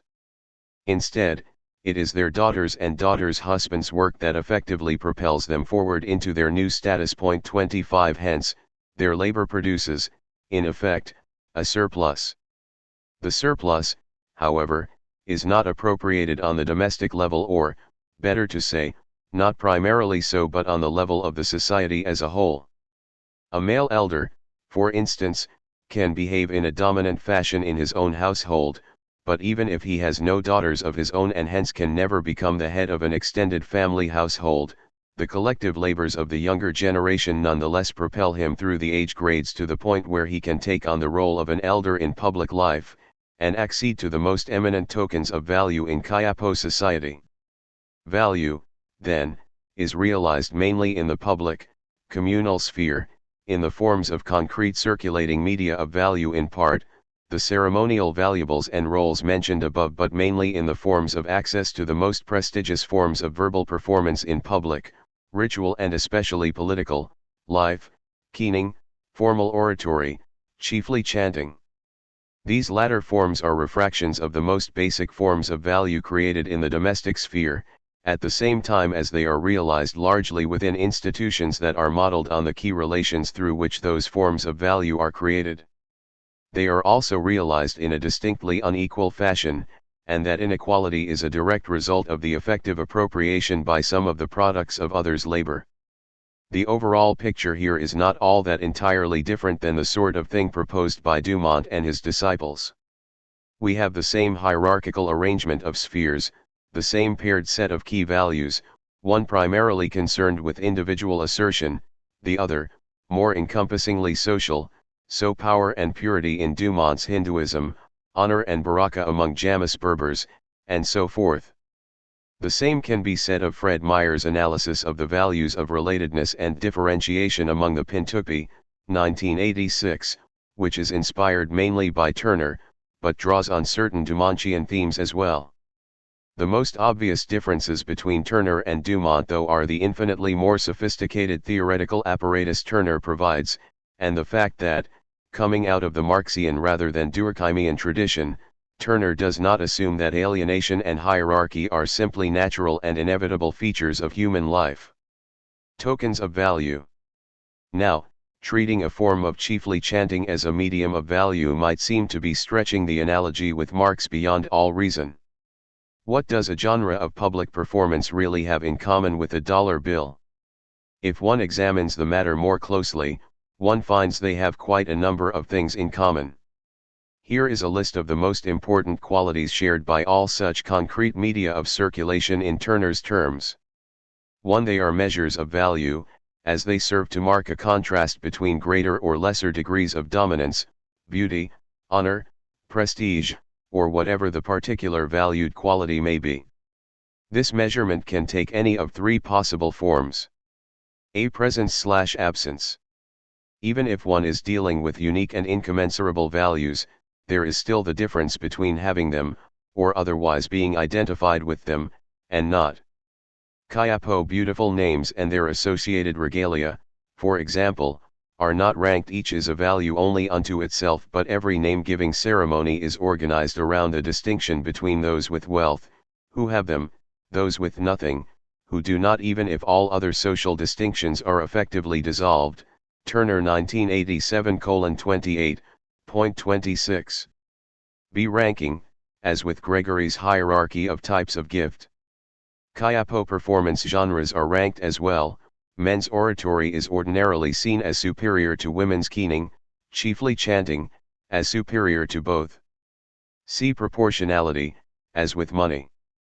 In any of these, what is ultimately being measured is the importance of the creative energies, in the Kyapo case, above all those spent in the creation of fully socialized human beings, required to produce them. 2. They are media of value, as they are the concrete, material means by which that value is realized. In other words, it is not enough for tokens of value to provide a way of contrasting levels of value. There have to be material objects, or material performances, which either bring those values into being in a way that they are at least potentially perceptible to a larger audience. This audience, from the actor's point of view, more or less constitutes society, or are translatable into things that do. 3. Finally, these tokens almost inevitably come to seen as ends in themselves. Actual people tend to see these material tokens not as tools through which value can be measured or mediated, but as embodiments of value in themselves, even, in classic fetishistic fashion, as the origins of those very values. Turner 1979 c. 31, 34. The last point is crucial, because this is what finally points the way towards reconciling social structure and individual desire, which is precisely what a value theory was supposed to do. Most Kyapo do, undoubtedly, feel that it is right their own society should continue to exist. In this they are like most people. But in the absence of great catastrophes, the question of the continued existence of one's society is not something to which many give a lot of thought. Reproducing society is not, normally, seen as an end in itself. 27 Rather, most people pursue social values in more or less concrete form. If they are Kyapo, they work their way towards socially dominant positions in the central, communal institutions, if only so that they will be in a position to express themselves freely and not to have to live in constant constraint and embarrassment. They hope to be able to play an important part in the performance, a truly beautiful collective ritual, to give a beautiful name to their brother's daughter, to be the sort of person others listen to as a voice of moral authority, to ensure one's children might someday be. One is tempted to say that society is created as a side effect of such pursuits of value. But even this would not be quite right, because that would refy society. Really, society is not a thing at all, it is the total process through which all this activity is coordinated. 28 And value, in turn, the way that actors see their own activity as meaningful as part of it. Doing so always, necessarily, involves some sort of public recognition and comparison. This is why economic models, which see those actions as aimed primarily at individual gratification, fall so obviously short. They fail to see that in any society, even within a market system, solitary pleasures are relatively few. The most important ends are ones that can only be realized in the eyes of some collective audience. In fact, one might go so far as to say that while from an analytical perspective society is a notoriously fluid, open-ended set of processes, from the perspective of the actors, it is much more easily defined. Society simply consists of that potential audience, of everyone whose opinion of you matters in some way, as opposed to those, say, a Chinese merchant, to a 19th-century German peasant farmer, or vice versa, or most anthropologists to the janitors who clean their buildings, or vice versa, whose opinion of you would never think about at all. But, and this is what I think Strathern, for example, does not take fully into account, value is not created in that public recognition. Rather, what is being recognized is something that was, in a sense, already there. All this I think has a definite bearing on the question of exploitation. Let me return for a moment to Mount Hagen and the argument about Melpa-Pig exchange. The reader will recall Joseph Ides argued that behind the dramatic, public gestures of gift-giving between men lie hidden a whole history of less dramatic, more repetitive daily actions, largely carried out by women, by which the pigs are produced. Mocha ceremonies make it seem as if the pig's value is produced by exchange. In doing so, it disguises its real origins in women's labor.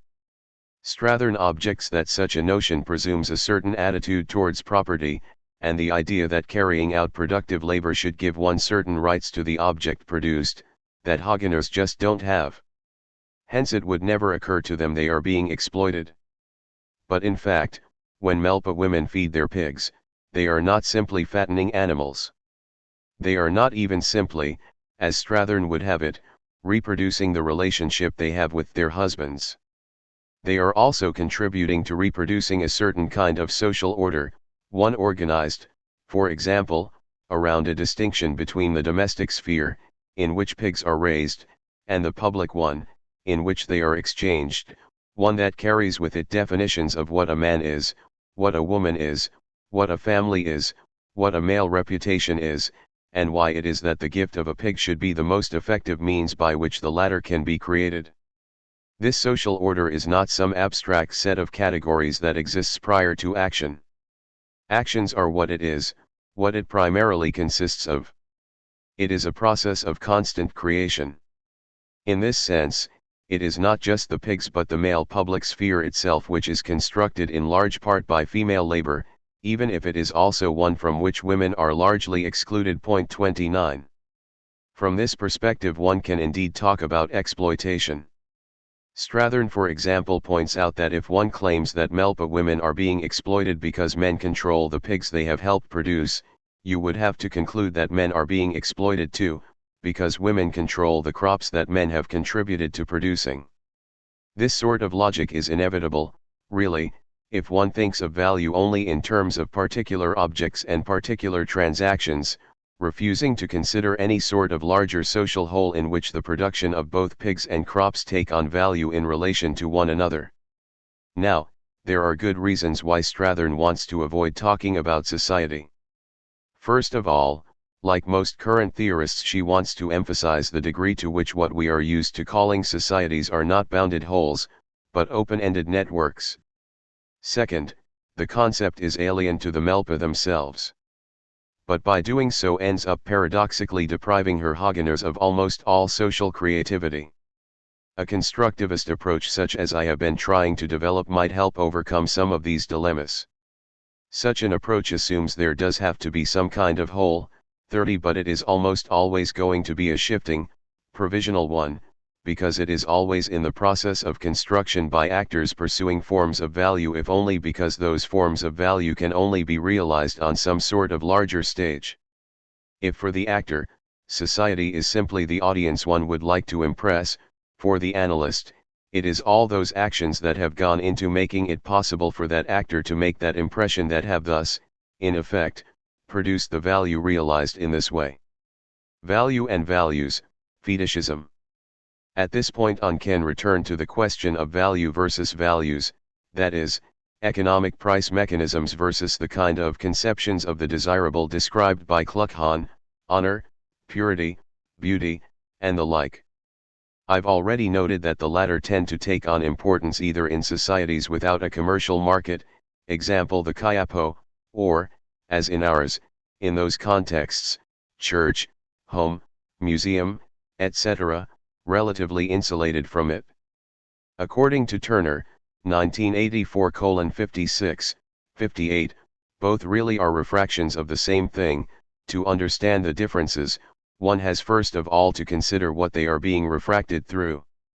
That is, one has to consider the nature of the media through which social value is realized. The key question is the degree to which value can, as it were, be stored. Here money represents one logical extreme.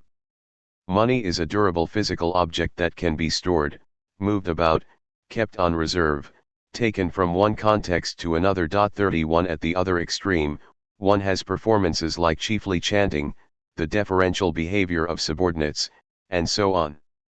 A performance is obviously not something that can be stored and consumed later on. Hence, as he puts it, there can be no distinction here between the spheres of circulation and realization. Both have to happen in the same place. Here it might help to go back to Marx, who invented these particular terms. In a capitalist system, the typical product is made in a factory and passes from wholesaler to retailer, before finally being bought by a consumer and taken home to be consumed.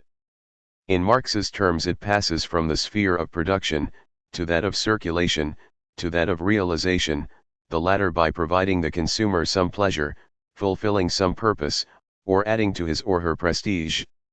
In a society like the Quiapo, however, the spheres of circulation and realization coincide. Social value may be mainly produced in the domestic sphere, but it is realized by becoming absorbed into personal identities in the public, communal sphere, accessible to everyone. Figure 3.1. Marx, of course, was writing mainly about political economy and was not especially concerned with what went on in the domestic sphere. But I think if one expands his ideas just a little, to include the issue of social production, the production of people, and of social relations outside the workplace, one might come up with the formulation seen in Figure 3.2. In a capitalist system, then, there are two sets of minimal units: factories, or more realistically, workplaces, and households, with the market mediating relations between the two. 32 One primarily concerns itself with the creation of commodities, the other, with the creation, care and feeding, socialization, personal development, etc., of human beings. Neither could exist without the other. But the market that connects them also acts as a vast force of social amnesia. The anonymity of economic transactions ensures that with regard to specific products, each sphere remains effectively invisible to the other. The result is a double process of fetishization. From the perspective of those going about their business in the domestic sphere, using commodities, the history of how these commodities were produced is effectively invisible. Therefore, objects, as Marx so famously observed, appear to take on subjective qualities. Perhaps in part, too, because they are also turned there to the fashioning of people. Most commodities, as critics of Figure 3.2. Marx so often point out, end up marking different sorts of identity, and this is the ultimate social realization of their value in the terms outlined above. All of this could simply be considered part of the overall process of social production, forming people both in their capacities, and, more publicly, in terms of their identities, of what sorts of person they are taken to be. But I would add, from the perspective of the workplace, everything is reversed. Here, it is the creative energies that went into producing labor power, actual human beings capable of doing whatever it is the boss wants them to do, that becomes invisible. Hence, instead of things taking on human qualities, real human beings end up taking on the qualities of things. Thus we have the reification that Gregory talks about, human beings or human powers reduced to commodities that can be bought and sold, and hence put to use in creating new commodities. In a traditional society, of course, there is only one set of minimal units because the production of both people and things is centered on the household. Still, even in an extremely simple case like the baning, there is still some kind of larger sphere in which values can be said to circulate and be realized. Still, in the baning case, probably owing to the very minimal nature of the hierarchy, there is little that could justifiably be called fetishism or exploitation. The baning, however, are unusual. In most societies, the values which the members of society struggle to attain and accumulate in their everyday lives are ultimately a symbolic expression of the concrete realization, in their own social system, of their capacity to produce the material and social wherewithal of their own lives, To coordinate these productive activities in such a way that they form interdependent systems and thus acquire determinate values and meanings, and finally to reproduce the forms of this coordination. Although people created values and meanings through the forms of organized interdependence they assume to facilitate their own productive activity, they remain unaware that they do so. Turner 1979 c. 34, 35. Just as higher-level processes, operating on that proximal level that tends to elude individual consciousness, tend to be seen as existing outside of human creativity, as something transcendent and immutable, so these tokens of value also tend to become fetishized. People tend to see them as the origin of the values they embody and convey. Just as value seems to come from money, so fame and glory seems to emerge from the arms, hells and necklaces exchanged between Kula partners, honor and nobility from possession of coats of arms and family heirlooms, kingship from the possession of a stool, ancestral wisdom from the forms of ancestral rhetoric, chiefly authority from a chief's authoritative speech. Or, of course, a name from a Melpa pig or, to be more precise, from the act of giving one. Because in fact, actions can be fetishized too. In an essay called Exchanging Products, Producing Exchange, 1993, Jane Fyons argues that this is precisely what happens in dramatic acts of exchange like Mocha. Like Bloch and Joseph Ides, she suggests that anthropologists, particularly those working in the Mausschian tradition, often fall into the same trap. The way out, she suggests, is to make a consistent distinction between exchange and circulation. Exchange occurs when property of some sort passes from one person to another, circulation occurs when values or valued qualities are transferred. Within a commercial market, of course, these usually come down to pretty much the same thing. In other contexts they do not. In some, as we've seen, values circulate largely through modes of performance.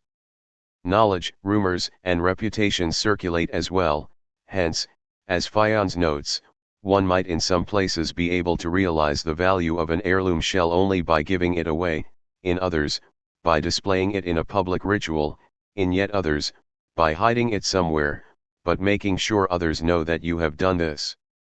In either case, values circulate. Exchange, then, is just one of many possible forms circulation might take. There are a number of reasons why such actions, or objects, are so often fetishized, and treated as the sources of value rather than simply the media through which value circulates. One is because it is often not entirely untrue.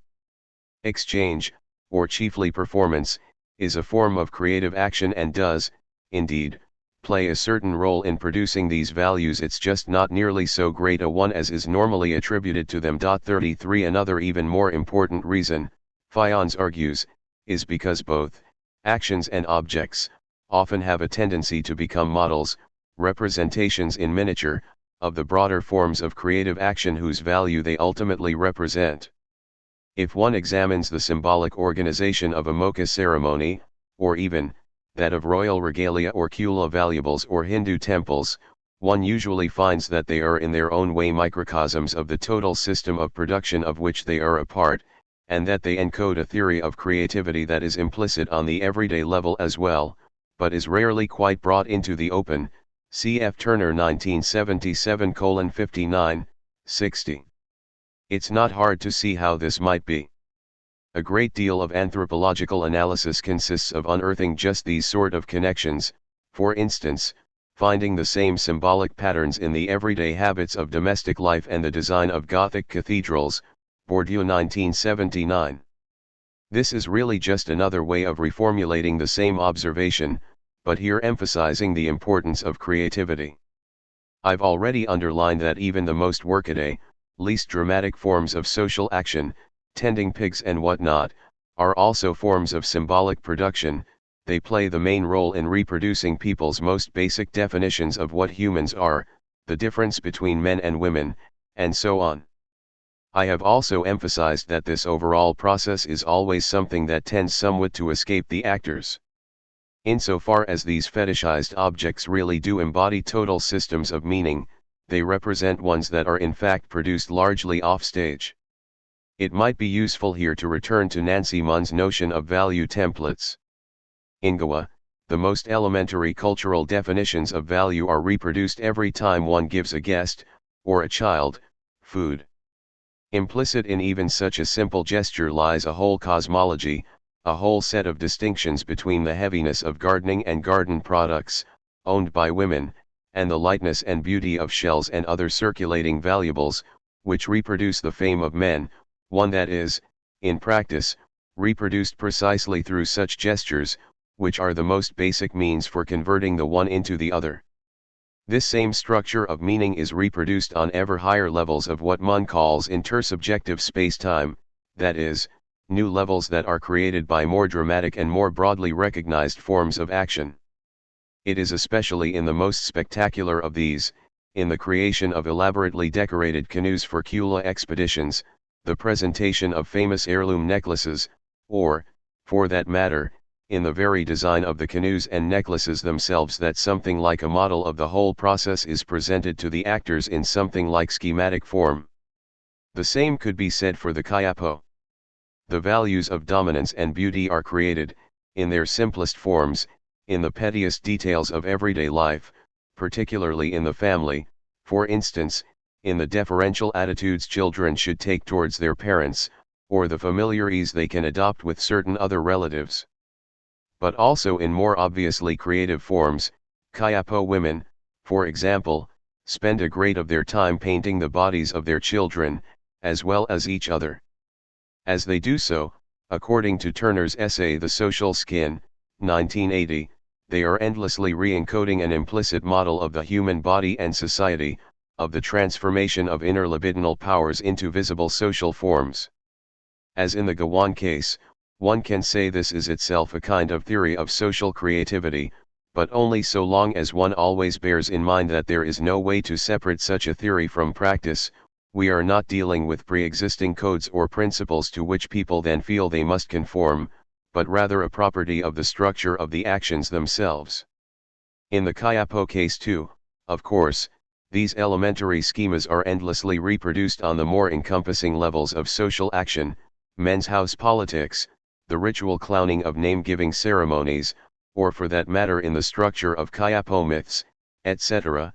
This is the reason why the passing of the heirloom ornaments that accompany beautiful names can seem so significant, or chiefly chanting so powerfully expressive, to begin with.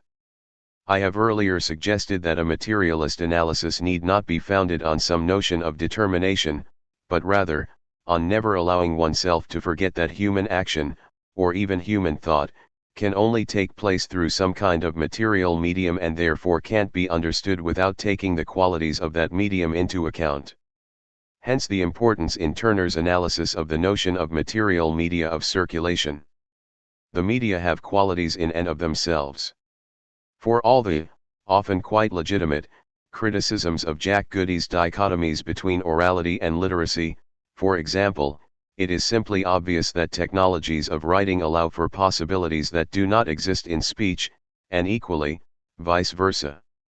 If one memorializes the past by the performance of ritual dramas, that past will never look quite the same as one memorialized by the preservation of ancient buildings, which will not be the same as one memorialized by, say, the periodic reconstruction of ancient buildings, let alone one kept alive largely through the performances of spirit mediums.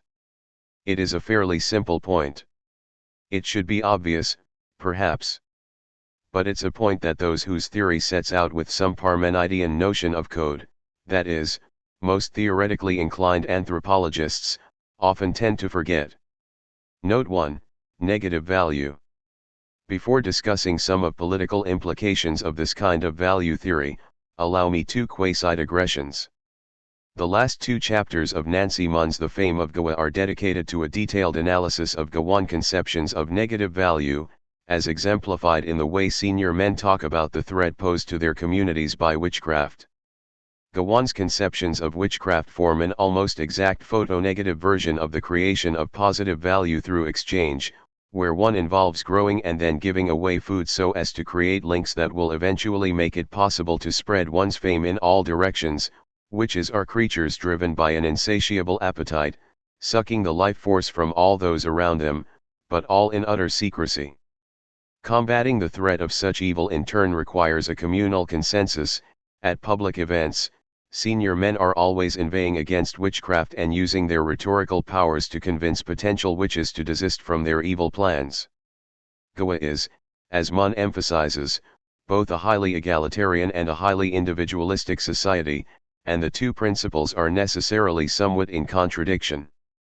The pursuit of fame itself tends to subvert equality. As a result, one of the principal ways in which a notion of communal value emerges, in Gawa, is through the negation of a negation. Witches, motivated by envy, attack those who have been too successful in rising above their fellows. In one sense, they represent the egalitarian ethos of the community, in another, absolute selfish individualism and hence, absolute evil. Communal value, what Gawans call the fame of Gawa, is seen as directly tied to the ability of its senior men to suppress this destructive hyper-individualism and thus create a situation where everyone is free to enter into exchange relations, engage in kula, and thus, spread their own individual names in all directions. Turner himself never takes up the notion of negative value, neither does Fyons, but this probably has something to do with the nature of the Kyapo and Baining societies. Certainly, the broader process Mun describes can be documented in many other places. Maurice Bloch, 1982, has noted that in ritual, probably the most common way of representing a social value is by the very dramatic and tangible representation of its opposite, images of moral evil, of loss or decay, chaos and disorder and so on. Witchcraft is, at least in most times and places, another way of doing the same thing. It affirms certain moral values through a representation of utter immorality. And as authors such as Monica Wilson have shown, 1970, these images vary a great deal between societies, in ways that have much to do with differences in their overall social structure.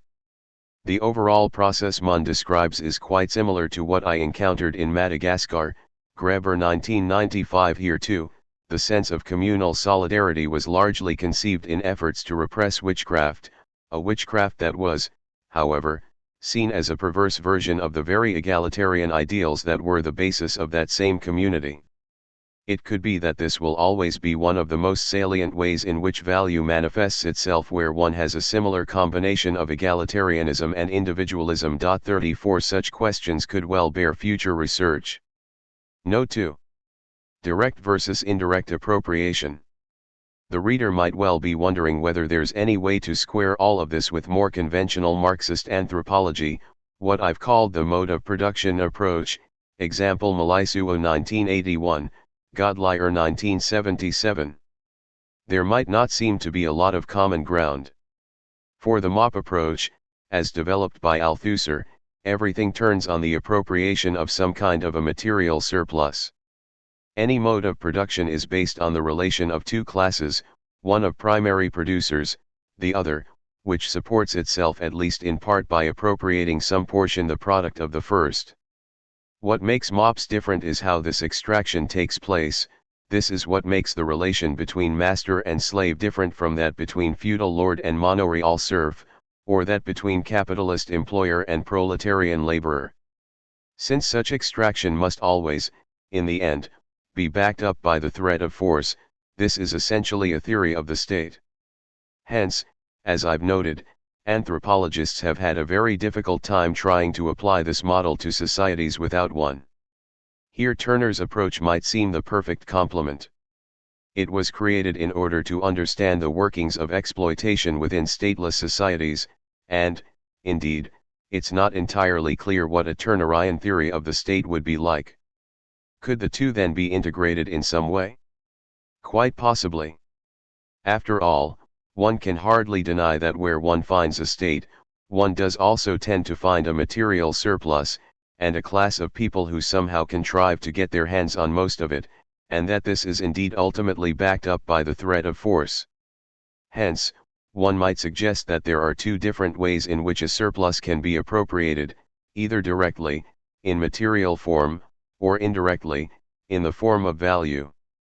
In this sense, the forms of exploitation that exist within societies like the Kyapo, organized around kinship, resemble capitalist ones much more than they do the kinds of direct, tangible, immediate forms of exploitation driving chained slaves into the fields, collecting quit rent, having one's flunkies show up around harvest time to appropriate half a peasant's wheat crop typical of pre-capitalist states.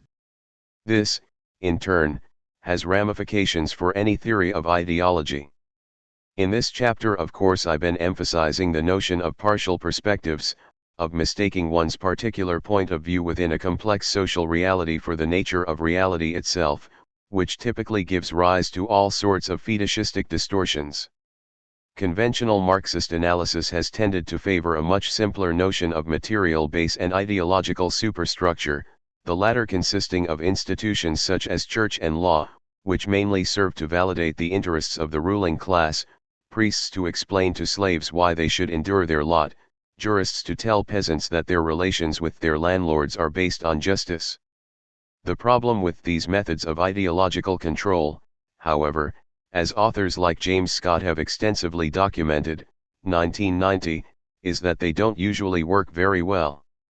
The justifications are rarely taken very seriously by the people whose goods are being expropriated, or, for that matter, the ruling classes themselves.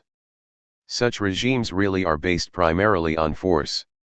This does not appear to be nearly so much the case either for the forms of hierarchy that exist in stateless societies, 35 domestic inequalities that exist within state societies, or even for capitalism itself, which, at least when it does not entirely impoverish or brutalize its proletariat, tends to be far more effective at the ideological game than almost any previously known form of exploitation. In fact, insofar as state structures do succeed in legitimizing themselves, it's almost always by successfully appealing to the values which exist in the domestic sphere, which are, of course, rooted in those much more fundamental forms of inequality, and much more effective forms of ideological distortion, most obviously, gender. Conclusion: 1,000 totalities. The reader might find all this talk of totalities a bit odd. The chapter began by endorsing a general movement away from claims to absolute or total truth, an acceptance that human knowledge is always going to be incomplete. It winds up by saying that one cannot have any meaningful approach to value without some notion of totality. The constant reference to totality in Turner's works will certainly seem a bit unsettling to the modern reader. It flies in the face of most contemporary theory, which has been directed at deconstructing anything resembling a closed system. I must admit I'm not entirely comfortable with it myself. But it is an issue that opens up on all the most important questions about freedom, politics, and meaning, and therefore it seems to me that the best way to end this rather long and complicated chapter would be to take it up. First of all, there is a difference between totalities the analyst is claiming exist in some kind of empirical sense, i.e., a pristine text, a clearly bounded society, a mythological system, and totalities that exist in the actors' imaginations. Social science has long since realized that the former do not really exist, at least not in any pristine form. Any closed system is just a construct, and not necessarily a very useful one. Nothing in real life is really so cut and dried. Social processes are complex and overlapping in an endless variety of ways.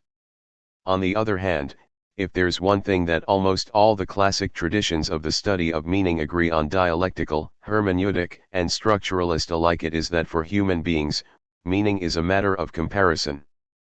Parts take on meaning in relation to each other, and that process always involves reference to some sort of whole, whether it be a matter of words in a language, episodes in a story, or goods and services on the market. So too for value. The realization of value is always, necessarily, a process of comparison. For this reason it always, necessarily, implies an at least imagined audience. As I've already suggested, for the actor, that's all that society usually is. Turner's point, however, is that while such a totality does need to exist in actors' imaginations, this doesn't mean that anything that could be described as a totality necessarily exists on the ground. It might. But it might not. This is a matter for empirical observation, as is the question of the level on which the totality exists, a society, a community, a single ritual event, etc. Here the inspiration seems to be in part in the work of Mikhail Bakhtin, who made a distinction between the ideal closure of chronotopes, little universes of time and space constructed in the imagination, and an infinitely complex reality in which meaning is in fact established through open-ended dialogue. The ideal picture a society has of itself, then, almost never corresponds with how that society actually works. The Kayapo villages discussed above actually provide a dramatic case in point. Turner generally describes Kayapo villages as if they were organized into two opposed moieties. This is because that's how Kayapo always describe them. In reality, however, no Kayapo village has contained two moieties since 1936. In every case, internal rivalries and dissension have long since caused such villages to split in two. Turner concludes this is due to an imbalance of values. While ideally, dominance and beauty should form a complementary set, in reality, dominance is by far the more powerful of the two. The moiety structure is in fact supposed to represent the highest synthesis of these two complementary principles.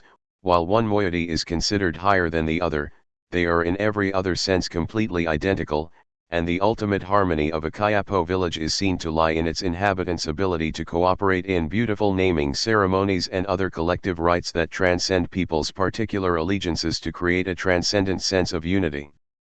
In reality, however, the lure of beauty is never quite enough. Personal rivalries between important political actors always generate rifts, tensions rise, and finally, one half ends up breaking off to found its own rival community, normally with no love lost between the two. Turner 1987.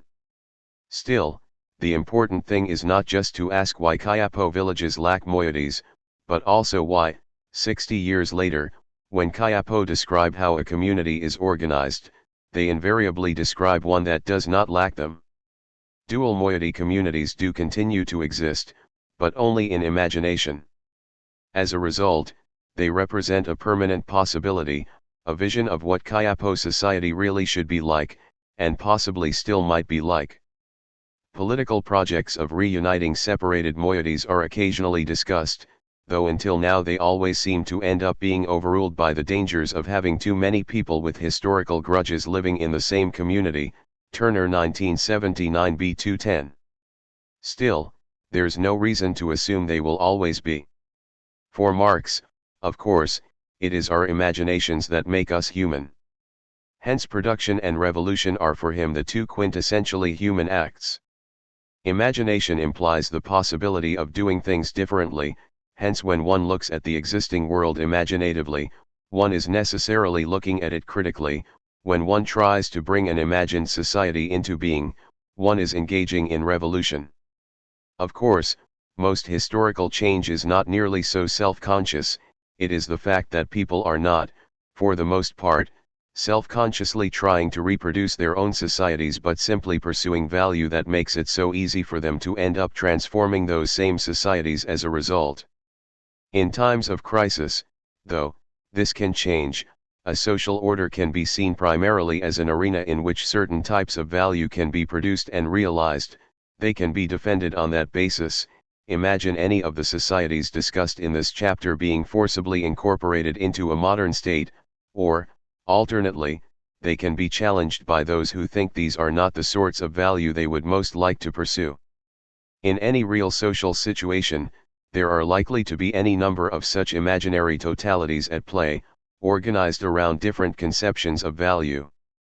They may be fragmentary, ephemeral, or they can just exist as dreamy projects or half-realized ones defiantly proclaimed by cultists or revolutionaries.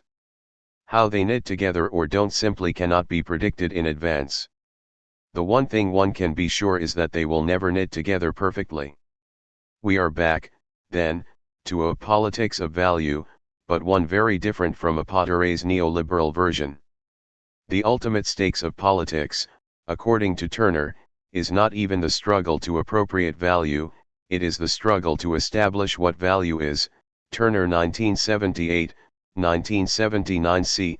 See Myers and Brennays 1991:4, 5. Similarly, the ultimate freedom is not the freedom to create or accumulate value, but the freedom to decide, collectively or individually, what it is that makes life worth living. In the end, then, politics is about the meaning of life. Any such project of constructing meanings necessarily involves imagining totalities, since this is the stuff of meaning, even if no such project can ever be completely translated into reality. Reality being, by definition, that which is always more complicated than any construction we can put on it. Theories do have political implications. This is as much true of those theorists who shun any notion of totalities as those who embrace them. If there is any difference, it's that the latter feel obliged to make their political positions explicit. So we have, on the one hand, Louis Dumont's holism, with its self-consciously conservative politics 36, and on the other, Terry Turner's equally self-conscious libertarian Marxism. Not that the work of those who reject totalities on principle lacks such political implications, it seems to me, it's just that they rarely work them out to their logical conclusions. These political implications become most painfully obvious when one comes to those who argue not simply that totalizing theories are dangerous, which is of course true enough, but that we have already entered into some giddy new postmodern age in which no universal standards of evaluation any longer exist, that everything is endless transformation, fragmentation of previous solidarities, and incommensurable acts of creative self-fashioning. This was a very popular position among radical academics in the 1980s and 90s, in certain circles it still remains so. But as I remarked in the introduction, by now, at least, it is apparent to most people that when the 1980s and 90s are remembered, it will not be as the dawning of a new postmodern age. Indeed, many are already beginning to find the term a bit embarrassing, not to mention their previous apocalyptic declarations about its significance, but rather as the era of the triumph of the world market, one in which the most gigantic, totalizing, and all-encompassingly universal system of evaluation known to human history came to be imposed on almost everything. If nothing else, it makes it easier to understand why economics was one of the few things about which most postmodern theorists had almost nothing to say. Which is in turn what makes authors like Apaturi, who do address economics, so important.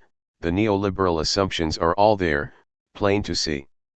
Behind the imagery of most postmodernism is really nothing but the ideology of the market, not even the reality of the market, since actually existing markets are always regulated in the interests of the powerful, but the way market ideologists would like us to imagine the marketplace should work. All this is not merely meant to poke fun at some self-proclaimed academic radicals, but to make a broader point. Any notion of freedom, whether it's the more individualistic vision of creative consumption, or the notion of free cultural creativity and dissenting, Turner 1996, I have been trying to develop here, demands both resistance against the imposition of any totalizing view of what society or value must be like, but also recognition that some kind of regulating mechanism will have to exist, and therefore, calls for serious thought about what sort will best ensure people are, in fact, free to conceive of value in whatever form they wish. If one does not, at least in the present day and age, one is simply going to end up reproducing the logic of the market without acknowledging it. And if we are going to try to think seriously about alternatives to the version of freedom currently being presented to us, one in which nation-states serve primarily as protectors of corporate property, unelected international institutions regulate an otherwise unbridled free market mainly to protect the interests of financiers, and personal freedom becomes limited to personal consumption choices, we had best stop thinking that these matters are going to take care of themselves and start thinking of what a more viable and hopefully, less coercive regulating mechanism might actually be like. This page intentionally left blank. Chapter 4Z, Action and Reflection, or Notes Toward a Theory of Wealth and Power. Moby Duck and Donald, captured by the Aridians, Arabs, start blowing soap bubbles, with which the natives are enchanted. Ha ha. They break when you catch them. He. Ali Bengali, the chief, says it's real magic. My people are laughing like children. They cannot imagine how it works. It's only a secret passed from generation to generation, says Moby. I will reveal it if you give us our freedom. The chief, in amazement, exclaims, freedom? That's not all I'll give you. Gold, jewels. My treasure is yours, if you reveal the secret. The Arabs consent to their own despoliation. We have jewels, but they are of no use to us. They don't make us laugh like magic bubbles. Dorfman and Madlart, How to Read Donald Duck, 1975:51. D. Dutch settlers, as any American school child can tell you, bought Manhattan Island from the local Indians for $24 worth of beads and trinkets. The story could be considered one of the founding myths of the United States, in a nation based on commerce, the very paradigm of a really good deal. The story itself is probably untrue. The Indians probably thought they were receiving a gift of colorful exotica as a token of peaceful intentions and were in exchange granting the Dutch the right to make use of the land, not to own it permanently, but the fact that so many of the people European merchants and settlers did encounter around the globe were willing to accept European beads, in exchange for land or anything else, has come to stand, in our popular imagination, as one of the defining features of their primitiveness, a childish inability to distinguish worthless baubles from things of genuine value. In reality, European merchants began carrying beads on their journeys to Africa and the Indian Ocean because beads had already been used there as a trade currency for centuries. Elsewhere, they found beads were one of the few European products they could count on the inhabitants being willing to accept, so that in many places where beads had not been a trade currency before their arrival, they quickly became one afterward. But why was that? What was it about beads, of all things, that make them so well suited to serve as a medium of exchange, or at least, as a medium of trade between people unfamiliar with each other's tastes and habits? True, beads do fit most of the standard criteria economists usually attribute to money. They may not be divisible, but they are roughly commensurable, highly portable, and they do not decay. But the same could be said of any number of other objects that have never been used as a means of exchange. What sets beads apart from them seems to be nothing more than the fact that they are, indeed, pleasant to look at, or to be more precise, perhaps, that they suited for use as personal adornment. In this at least they are in much larger company. It is remarkable how many of the things adopted as currency in different parts of the world have been things otherwise used primarily, if not exclusively, as objects of adornment. Gold and silver are only the most obvious examples. One could equally well cite the cowries and spondylus shells of Africa, New Guinea, and the Americas, the feather money of the New Hebrides, or any number of similar primitive currencies. For the most part, money consists of things that otherwise exist only to be seen. Tiny copper axes have been known to become the stuff of currency, or very thin ones, but never axes that could actually cut down a tree. What I would like to do in this chapter, and to a certain degree, over the course of the rest of this book, is to explore why this should be, and consider some of the implications. Whenever one examines the processes by which the value of objects is established, and this is true whether one is dealing with objects of exchange or wealth more generally, issues of visibility and invisibility almost invariably seem to crop up. For instance, while it is often difficult to come by systematic information about what people actually did with trade beads after they had been traded, what evidence does exist indicates that when they were not worn as personal adornment, they were quite self-consciously cached away and hidden, often, as we will see, in elaborately ritualized contexts. To understand why, however, one has to return to the ethnographic literature and re-examine a whole series of familiar notions about value, power, exchange, and the human person. Let me begin, then, by considering the display of wealth. The display of wealth. Catchins, wrote Edmund Leach, 1954:142, do not look upon movable property as capital to be invested, they regard it rather as an adornment to the person. They would hardly be the only ones. Insofar as wealth is an object of display, it is always in some sense adornment to the person. In any number of societies the most treasured forms of wealth consist of objects of adornment in the literal sense, heirloom jewelry, one might say, of one sort or another. Often, as with Marcel Mauss' famous examples from the gift Quequiutl coppers, Maori cloaks and axes, Kula arms hells, and necklaces, they are not only the most valuable objects recognized by members of the societies that produce them, but their most important objects of exchange as well. From this perspective, what I have just said about money might not seem particularly surprising. If objects of adornment are already so highly valued, what would be more natural than to use them to represent value in the abstract? Perhaps there really isn't much of a mystery after all. But in fact I think there is. Because the kind of value ascribed to heirloom jewelry in most societies has little if anything in common with the value we usually attribute to money. In fact it often stands diametrically opposed to it. In using the phrase adornment to the person, Leach was probably making an oblique reference to Marcel Mauss' famous essay on the category of the person, 1938.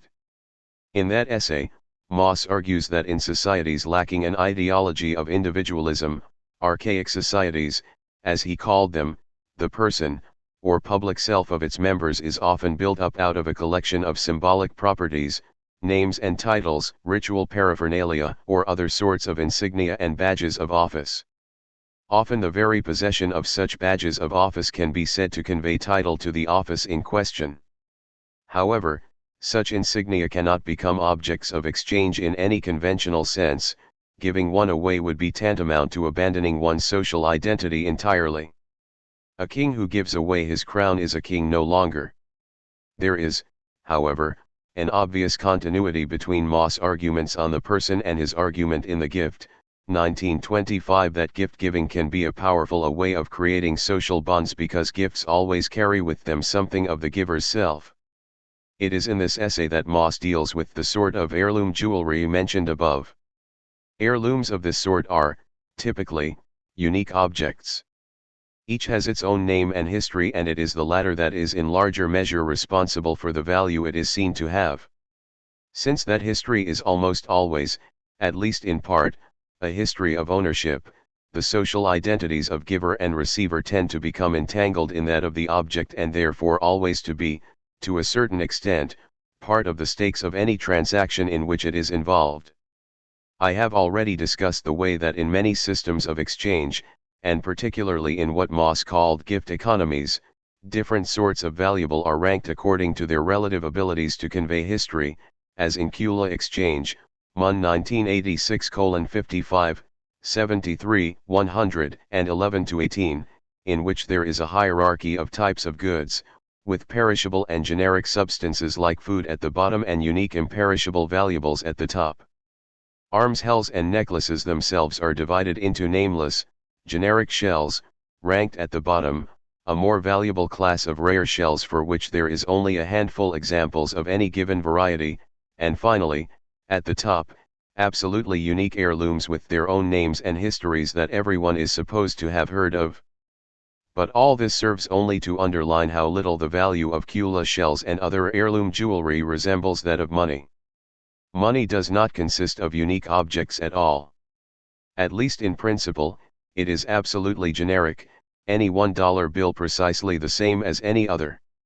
As a result, money presents a frictionless surface to history. There is no way to know where a given dollar bill has been.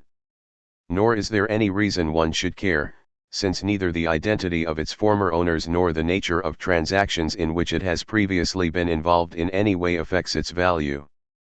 This is why transactions involving money can be said to be anonymous.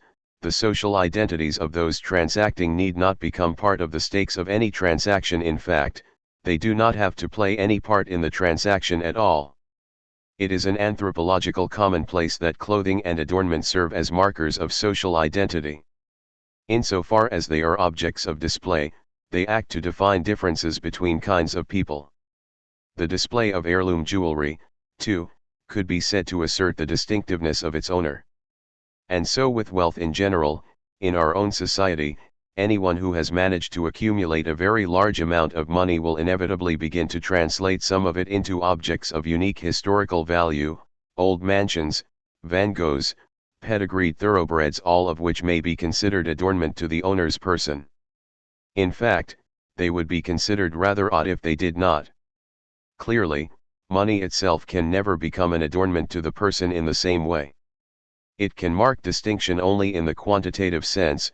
Some people have more of it, some less.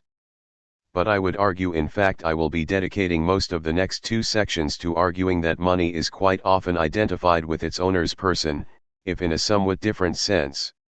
Rather than serving as a mark of distinctiveness, it tends to be identified with the holder's generic, hidden capacities for action and reflection. If one turns to the literature on power rather than that on value, there is no lack of material on issues of visibility and invisibility. Phrases like panoptics and the gaze of power have been bandied about quite widely in social theory for some time now.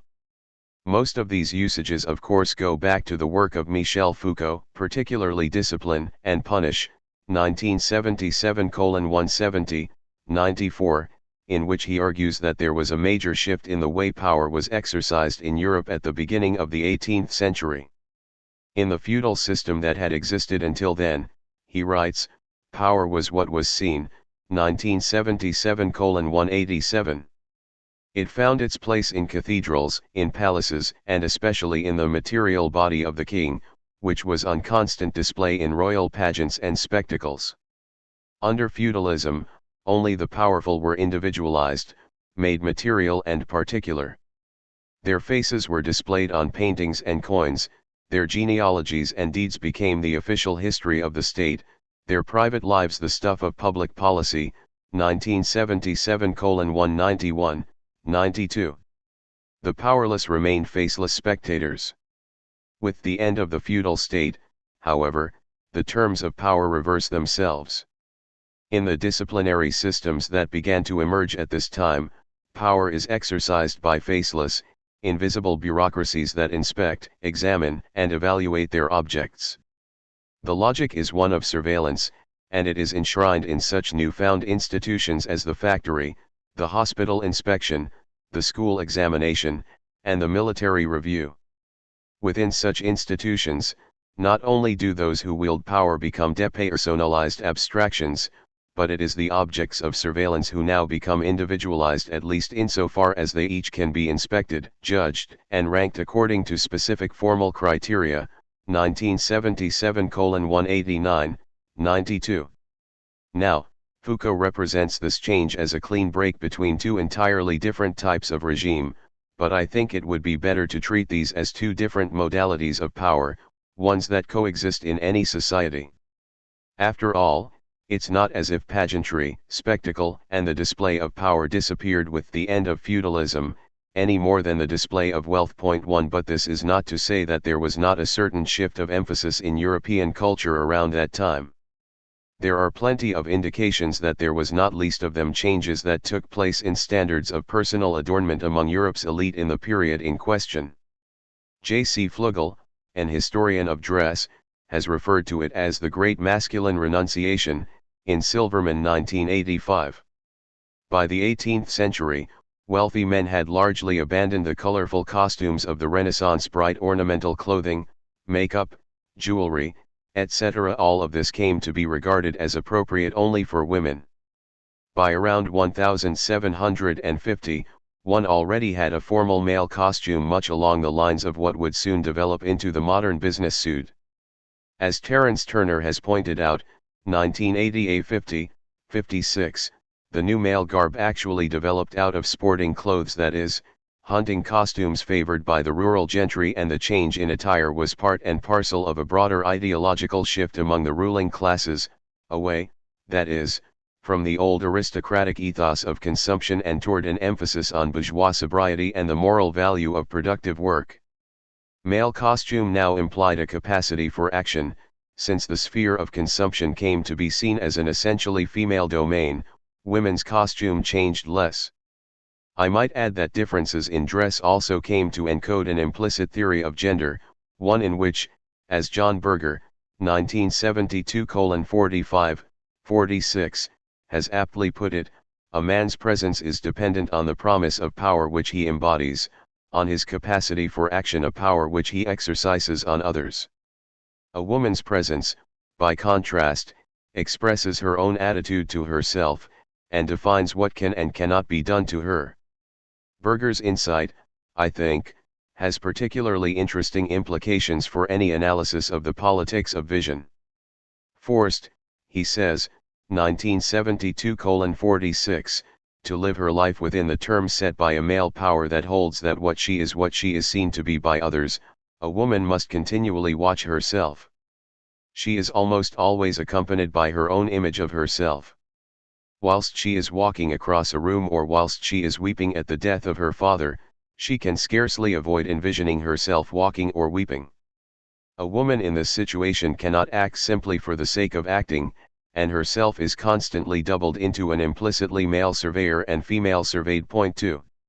It is easy to see how dress codes reinforce this. Formal male dress is designed to hide the body. Its sobriety seems intended to efface not only a man's physical form but his very individuality, rendering him abstract and, in a certain sense, invisible. Clothing for women, on the other hand, not only reveals more of the body, or at least hints at revealing it, it transforms what is revealed into one of a collection of objects of adornment, body parts becoming equivalent, as such, to clothing, makeup, and jewelry that together define the wearer as a sight, and by extension, as relatively concrete and material. Now, as a critique of gender relations, this analysis applies only to Western society, and relatively recent Western society at that. But the basic division between a relatively invisible self acting on the outside world and a concrete and visible one relating primarily to itself is, I think, of much wider significance. It may very well be intrinsic to the dynamics of human thought and action themselves. The same dichotomy is implicit, for instance, in Pierre Bourdieu's emphasis, 1977, on how the grace and artistry of the truly competent social actor is largely dependent on that actor's not being aware of precisely what the principles that inform her actions are. These principles become conscious only when actors are jolted out of their accustomed ways of doing things by suddenly having to confront some clear alternative to it, a process Bourdieu refers to as objectification. One becomes self-conscious, in other words, when one does not know precisely what to do. A similar distinction between action and self-consciousness is played out in Jacques Lacan's notion of the mirror phase in children's development, 1977.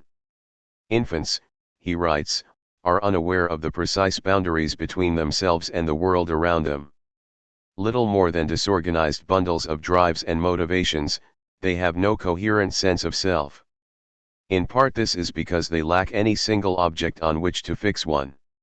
Hence Lacan's mirror phase, which begins when the child first comes face to face with some external image of her own self, which serves as the imaginary totality around which a sense of that self can be constructed. Nor is this a one-time event. The ego is, for Lacan, always an imaginary construct. In everyday life and everyday experience, one remains a conflicting multiplicity of thoughts, libidinal drives, and unconscious impulses. Acting self and imaginary unity never cease to stand opposed. Both theorists, and I could cite many others, pose action and reflection as different aspects or moments of the self, so that experience becomes a continual swinging back and forth between them. Not only is this, I think, a compelling way to look at the structure of human experience, there is a good deal of evidence that cross-culturally, it is a very common one. It is also one that almost always finds expression in metaphors of vision.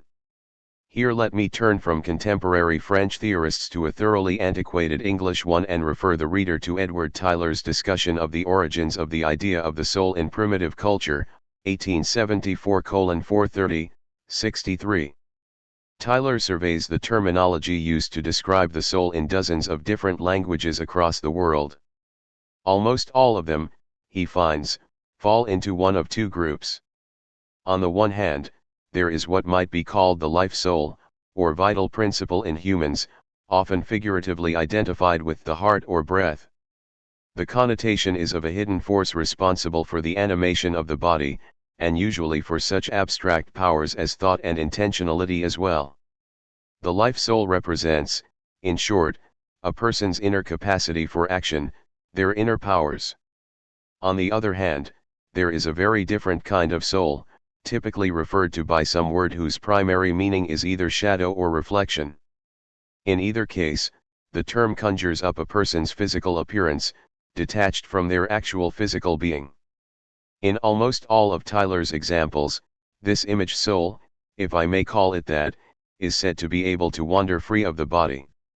Almost always, too, it is believed to endure after the body's death, which the life soul most often is not. Though Tyler claimed these two were ultimately identified, his own evidence makes it clear that most cultures do not identify them at all. They tend to see them as separate, if complementary, aspects of the self. The distinction may not be a universal one, certainly it isn't universal in the relatively formal terms Tyler used, but it is so remarkably common that it seems reasonable to ask why. Why should mirror images should be so obvious a metaphor for the public self? What is it about powers of action that make them seem invisible? Perhaps the best answer to the second question comes from Thomas Hobbes, 1968:659, cf. Pi 1984:93, 94, who suggested, in discussing idolatry, that whatever is invisible is unknown, that is, of an unlimited power. Total lack of specificity, in other words, implies an infinite potential. What is entirely unknown could be anything, hence, it could do anything as well.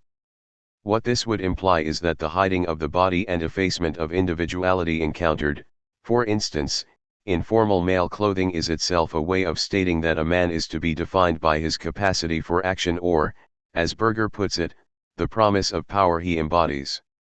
It would also help to explain why human capacities for action in general, what Tyler called the life soul, should so often be defined as something impossible to see. To be visible, on the other hand, is to be concrete and specific, a word derived from the Latin speciere, which means to look at. It is also to be the object of action rather than one who acts on others. Berger notes that even when gazing into a mirror, a woman's self can be said to be split between alien, male observer, and passive, female observed. In a similar way, the power exercised through the display of wealth or royal splendor is not a power that acts directly on others. It is always, in its essence, a persuasive power, meant to inspire in others acts of compliance, homage, or recognition directed towards the person engaging in display. Point 3. This anyway is one implication of Berger's analysis of female presence, 1972:46, 48, one of great significance for the study of power in general. Men survey women before treating them. Consequently, how a woman appears to a man can determine how she will be treated. To acquire some control over this process, a woman must contain it and interiorize it. That part of a woman's self which is the surveyor treats the part which is the surveyed so as to demonstrate to others how her whole self would like to be treated. And this exemplary treatment of herself by herself constitutes her presence. Every woman's presence regulates what is and is not permissible within her presence. Every one of her actions, whatever its direct purpose or motivation, is also read as an indication of how she would like to be treated. What Berger describes is clearly a kind of power born of subordination. Perhaps it is better treated as a mere residual of power, all that's left to those who have no access to the more direct variety. But in purely formal terms, there is little to distinguish it from the kind of power exercised through the display of aristocratic wealth or royal splendor.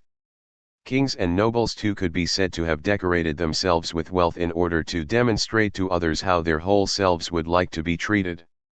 After all, in the final analysis, a king's status is based on his ability to persuade others to recognize him as such and to pay him tribute for that reason.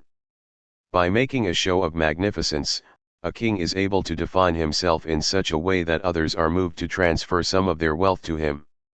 They do so not as part of any implicit exchange, not by virtue of anything they expect the king to do, but simply by virtue of the sort of person they believe him to be. Point 4 By covering themselves with gold, then, kings persuade others to cover them with gold as well. Max Weber, 1978:490, 91, once observed that feudal aristocrats tended to justify their status through their way of being, their mode of life in the present, while the lower orders including the mercantile classes tended to define themselves by what they did, created, or aspired to. Here, too, the dichotomy lives on, now largely displaced onto ideas about gender. Just as men of high status tend to be defined in bourgeois terms, as active producers, elite women have inherited the old aristocratic role of passive consumers. As the poet has it, man does, woman is, Graves 1964. Weber's way of framing the issue is particularly useful in bringing out its relationship to time. In a sense, the distinction between my action and reflection is really only one between actions to be carried out in the future and ones already carried out in the past. The promise of power a man embodies is his potential for acting in the future. At the same time, a woman's exemplary treatment of herself consists of actions she has already undertaken, or at least ones she is still in the process of carrying out. The person could be said to vanish in its orientation to action because action expresses a completion that only can exist in the future. At the same time, one's visible persona, one's being, is simply the cumulative effects of actions that have been directed towards one in the past of all those actions that have made one what one is. Being, if it is socially significant, is congealed action, and just as every category is the other side of a set of practices, Turner and Fion's 1988, every unique being is the result of an equally singular history. By engaging in persuasive display, then, all one is really doing is calling on others to imitate actions that are implicitly being said to have already been carried out in the past. Money versus coin. So far, I've been arguing that mass gifts are caught up in the specific social identity of their givers and receivers, their exterior image, one might say, money, identified with a person's generic and invisible inner powers. I am not the first person to have made this point.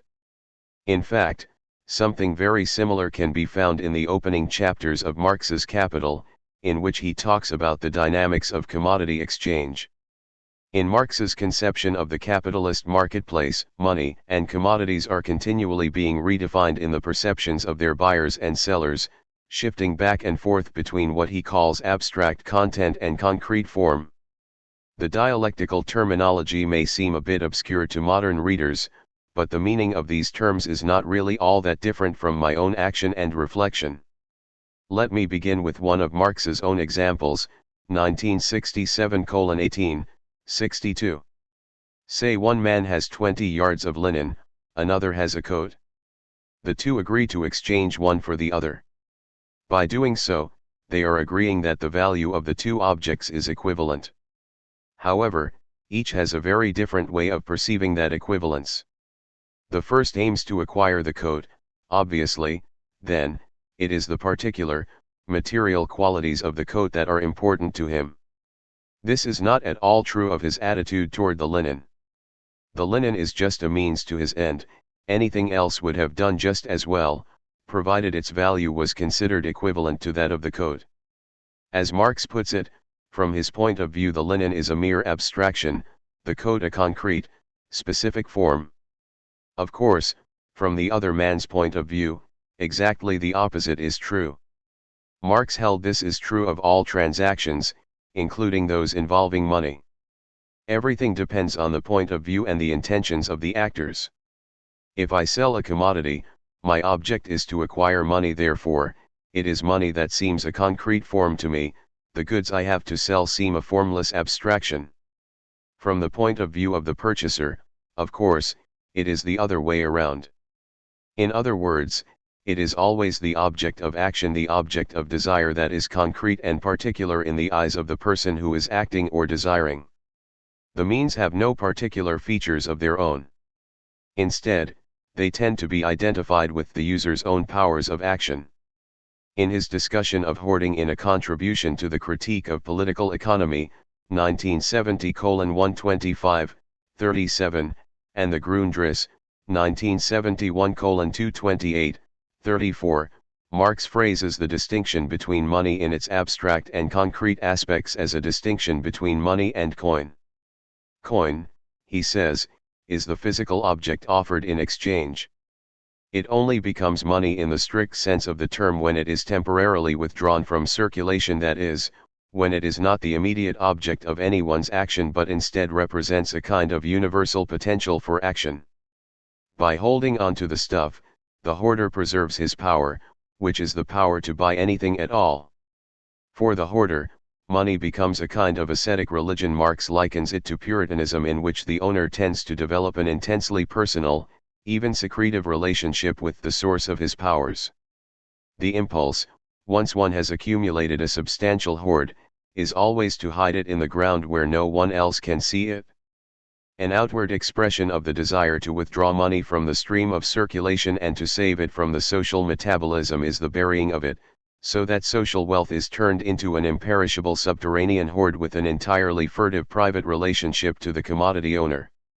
Dr. Berni, who spent some time at Aurangzeb's court at Delhi, relates that merchants, especially the non-Muslim heathens, in whose hands nearly the entire commerce and all money are concentrated, secretly bury their money deep in the ground, being held in thrall to the belief that the money they hide during their lifetime will serve them in the next world after their death. Marx 1970:130, original emphasis. As his example implies, Marx did not see such behavior as deriving from capitalism per se but from the nature of money itself, from its abstract and almost mystical powers.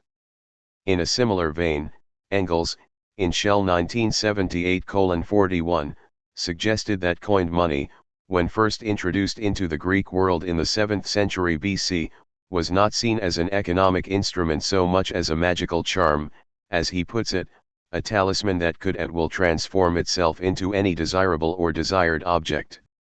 Engels was no doubt getting a bit carried away with himself. But as Mark Shell, 1978:62, points out in a brilliant essay called The Ring of Gyges, the stories told in ancient Greece about the man who first coined money did focus on a magical charm of sorts. They were about a ring that could make its wearer invisible, 1978:62. Gyges, a 6th century ruler of Lydia, was widely credited in antiquity as he is today with having been the first king to coin money. According to Herodotus, Gyges was not a legitimate king at all but a usurper. Originally a mere courtier and friend of King Candace, his rise to power began when his friend, given to much lavish praise of his wife's beautiful body, finally convinced him to conceal himself in the queen's chambers in order to prove that he was not exaggerating. The queen, having discovered what happened, and outraged at this assault on her modesty, demanded that Gyges either kill the king and take his place, or forfeit his own life. Gyges therefore concealed himself once again in the same spot, waited for the king to pay his nightly visit to his wife, and did away with him. In Herodotus, the story is, as Shell emphasizes, intended to parallel another story of usurpation, the story of Deioces the Mede. This is also Herodotus' myth of the origins of tyranny. Deioces was a Median nobleman who developed a reputation as a judge. So great was his reputation, in fact, that when he tried to step down from his office, the people offered him the kingship in order to retain him. As soon as he had the power, Deioces hid himself behind a golden wall in his capital and established a rule that no one should be allowed to see him. At the same time, he filled his kingdom full of spies.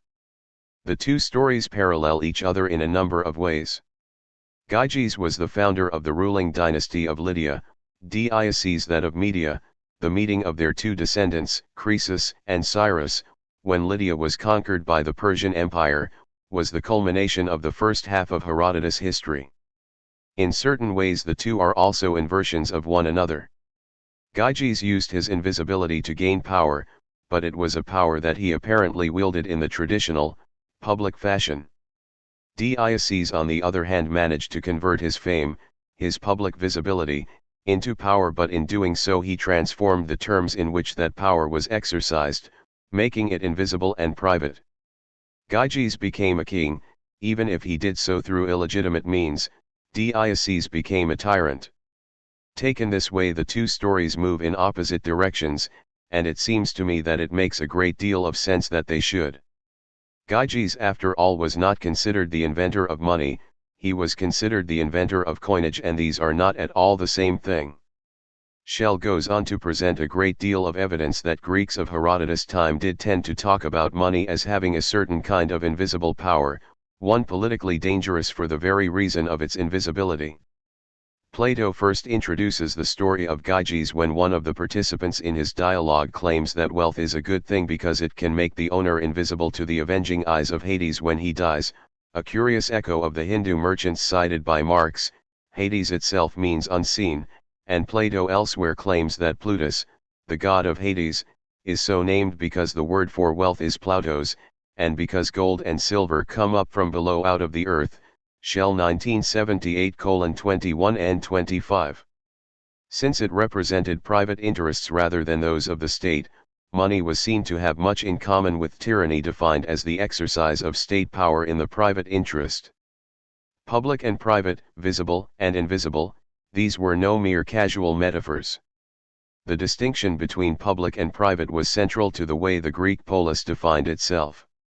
Jean-Pierre Vernant, 1983, has described the emergence of the polis, over the 6th and 7th centuries BC, as a process of disclosure and unveiling, even desacralization, in which every power that had once been secret or confined to the interiors of aristocratic families was brought into the public domain of the agora, where it was visible to all. Debates began to be carried out in public, laws published. The old sacra, badges of investiture, religious symbols, emblems, wooden images, jealously preserved as talismans of power in the privacy of palaces or the crannies of priestly houses, were gradually moved to the temple, an open and public place. 1983:54. The furtive power of money was no exception. Private hoarding was discouraged by the state. To the extent that money remained hidden, it was seen as something dangerous, subterranean, a threat to the cohesiveness of the political community. The state of course kept its own hoard, its public treasury, but it made a point of keeping it in a form that was visible to all. The Athenian gold reserves, for instance, were used to plate the monumental statue of Athena in the Parthenon. What it did release for private use, the state released stamped with its own impression. Hence I return once again to the distinction between money and coin. I should emphasize that Gyges was not credited with the invention of money. He was credited with the invention of coinage. They are hardly the same thing. If one simply defines money as economists do as a measure and medium of exchange, then one can certainly say that gold and silver had already existed in the Middle East for several thousand years. It has been used in Lydia and Greece as well.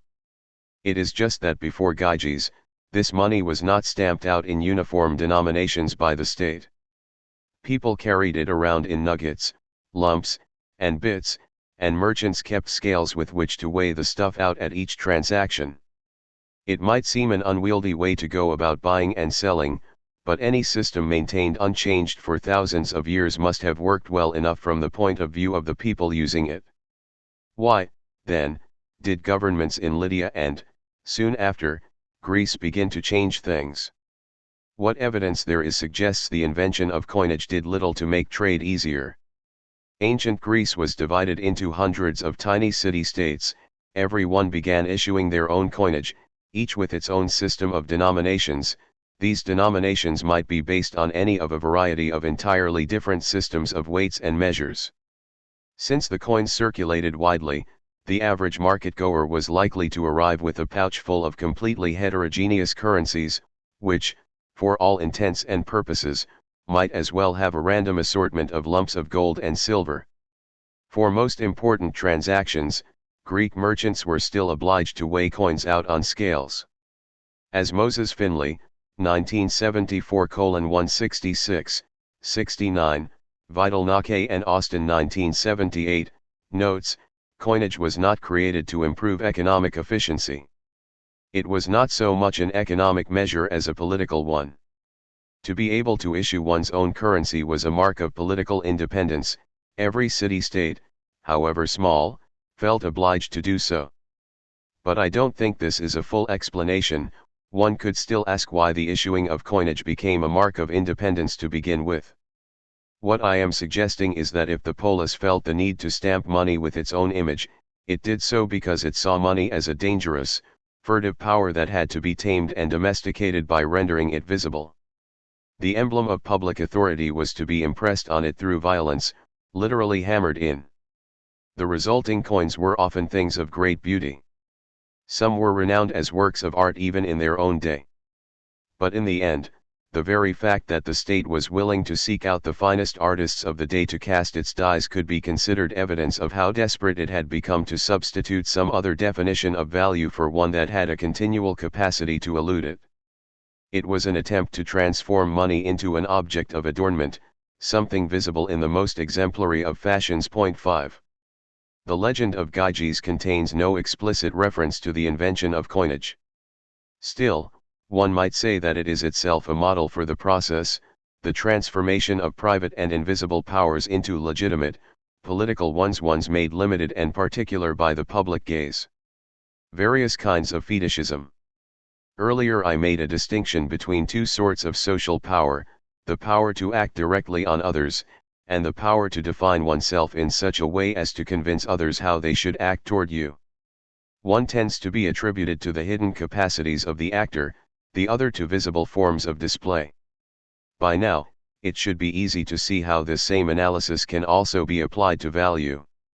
If money tends to become an extension of its holder's capacities to act on the world, thus inspiring, according to Marx, the impulse to hide it, objects whose value is seen to lie in their particular histories or identities have an equally strong tendency to be assimilated to the social identity or persona of their owners, thus generating the impulse to show them off. It is important to emphasize that these terms are never fixed. Few objects are simply one thing or another. In a market system, as Marx reminds us, money and commodities are always two things at once, since buyer and seller conceive them from opposite points of view. And in any system of value there are, at the very least, constant diversions and slippages back and forth, continual struggles over definition. Often, as in the case of the Greek polis, these struggles are quite openly political ones. And insofar as they involve attempts to reconcile such contrasting values as artistic beauty, wealth, and civic authority, one might say that in essence, they are always political. The constant transformation of the visible into the invisible and back again might provide an answer to the question with which I began this chapter: why beads? Why, in so many societies, should money consist of objects of adornment? Recall that at the time, I contrasted money to the sort of objects of adornment that played so central a role in Mauss' writings on the gift as in anthropological exchange theory in general. These, I said, were unique treasures, and as such entirely different from money. But Mauss himself remarks that the rarest and most valuable of them, Maori axes and cloaks, Quakiotl coppers, and Kula armshells and necklaces, were all seen as having a personality, will, and intelligence of their own. It is almost as if the very fact of an object's having an individual identity, a unique form, a name, a history, implied the presence some sort of hidden life force or agency behind it, just as, in Tyler, the inner life soul always lies hidden behind a person's unique exterior image. 6. But why should heirlooms tend to have a capacity for action attributed to them? In part, it is probably an effect of their value. Value, after all, is something that mobilizes the desires of those who recognize it, and moves them to action. Just as royal splendor calls on its audience to do as others have done, so does the perception of value in objects of exchange. Others have sought to acquire these things, is the implicit message, and therefore so should you. In a broader sense, the value of heirlooms is always, as I have said, an historical value, derived from acts of production, use, or appropriation that have involved the object in the past. The value of an heirloom is really that of actions whose significance has been, as it were, absorbed into the object's current identity, whether the emphasis is placed on the inspired labors of the artist who created it, the lengths to which some people have been known to go to acquire it, or the fact that it was once used to cut off a mythical giant's head. Since the value of the actions has already been fixed in the physical being of the object, it is perhaps a short leap to begin attributing the agency behind such actions to the object as well, and speak, as Moss does, of valuables that transfer themselves from owner to owner or actively influence their owner's fates. The obvious comparison here is with Marx's analysis of commodity fetishism and of money. According to Marx, the only thing really lying behind the specific, material form of the object one desires to buy is the human energy that went into producing it. Even so, the desirer tends to see those powers as intrinsic to the object itself. They seem to give it a will and power of its own. If nothing else, commodities certainly exert a power over anyone who desires them. Marx's commodities differ from heirlooms largely because in their case, the illusion of agency emerges from the fact that their true history has been forgotten. In the case of heirlooms, the value that makes the illusion of agency possible derives from that very history, real or imagined. In either case, energies that went into creating the particular form of the object and made it desirable are displaced. They come to seem a ghostly agency that guides its present movements.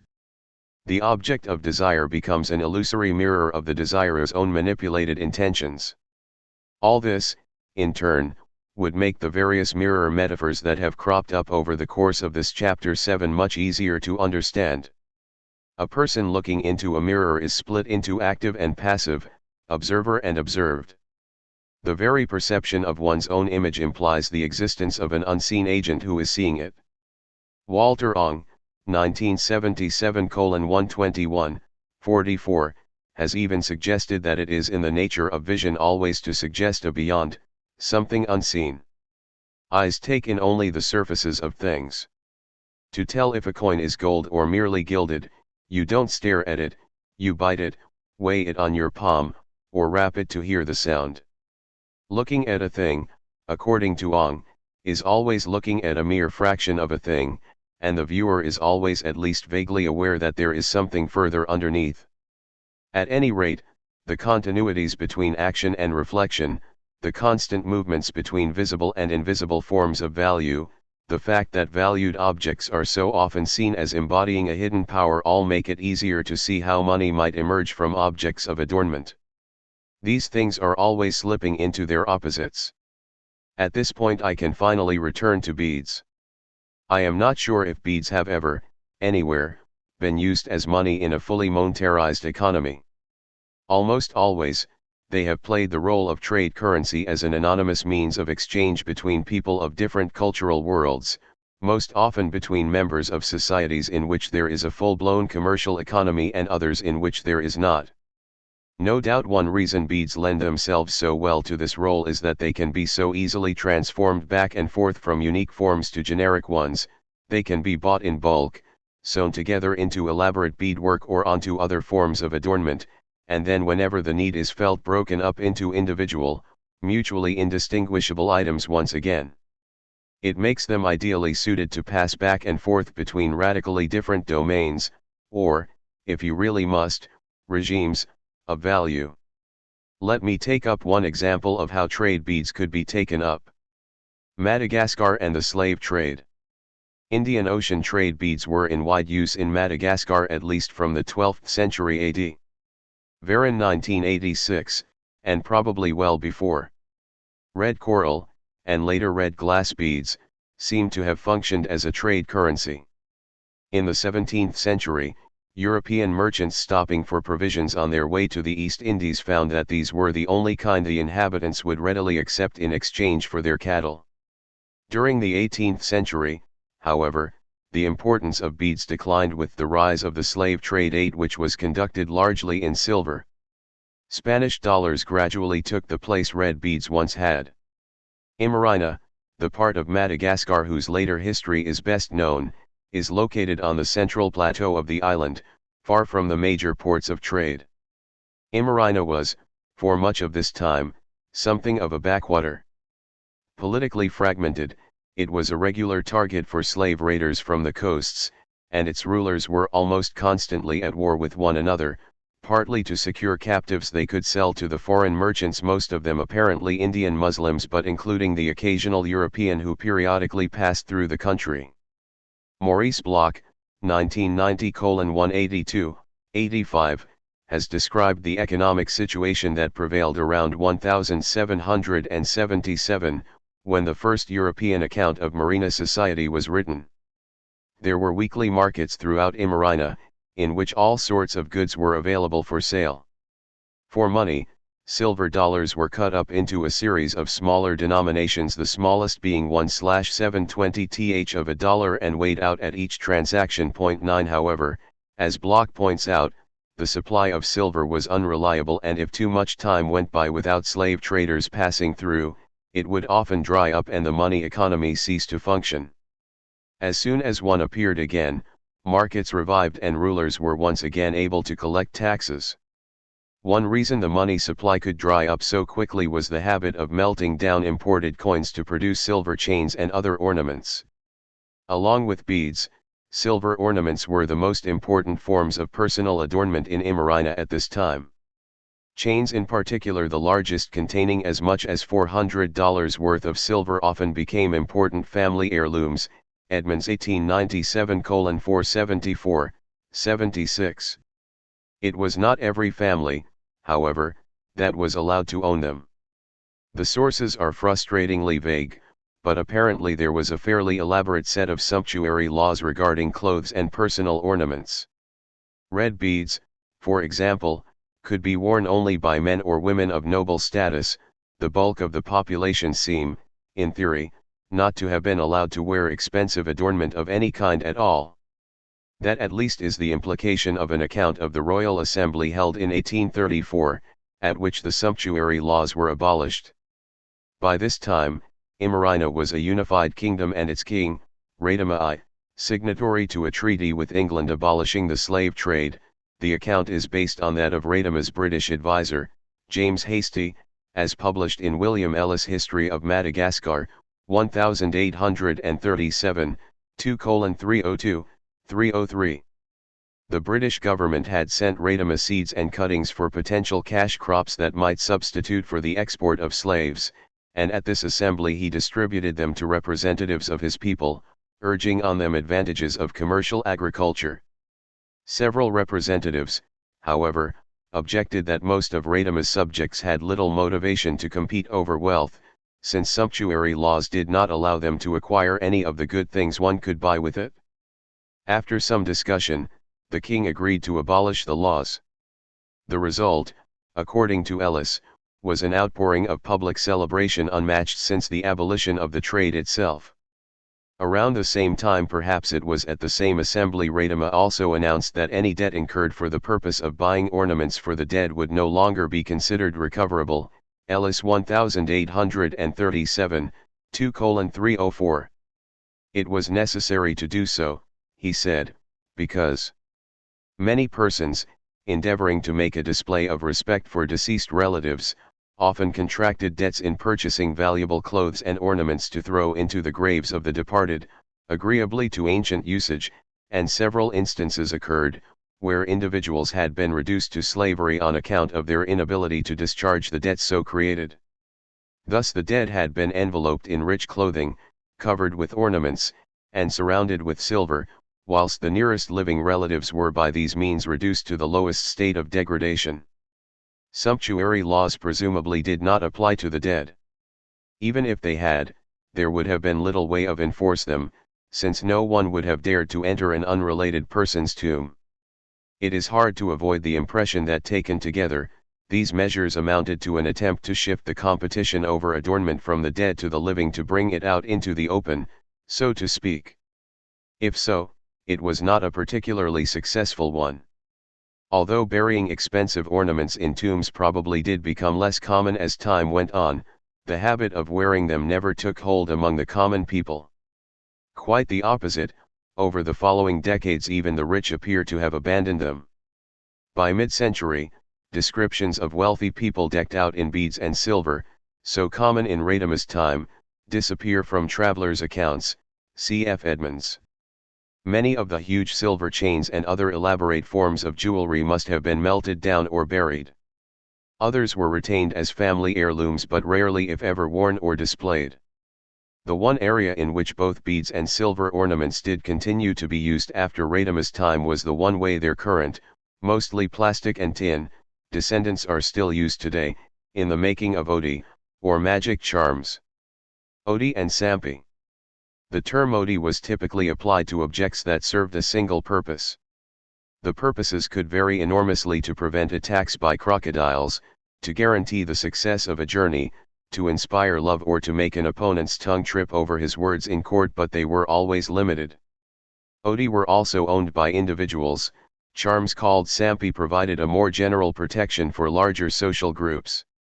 Most descent groups, for instance, seem to have had their own Sampi, and there were royal Sampi that guarded the kingdom as a whole.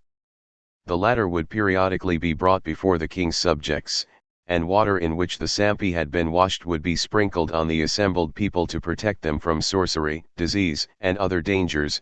Berg 1979. Odi and Sampi were not, however, objects of display. The various magical substances that made them up were almost always hidden inside in a horn, box, or small satchel, and the containers were usually kept out of sight as well. Even when one carried or wore them, it was usually underneath one's clothes. Most odi were kept inside, wrapped in silk cloth, on the domestic altar that was always set up in the northeast corner of the owner's house. Sampi were even more elaborately preserved in iron pots or chests, even when they were periodically brought out before the public, placed atop long poles in public ceremonies. They were always swathed in silk and thus effectively invisible. Cf. Khalid 1908:179,190, 91. As for the hidden ingredients themselves, they mainly consisted of pieces of the wood, leaves, bark, or roots of rare trees. All of it was medicine or fanafodi, no formal distinction being drawn between what we would consider herbal remedies, example an infusion of crushed leaves for an upset stomach, and ceremonial magic, example praying to a piece of wood to direct lightning on one's enemies. Perhaps in early times, and certainly by that of Radama, beads and silver ornaments were incorporated into this pharmacological system. In many cases, popular varieties of bead were named after some kind of magical wood, whose powers that bead was then assumed to share. Cf. Bernard Thierry 1946:84. I should emphasize, however, that these powers were not seen to derive from the nature of the materials themselves. The latter were little more than a conduit. The efficacy of a charm was referred to as its hasana. In 19th century Imarina, almost all ritual action involved the creation or manipulation of hasana. A term Alain de Livre, 1974:144, 45, defines as the capacity to affect the world through imperceptible means. Most often, he adds, hasana turned on the relation between an invisible spirit and a material object through which that spirit could come into contact with human beings. Ancestors were spirits one encountered mainly through their tombs or relics.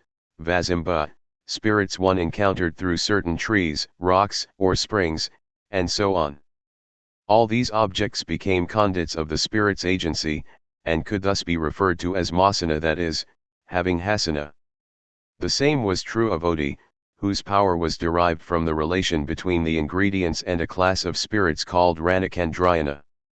To use an odi, one had to first remove it from its wrappings, then call on it to wake and address it in prayer. Often one would have to explain in some detail what the charm was being asked to do, and why. Odi, in other words, were treated like conscious beings. They were objects vested with a sort of disembodied intelligence.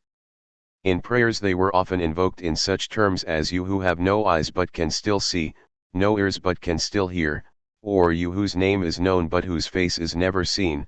Vig 1969:59, 60, Khalid 1908:84, cf. Rood 1969:218. Malagasy sources are always careful to distinguish between this consciousness, and capacity for action, identified with the spirit, and the wood or physical ingredients of a charm. Khalid 1908:82, 85. However, and this is where things get complicated, while a charm's personality and capacity for action was identified with a disembodied spirit, that spirit had nothing to do with its individual identity. In invocations, one called out to Odi by their names, but the name was not that of a spirit. It was simply the name of the most important piece of wood that made them up. What made Odi different from one another, then, were their ingredients. All this is part of a much broader Malagasy ritual logic, one already suggested by Delibera. All spiritual forces in the Malagasy cosmos tend to be generic beings. They only take on individual identity through the objects by means of which people come into contact with them. In themselves they are all, for all intents and purposes, indistinguishable. In some myths, they are said to be quite literally identical in appearance. Otno 1978-36, they are always identical in the uniform ambiguity that surrounds them, their complete lack of defining features, which in the case of the Ranakandriana is brought home by the continual emphasis all sources place on how difficult it is to see them. Ranakandriana were said to live in caves or lightless places where their voices were heard but their forms could not be made out. They were said to fly away as soon as one tried to set eyes on them. Likewise, in prayers such as those cited above, they were regularly described as invisible or bodiless. The uniform ambiguity of Malagasy spiritual forces has led to endless debates among foreign observers. There have been long discussions, for instance, over whether terms like Zanahari, creator or God, should be translated in the singular or the plural. From a Christian standpoint, this is obviously a very important question. But it does not seem to have been a question anyone else in Madagascar has ever found particularly important. I would suggest that the ambiguity is itself really half the point.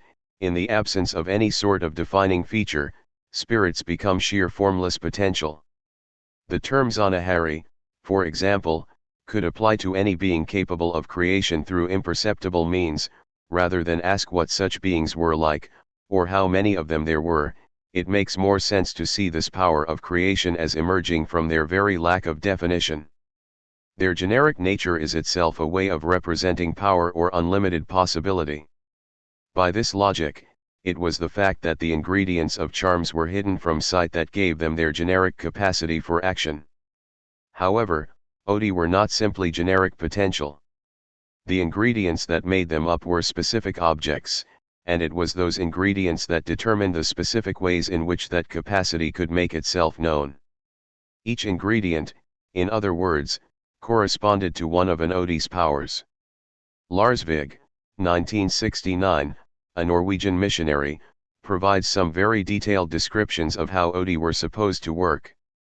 Consider, for example, his account of a popular Odi basi, or rifle charm, meant to protect soldiers from enemy bullets, Vig 1969:70, 72.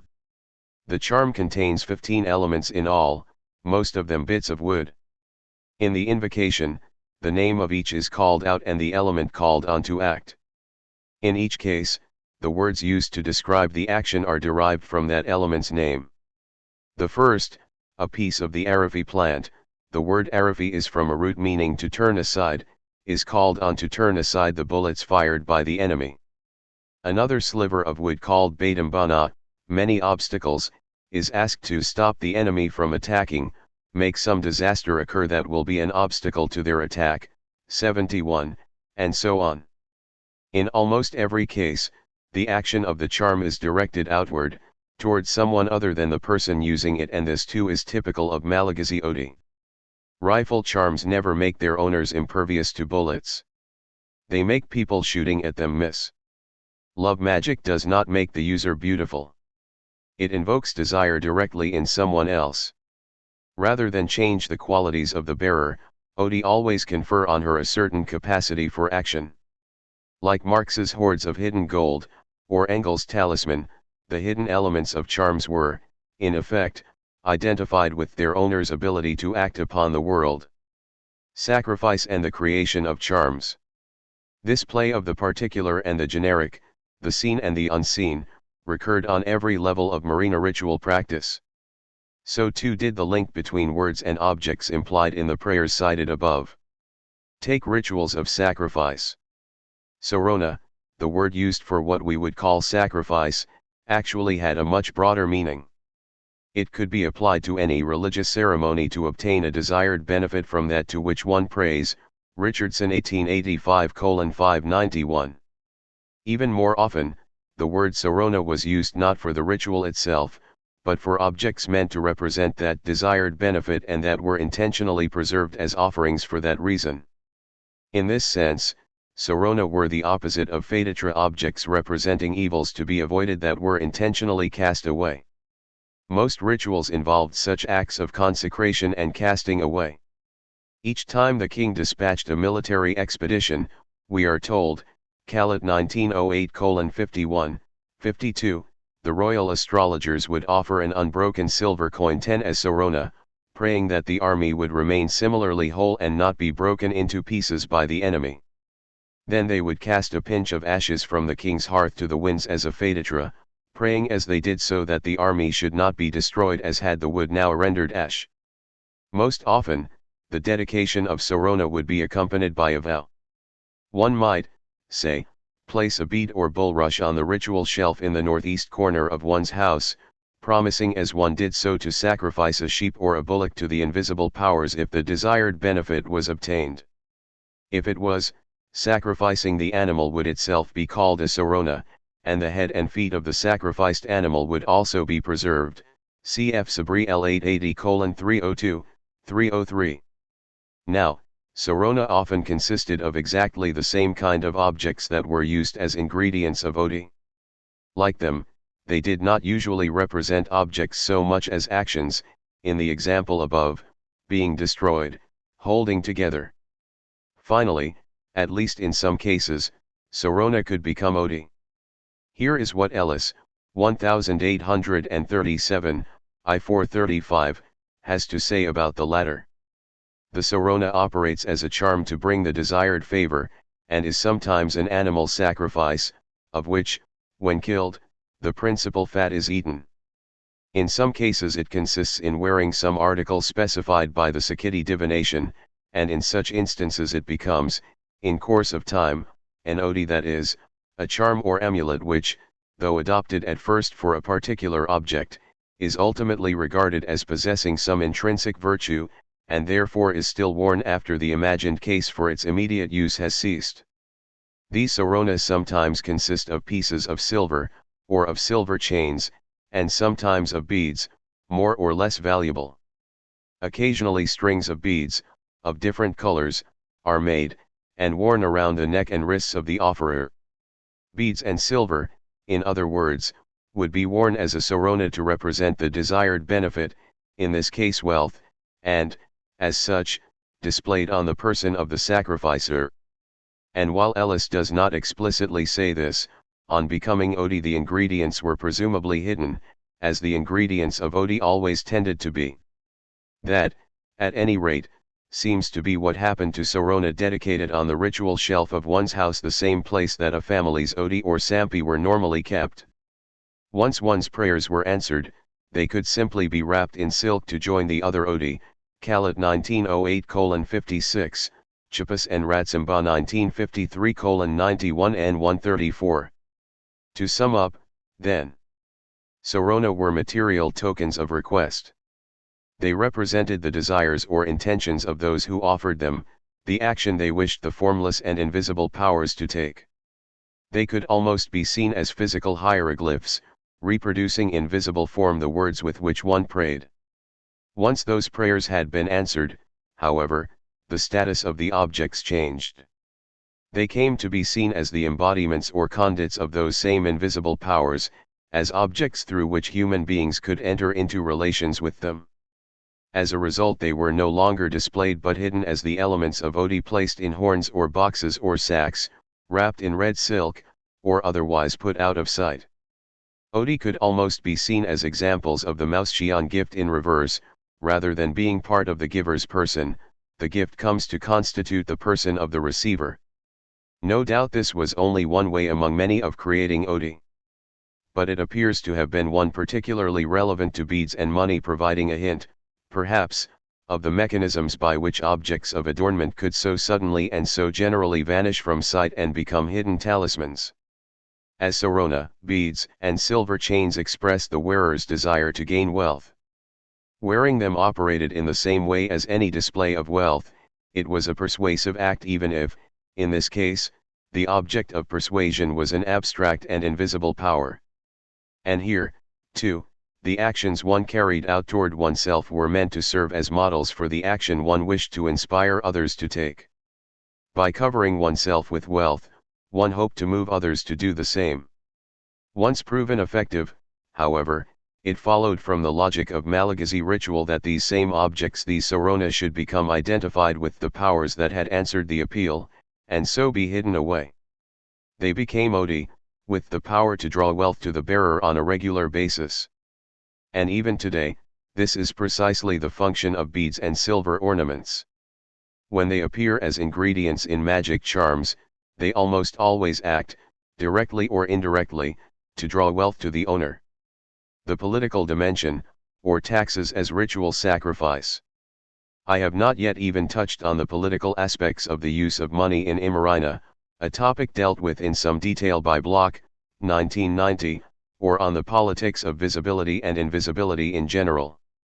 While there is no room here to enter into these subjects in any detail, it might be useful to end with an illustration of some of the directions such an analysis might take. I have been describing Marina ritual as a series of techniques for creating and channeling hasana. While there is no word in Malagasy that really corresponds to our ritual, one of the words used most often to describe rituals was, and is, manasina, literally, to endow with hasana or to make something masana, masana being the adjectival form. Under the Marina kingdom, the verb manasina was most commonly used for the act of presenting gifts of money to the sovereign. This was partly because unbroken silver coins, the kind that were given in such ceremonies, were themselves called hasana. Hasana had to be given every time the king made an official appearance, and during public assemblies or the annual royal bath ceremony it developed into an elaborate ritual in which representatives of each of the various ranks, orders, and geographical divisions of the kingdom offered tribute in turn. But if one imagines the coins as a kind of sorona, it is easy to see how, in presenting these coins to the king, subjects gave him hasana in the other sense as well. When whole silver coins were used as sorona or elements in charms, which they occasionally were, it is usually said that the coin, being round and unbroken, stood for wholeness and perfection. I have already mentioned one instance in which a silver coin represented the integrity of the national army. More often coins used in royal ritual were said to represent the integrity of the kingdom, the hope that its unity remain intact. The act of giving a coin as a token of loyalty, then, can be seen as itself creating the king, or, at least, creating the power by which he unifies the kingdom, in a word, his hasana. This is stated almost explicitly when, at the high point of the Marina ritual year, the climax of the royal bath ceremony, the sovereign displayed himself before representatives of the people, who presented him with hasana. Immediately afterward, he hid behind a screen to bathe, crying out as he did so, "May I be masana." After this he emerged to sprinkle his subjects with the water in which he had just bathed, in exactly the same way as Sampi keepers, on other occasions, sprinkled the people with water that had been used to bathe the national Sampi, cf. Berg 1979, Block 1987. Here, compressed into a brief succession of ritual gestures, is the whole pattern of sorona and odi. An object, displayed to represent the desires of the kingdom, becomes an invisible charm regularly capable of bringing those desires to fruition. Prospects and conclusions. A central claim of this chapter is the existence of a very widespread distinction between the power to act directly on others, a potential that can only be realized in the future, and the power to move others to action by displaying evidence of how oneself has been treated in the past. Both, I have argued, tend to be expressed through metaphors of vision, the first represented as something hidden, the second realized through forms of visual display. So, too, the distinction between the power of money and the power, or, if you like, value, of what I have been calling heirloom jewelry. Money tends to be represented as an invisible potency because of its capacity to turn into many other things. Money is the potential for future specificity, even if it is a potential that can be realized only through a future act of exchange. In this it stands opposed to objects whose value is rooted in past actions, whatever these may be. The latter are not only often objects of display in their own right, they have a power to inspire actions in others, a power that clearly has much in common with that of aristocratic display or royal splendor. But if, at its simplest, aristocratic display calls on the viewer to deliver wealth or render homage to the displayer because others have already done so, the most elementary form of exchange value is just the opposite. It inspires one to try to acquire an object simply because others have tried to do so in the past. If this is so, to understand the value attributed to any particular object means that one must understand the meaning of the various acts of creation, consecration, use, and appropriation, and so on, that make up its history. 11 One must ask, which of these actions determine which aspect of its value? Which among them are those that recognize the value being called on to repeat? And then there is the problem of fetishism, a notoriously tricky one. Perhaps the best way to describe the view of fetishism I have been developing here is to say that when one recognizes value in an object, one becomes a sort of bridge across time.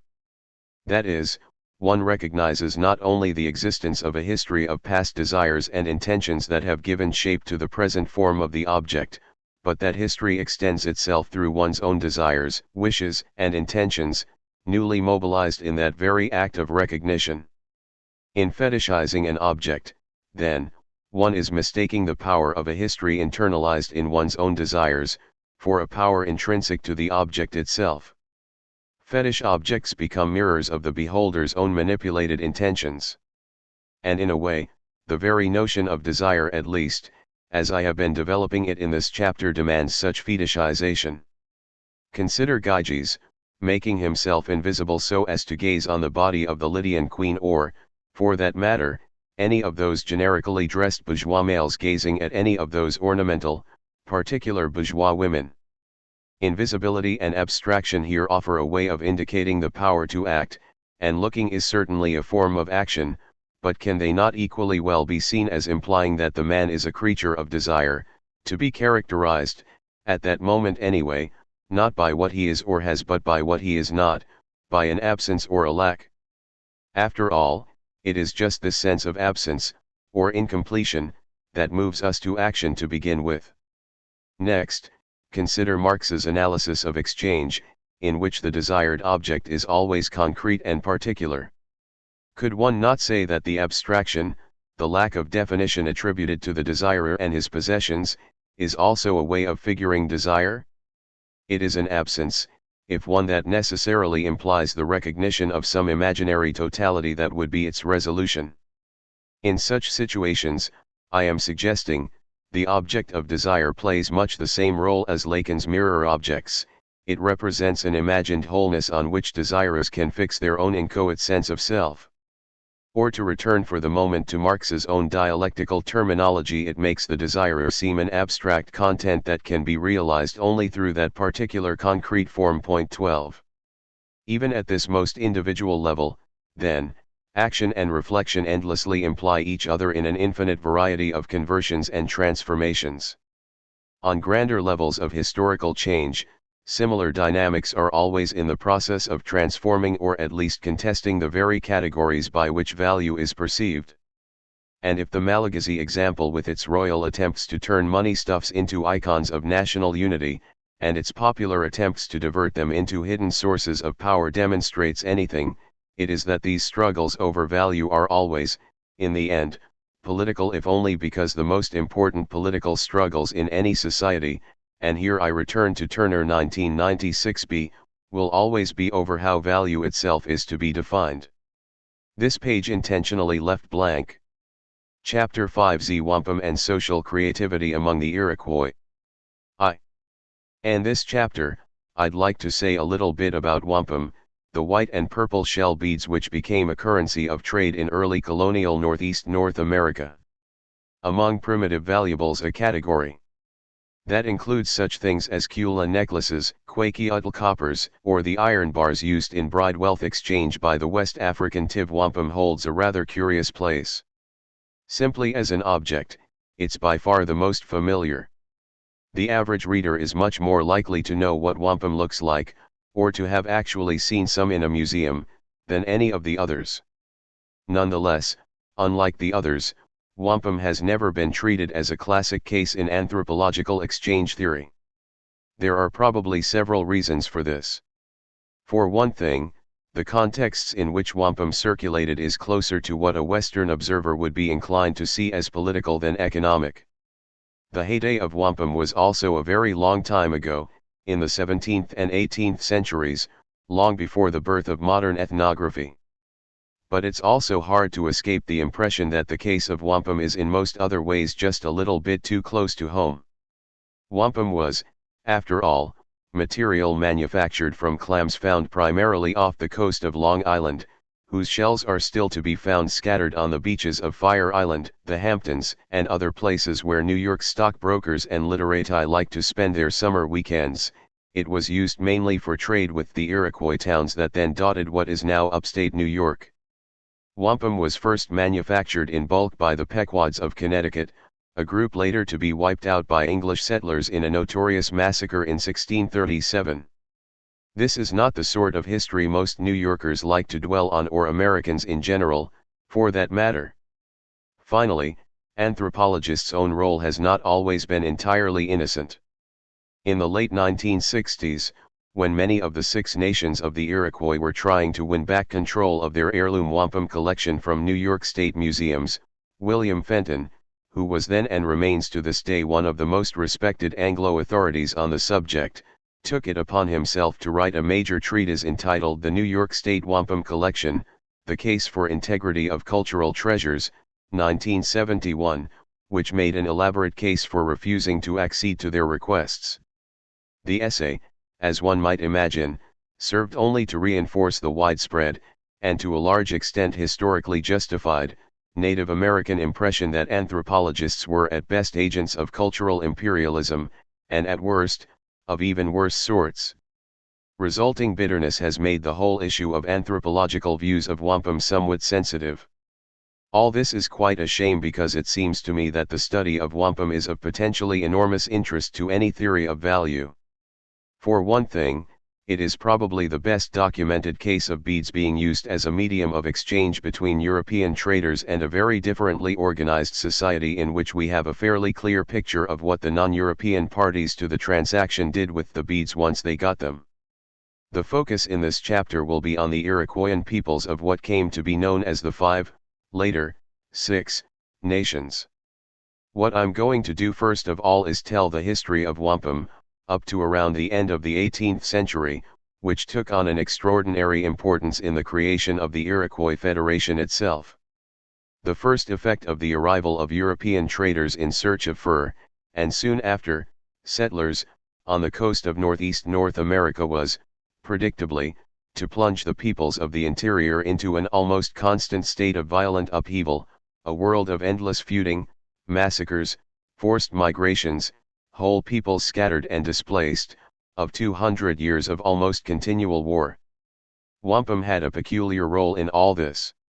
It was the principal medium of the fur trade, which had sparked so much of the trouble to begin with. Wampum was one of the lures held out by the newcomers to inspire people to attack each other, but at the same time, within the Iroquois Confederacy and the Iroquois were considered by their Indian neighbors a particularly ferocious and terrifying population of warriors. It was valued primarily for its ability to create peace.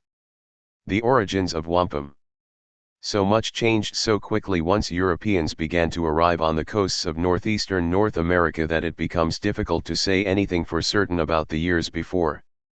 There's no consensus about whether something that could be called wampum even existed before 1500, nonetheless, this is something of a technical question, since polished beads of one kind or another, rare stones, mica, beads of shell or quill and similar bright and mirrored objects certainly did, and they were an important indigenous category of wealth across the Northeast woodlands.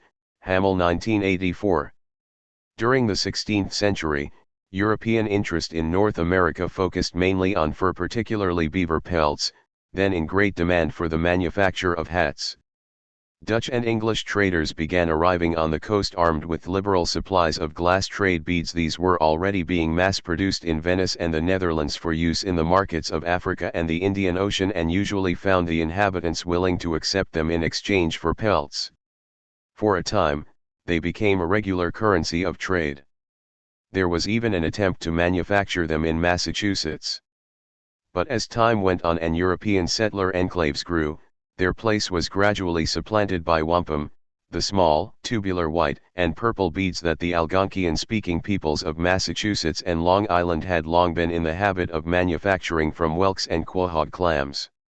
English and Dutch colonists apparently found it a relatively simple matter to force them to mass-produce them, stringing the beads together in belts of pure white or pure purple. The latter, because of their relative rarity, were worth twice as much, and setting fixed rates of exchange with the Indians of the interior, so many fathoms of wampum for such and such a pelt. Later, after the coastal Indians had been largely exterminated, colonists began to manufacture the beads themselves. Ceci 1977, 1982, Beecham 1901. Wampum was not just a currency of trade. Settlers used it in dealing with each other. The early colonies were also notoriously cash poor, silver money was almost unheard of, and most transactions between settlers were conducted through barter, credit, and wampum. Colonial governments recognized wampum as legal tender until the middle of the 18th century, many settlers preferring wampum to coins, even when the latter had become easily available, if only, perhaps, because Indians were more likely to accept them. Wheaton 1884, Martian 1996. On the other hand, there's no evidence that even the Indians living in the closest proximity to Europeans used wampum to buy and sell things to one another. We really are talking, then, about two profoundly different regimes of value. When the first European settlers arrived, most of the coast was occupied by speakers of Algonquian languages. The woodlands west of the Hudson were inhabited mainly by speakers of Iroquoian ones. These latter were people who lived mainly in large fortified towns and who were grouped into a patchwork of political confederacies, of whom the most prominent were the Huron along the St. Lawrence and the Iroquois, scattered across the north of what is now upstate New York. Since most of the beaver along the coast were quickly hunted out, the Huron, allied with the French traders then established in Quebec, were best positioned to control the routes to hunting grounds out further west. In the early 17th century, then, we have much more detailed information on the Huron than any other Iroquoian peoples, particularly because of the fact that French Jesuits had settled in most Huron communities and kept detailed records of their work. The five nations of the Iroquois Confederacy to the south, the Onondaga, Oneida, Seneca, Mohawk, and Cayuga, were less well known. Most of the Algonquian peoples of the coast seem to have considered them as terrifying cannibals. But the Iroquois had the advantage of alliance with the Dutch, and therefore, access to a much more dependable source of firearms. During the so-called Beaver Wars from 1641 to 1649, they managed to destroy most of the major Huron towns, carry off a large number of Huron as captives, and scatter most of the remaining population. By 1656 the Iroquois had broken the power of the Petun and neutral confederations to the west as well, thus establishing a monopoly over the trade that they were to maintain for at least a century. During the next 150 years or so, the Iroquois were involved in an endless series of wars, between the British and French, the British and American colonists, and any number of other Indian nations. It was especially during this period that wampum, which the Iroquois acquired both as payment for furs and as tribute from subjugated peoples, came to play a central role in their political life, even, one might argue, in the constitution of Iroquois society itself. Point 2. This is the period which I especially want to look at, but in order to understand what happened, it will first be necessary to try to at least attempt to reconstruct something of early Iroquoian social structure. The resurrection of names. Like the Algonquian peoples to the east, Iroquoian nations were matrilineal and matrilocal. Unlike them, the Iroquoians, Five Nations and Huron alike, shared a very particular constitution. They saw their societies not as a collection of living individuals but as a collection of eternal names, which over the course of time passed from one individual holder to another. Most of the peoples of Northeast North America had a custom of the occasional resurrection of names. If a famous warrior, for example, were to die, another man might be given his name, and then be considered in a certain sense an incarnation of the same person. If he were a chief, he might also inherit his office. According to a Jesuit relation written in 1642 about the Huron, it has often been said that the dead were brought back to life by making the living bear their names. This is done for several reasons: to revive the memory of a brave man, and to incite him who shall bear his name to imitate his courage, to take revenge upon the enemies, for he who takes the name of a man killed in battle binds himself to avenge his death, to assist the family of a dead man, because he who brings him back to life, and who represents him, assumes all the duties of the deceased. Jr. 22, 287-89. It was accomplished, significantly, by hanging a collar of wampum around a man's neck. If the latter accepted it, and did not shake it off, he would then become the dead man's former self. The Iroquois, however, took this principle much further: all names should eventually be resurrected by being passed on to someone else. An Iroquois nation, or tribe, was normally composed of a series of matrilineal clans, which were in turn grouped into two moieties. Each clan had its own collection of names and a matron who was its keeper. The most important, chiefly, names could equally well be thought of as titles, since each corresponded to a position in the political structure of the tribe or confederation. When one such office holder died, the name was, as the Huron put it, resurrected by being conveyed to some person of similar qualities, would thereby also be invested in the title's associated regalia and thus in the office itself. Goldenweiser 1914, Parker 1926:61, 65, Shimony 1961, Heidenreich 1978:371, 72, for the Huron, C. Tooker 1964:44, 45. One might say then that the number of persons using the term in the Maussian sense, as particular social identities fixed by socially recognized insignia of one sort or another in the Iroquois cosmos, was fixed, since, like Tyler's images, they survived the death of the holder. 3. At any point in history, one would encounter the same basic collection of personae, the only difference being that while all the chiefly roles would be filled, some of the less exalted ones would be likely to be without occupants at any given moment. Iroquois sources often spoke of this as hanging the name around the neck. Evidence is sketchy, but at least among certain Iroquois nations, and perhaps all of them, each clan did have a collection of name necklaces corresponding to its stock of names, and kept by the same matron responsible for keeping track of them. Fenton 1926:65. The major chiefly titles came with their own belts of wampum, which functioned as insignia of office, and which were indeed placed around the neck of the man who succeeded to it, along with other insignia of office.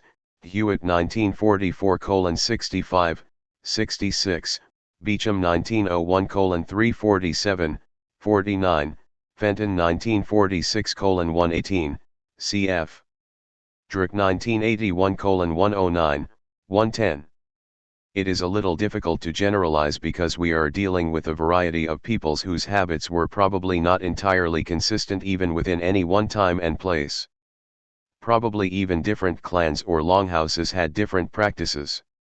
But it's clear that among the Five Nations in particular, the resurrection of names became crucial to the constitution of society itself. It is possible this was simply a cultural quirk, but it's hard to escape the suspicion that this had something to do with the unusually predatory nature of Iroquois society. War and social structure. The League of the Haudenosaunee, or Iroquois, consisted, at first, of 5 nations: the Onondaga, Mohawk, Seneca, Cayuga, and Oneida, all of whom occupied a swath of territory to the direct south of Lake Erie in what is now upstate New York. 4 The population was concentrated in a series of large, fortified towns. Dutch and English sources usually call them castles perched on hilltops and surrounded by elaborate palisades. Inside the palisades was female territory. Each longhouse was organized around a core of related women. The male domain was the forest, with the usual emphasis on war and hunting. Villages and nations were of course connected by an overarching network of political institutions. The organization of the Iroquois League, which seems to have emerged in the years before 1500, just before Europeans appeared on the scene, was one of the inspirations for the federal system adopted in the United States. There were thus a set of different councils operating on different levels, from longhouse to village, village to nation, nation to the federation itself. There are 2 points here that I think deserve special emphasis. The first is that this system involved an extremely important role for women. Longhouses were governed by councils made up entirely of women, who, since they controlled its food supplies, could evict any unmarried male at will. Villages were governed by both male and female councils. Councils on the national and league level were also made up of both male and female office holders. It's true that the higher one went in the structure, the less relative importance the female councils had on the longhouse level. There wasn't any male organization at all, while on the league level, the female council merely had veto power over male decisions. But it's also true that decisions on the lower level were of much more immediate relevance to daily life. In terms of everyday affairs, Iroquois society often seems to have been about as close as there is to a documented case of a matriarchy. The second is that for all the complex federative structure, society was in most respects highly egalitarian. Office holders, male and female, were elected from among a pool of possible heirs.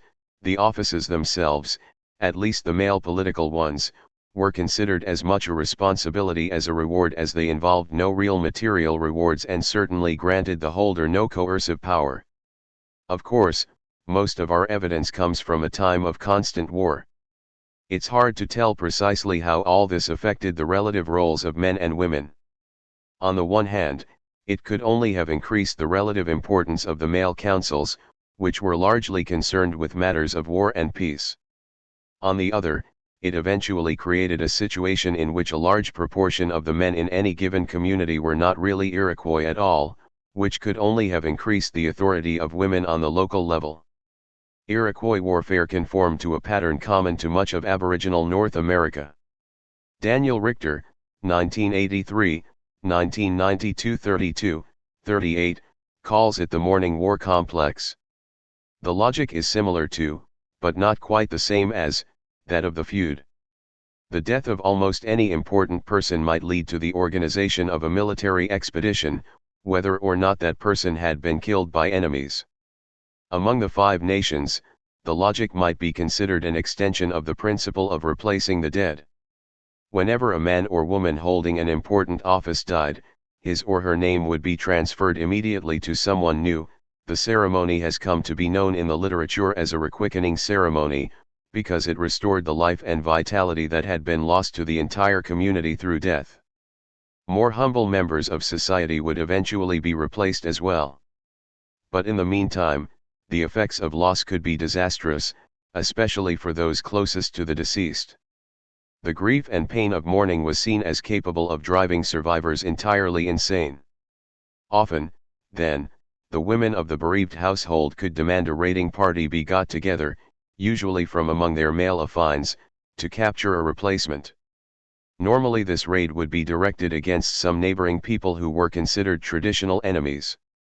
At times, they could escalate into major wars, replete with stand-up battles in which large parties of warriors would meet each other in largely ceremonial confrontations between massed force protected by wooden body armor and bedecked in elaborate headdresses. Richter 1992-35.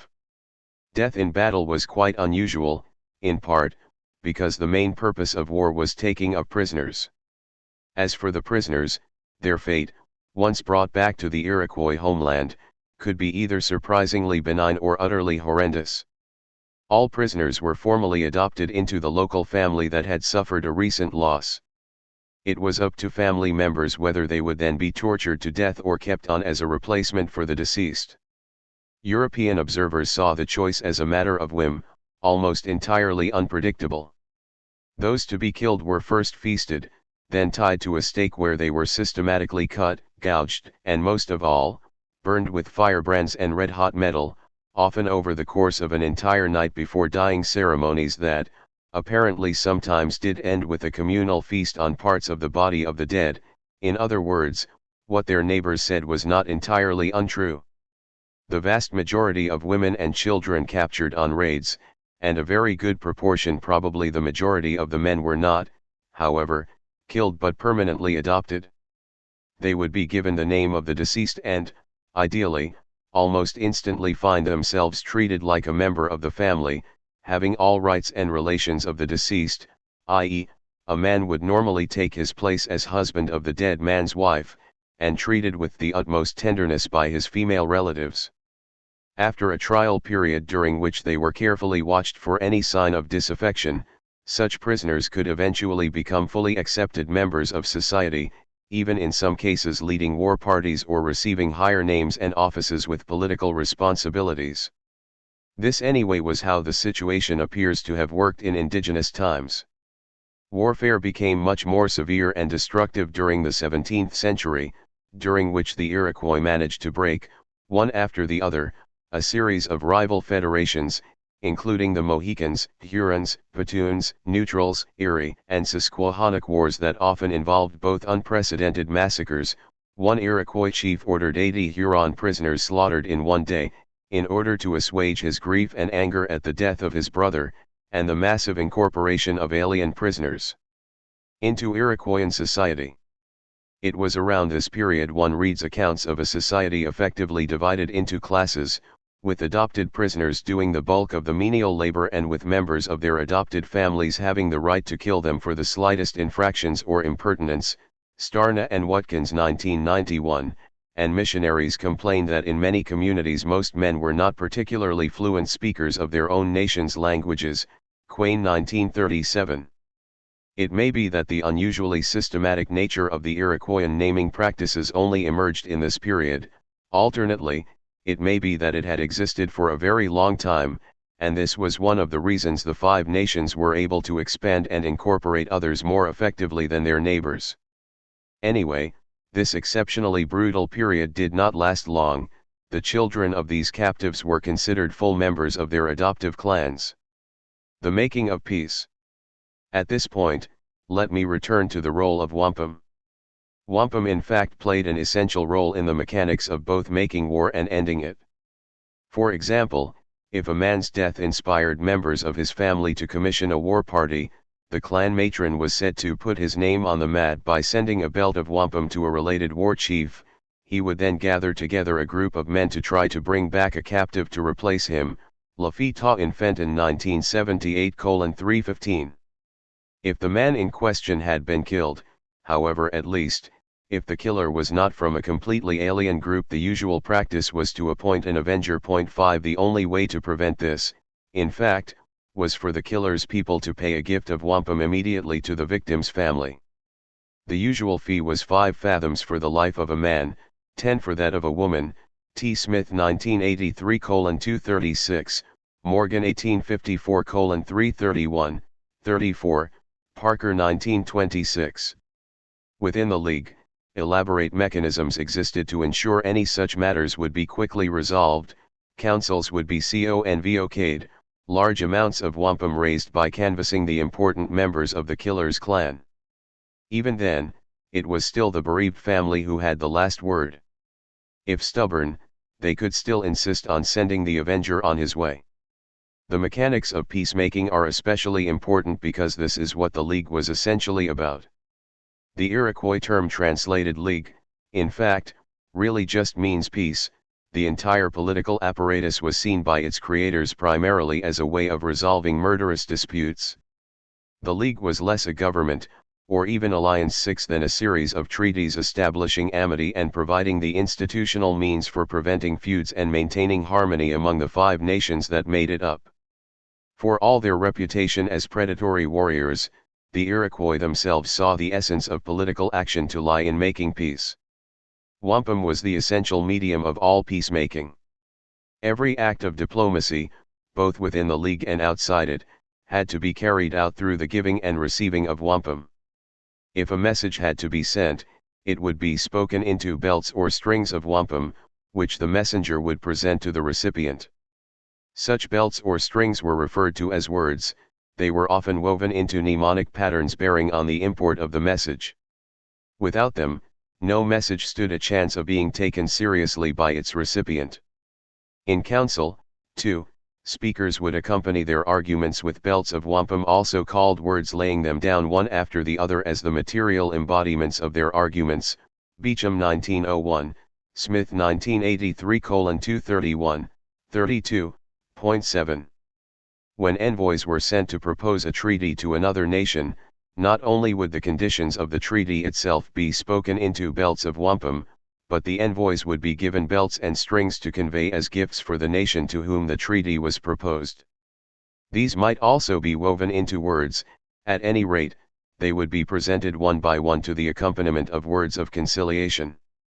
Since Iroquois diplomacy is well documented, we have a good record of what these conciliatory speeches were like. They run somewhat as follows, each sentence being pronounced with great solemnity, and confirmed by the delivery of a wampum belt.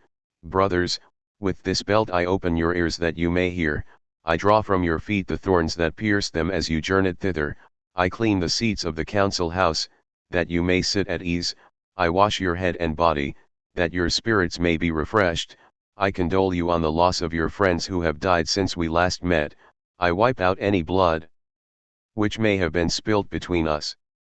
And his memory was refreshed by belts of wampum, which he delivered after every clause in his harangue, as a pledge of the sincerity and the truth of his words.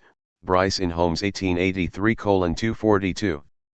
Afterward, an envoy might place the treaty belts themselves over the shoulders of the chief, who could either accept the treaty or reject it by shaking them off. Heckewelder in Holmes 1883:246, 47.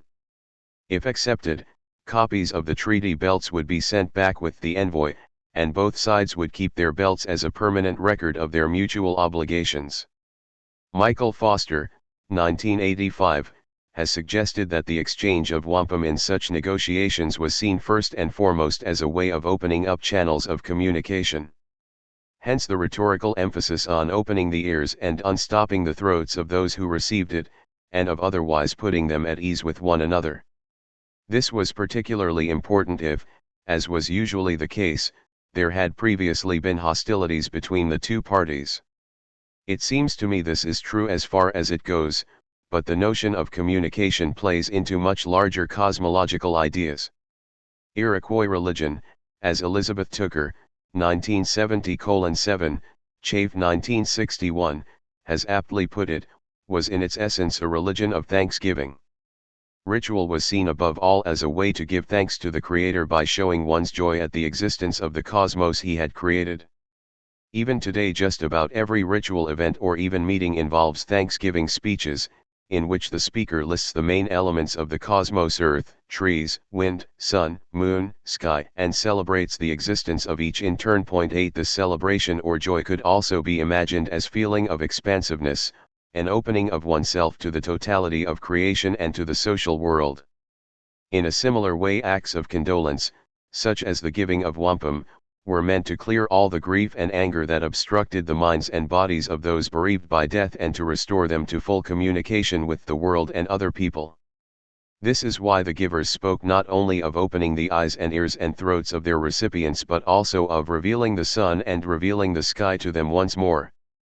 Opening up channels of communication, then, is not simply a matter of creating an environment in which people can talk to one another, it is a matter of opening them up to the universe as a whole. But why should gifts of wampum be an appropriate medium for this? George Hamel, 1984, provides the most plausible explanation.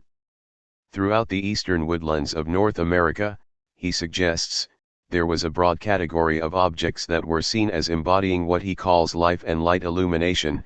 In Hamel's analysis, being roughly equivalent to my expansiveness.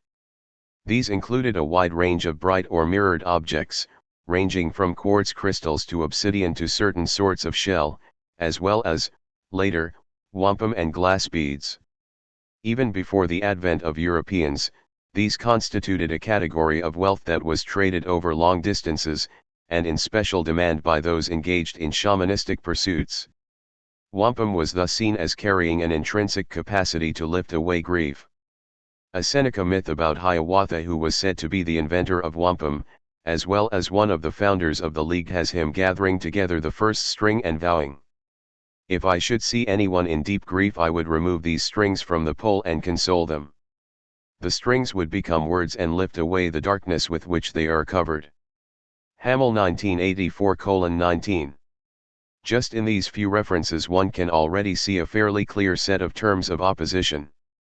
The difference between pleasure and pain, joy and grief is conceived as one between expansion and contraction, and by extension between light, which allows extend one's vision into the world, to see the sun and sky, and darkness, in which one's vision contracts to the immediate environs of the self.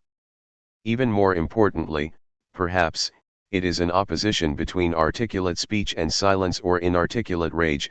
Strings of wampum are themselves things of light, but they are also words, that unstop the ears and throats of those who receive them, allowing them to pass into that domain of self-extension which is made possible only through language.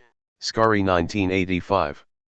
The two possible fates of Iroquois prisoners are a perfect expression of this: on the one hand, to have a name hung around the neck, in the form of a string of wampum; on the other, to have red-hot axes hung around the neck, which burn into the flesh and send the prisoner into a spiral of agony that will ultimately lead to the ultimate contraction, that of death. The origins of the Great Peace. In 1946, the Seneca anthropologist Arthur Parker suggested that if one wished to understand his people's history, one had to begin by taking a cosmological perspective, that is, to see how Iroquoians themselves place themselves in the overall history of the universe.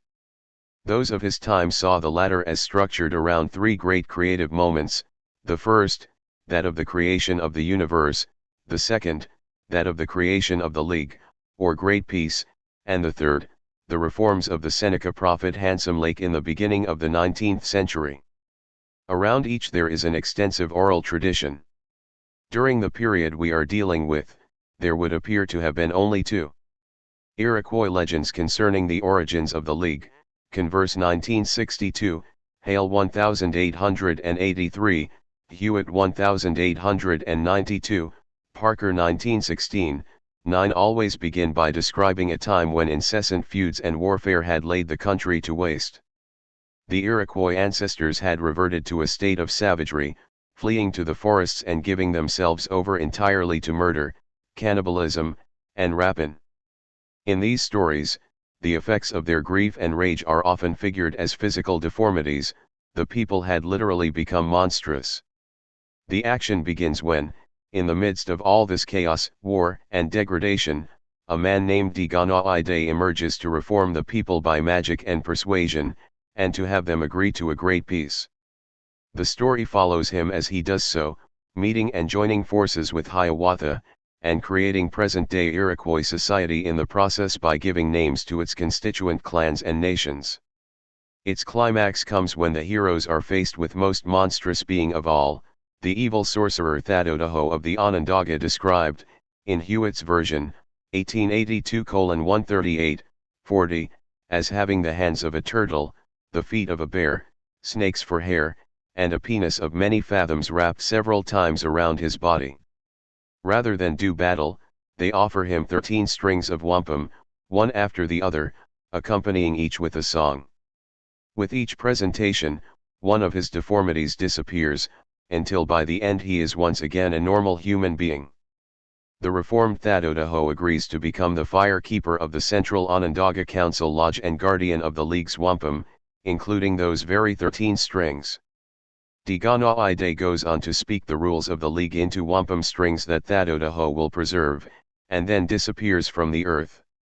All the other protagonists of the story, including Hiawatha, remained just as the clans and nations to which Digana gave names. THIRD-WORLDISM himself became the keeper of the League's treasury of wampum belts, and ever since, whoever becomes the keeper of the treasury thereby becomes THIRD-WORLDISM. Note once again the parallel between the removal of grief, and the bestowal of names. Digana and Hiawatha consistently do both. One might say that in doing so they create society in two senses: first, by creating peace, the potential for sociality that makes it possible; second, by establishing differentiations within this newly created peace, and thereby giving society its structure. All these primordial gestures continue to be reenacted in the present through acts of giving wampum. As in so many mythological systems, most present-day acts are not seen as fundamentally creative in the same sense, they are simply a matter of recreating the same structure of names and offices over and over again. Nonetheless, without that continual recreation, the Great Peace would cease to exist and humanity would presumably revert again to savagery and rage. The climax of the myth, the reform of THIRD-WORLDISM, was recapitulated in the most important League ritual, the condolence ceremony, held yearly to raise up new chiefs to replace those who had died. Like the smaller clan rituals on which it was modeled, it consisted of a confrontation between two moieties, one clear-minded, the other bereaved. At the end, the clear-minded moiety would lift the other's bereavement by presenting 13 words, or messages, each accompanied by a string of wampum whose pattern reproduced the message in visual form: Hale 1883, Hewitt 1944, Parker 1926, Tooker 1978:437, 40. Here, too, each string was intended to remove some hurt or obstruction that had been the consequence of grief, to wipe away the tears from their eyes, remove the obstruction from their ears, unstop the throat, straighten the body, wipe the bloody stains from their beds, lift their surrounding darkness, and so on. It was only after this that new chiefs could be raised up by giving them the strings or belts corresponding to the dead ones' names. If the ritual was performed in full, there would also be a recitation of the League's chiefly names and of its constitutive regulations, Hale 1883:54, 55. The belts into which Digana originally spoke the latter were kept together with the League's collection of treaty belts, treaties that were in a sense their extensions, in the central Onondaga Lodge under the care of THIRD-WORLDISM. They too were laid out one by one as elders explained their significance. At certain seasons they meet to study their meaning, and to renew the ideas of which they were an emblem or confirmation. On such occasions they sit down around a chest, take out one string or belt after the other, handing it about to every person present, and that they all may comprehend its meaning, repeat the words pronounced on its delivery in their whole convention. By these means they are able to remember the promises reciprocally made by the different parties, and it is their custom to admit even the young boys, who are related to the chiefs, to become early acquainted with all the affairs of state. Loskiel in Holmes 1883:245, 46, cf. Parker 1916:48. Such belts were almost always woven in complex pictures, which could be interpreted as visual statements of the words once spoken into them, but these pictures were in no sense hieroglyphics. They were essentially mnemonics, and would have meant nothing unless interpreted by elders who used them, as Morgan says, to draw forth the secret records locked up in their remembrance. Morgan 1851:120, 21, Drake 1985. Circulation and history. The Iroquois of the 17th and 18th centuries, then, appear to have conceived themselves as endlessly reproducing a social order that was essentially founded on the principle of peace, even as they themselves were engaged in constant, often predatory warfare. The unusually static conception of history, especially the conception of society as a collection of permanent, named positions, seems only to have facilitated this, because it meant that the often sordid or gruesome details of actual history could, as it were, be made to melt away at ritual moments when beautiful words and beautiful objects recreated the essential foundations of society, its ultimate truth. Wampum became the necessary medium for this process.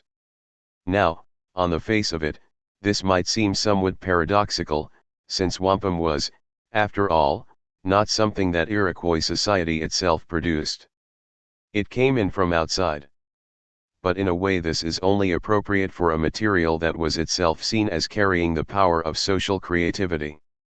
It turns on a common cosmological dilemma: how can that which has the power to constitute a certain order itself partake of that same order? This is of course another version of the Gödelian problems discussed in Chapter 3. The origins of Deganaide himself were, as so often with such heroes, somewhat extra-social. He was born to a virgin mother in a Huron village. After having constituted the social order, he then vanished, alone among the characters of the story. He did not remain part of it. Wampum entered Iroquois society in two principal ways. One was the fur trade. The Iroquois became more and more central players in the trade over the course of the 17th century. Dutch, French, and English merchants supplied large amounts in exchange for furs. The other was through tribute. In the wars by which the Iroquois fought against other groups to take control of the fur trade, they also imposed very unequal treaties, obliging defeated groups to pay what amounted to hundreds of fathoms of wampum in tribute every year. In both cases, wampum tended to arrive already woven into belts uniform both in color and in size. 10. Once it arrived, wampum appears to have been divided among important office holders, a class who some early sources even refer to as nobles. It is they who furnish them, wrote Lafita, and it is among them that they are redivided when presents are made to the village, and when replies to the belts of their ambassadors are sent. Holmes 1883:244, though there are some hints of ceremony.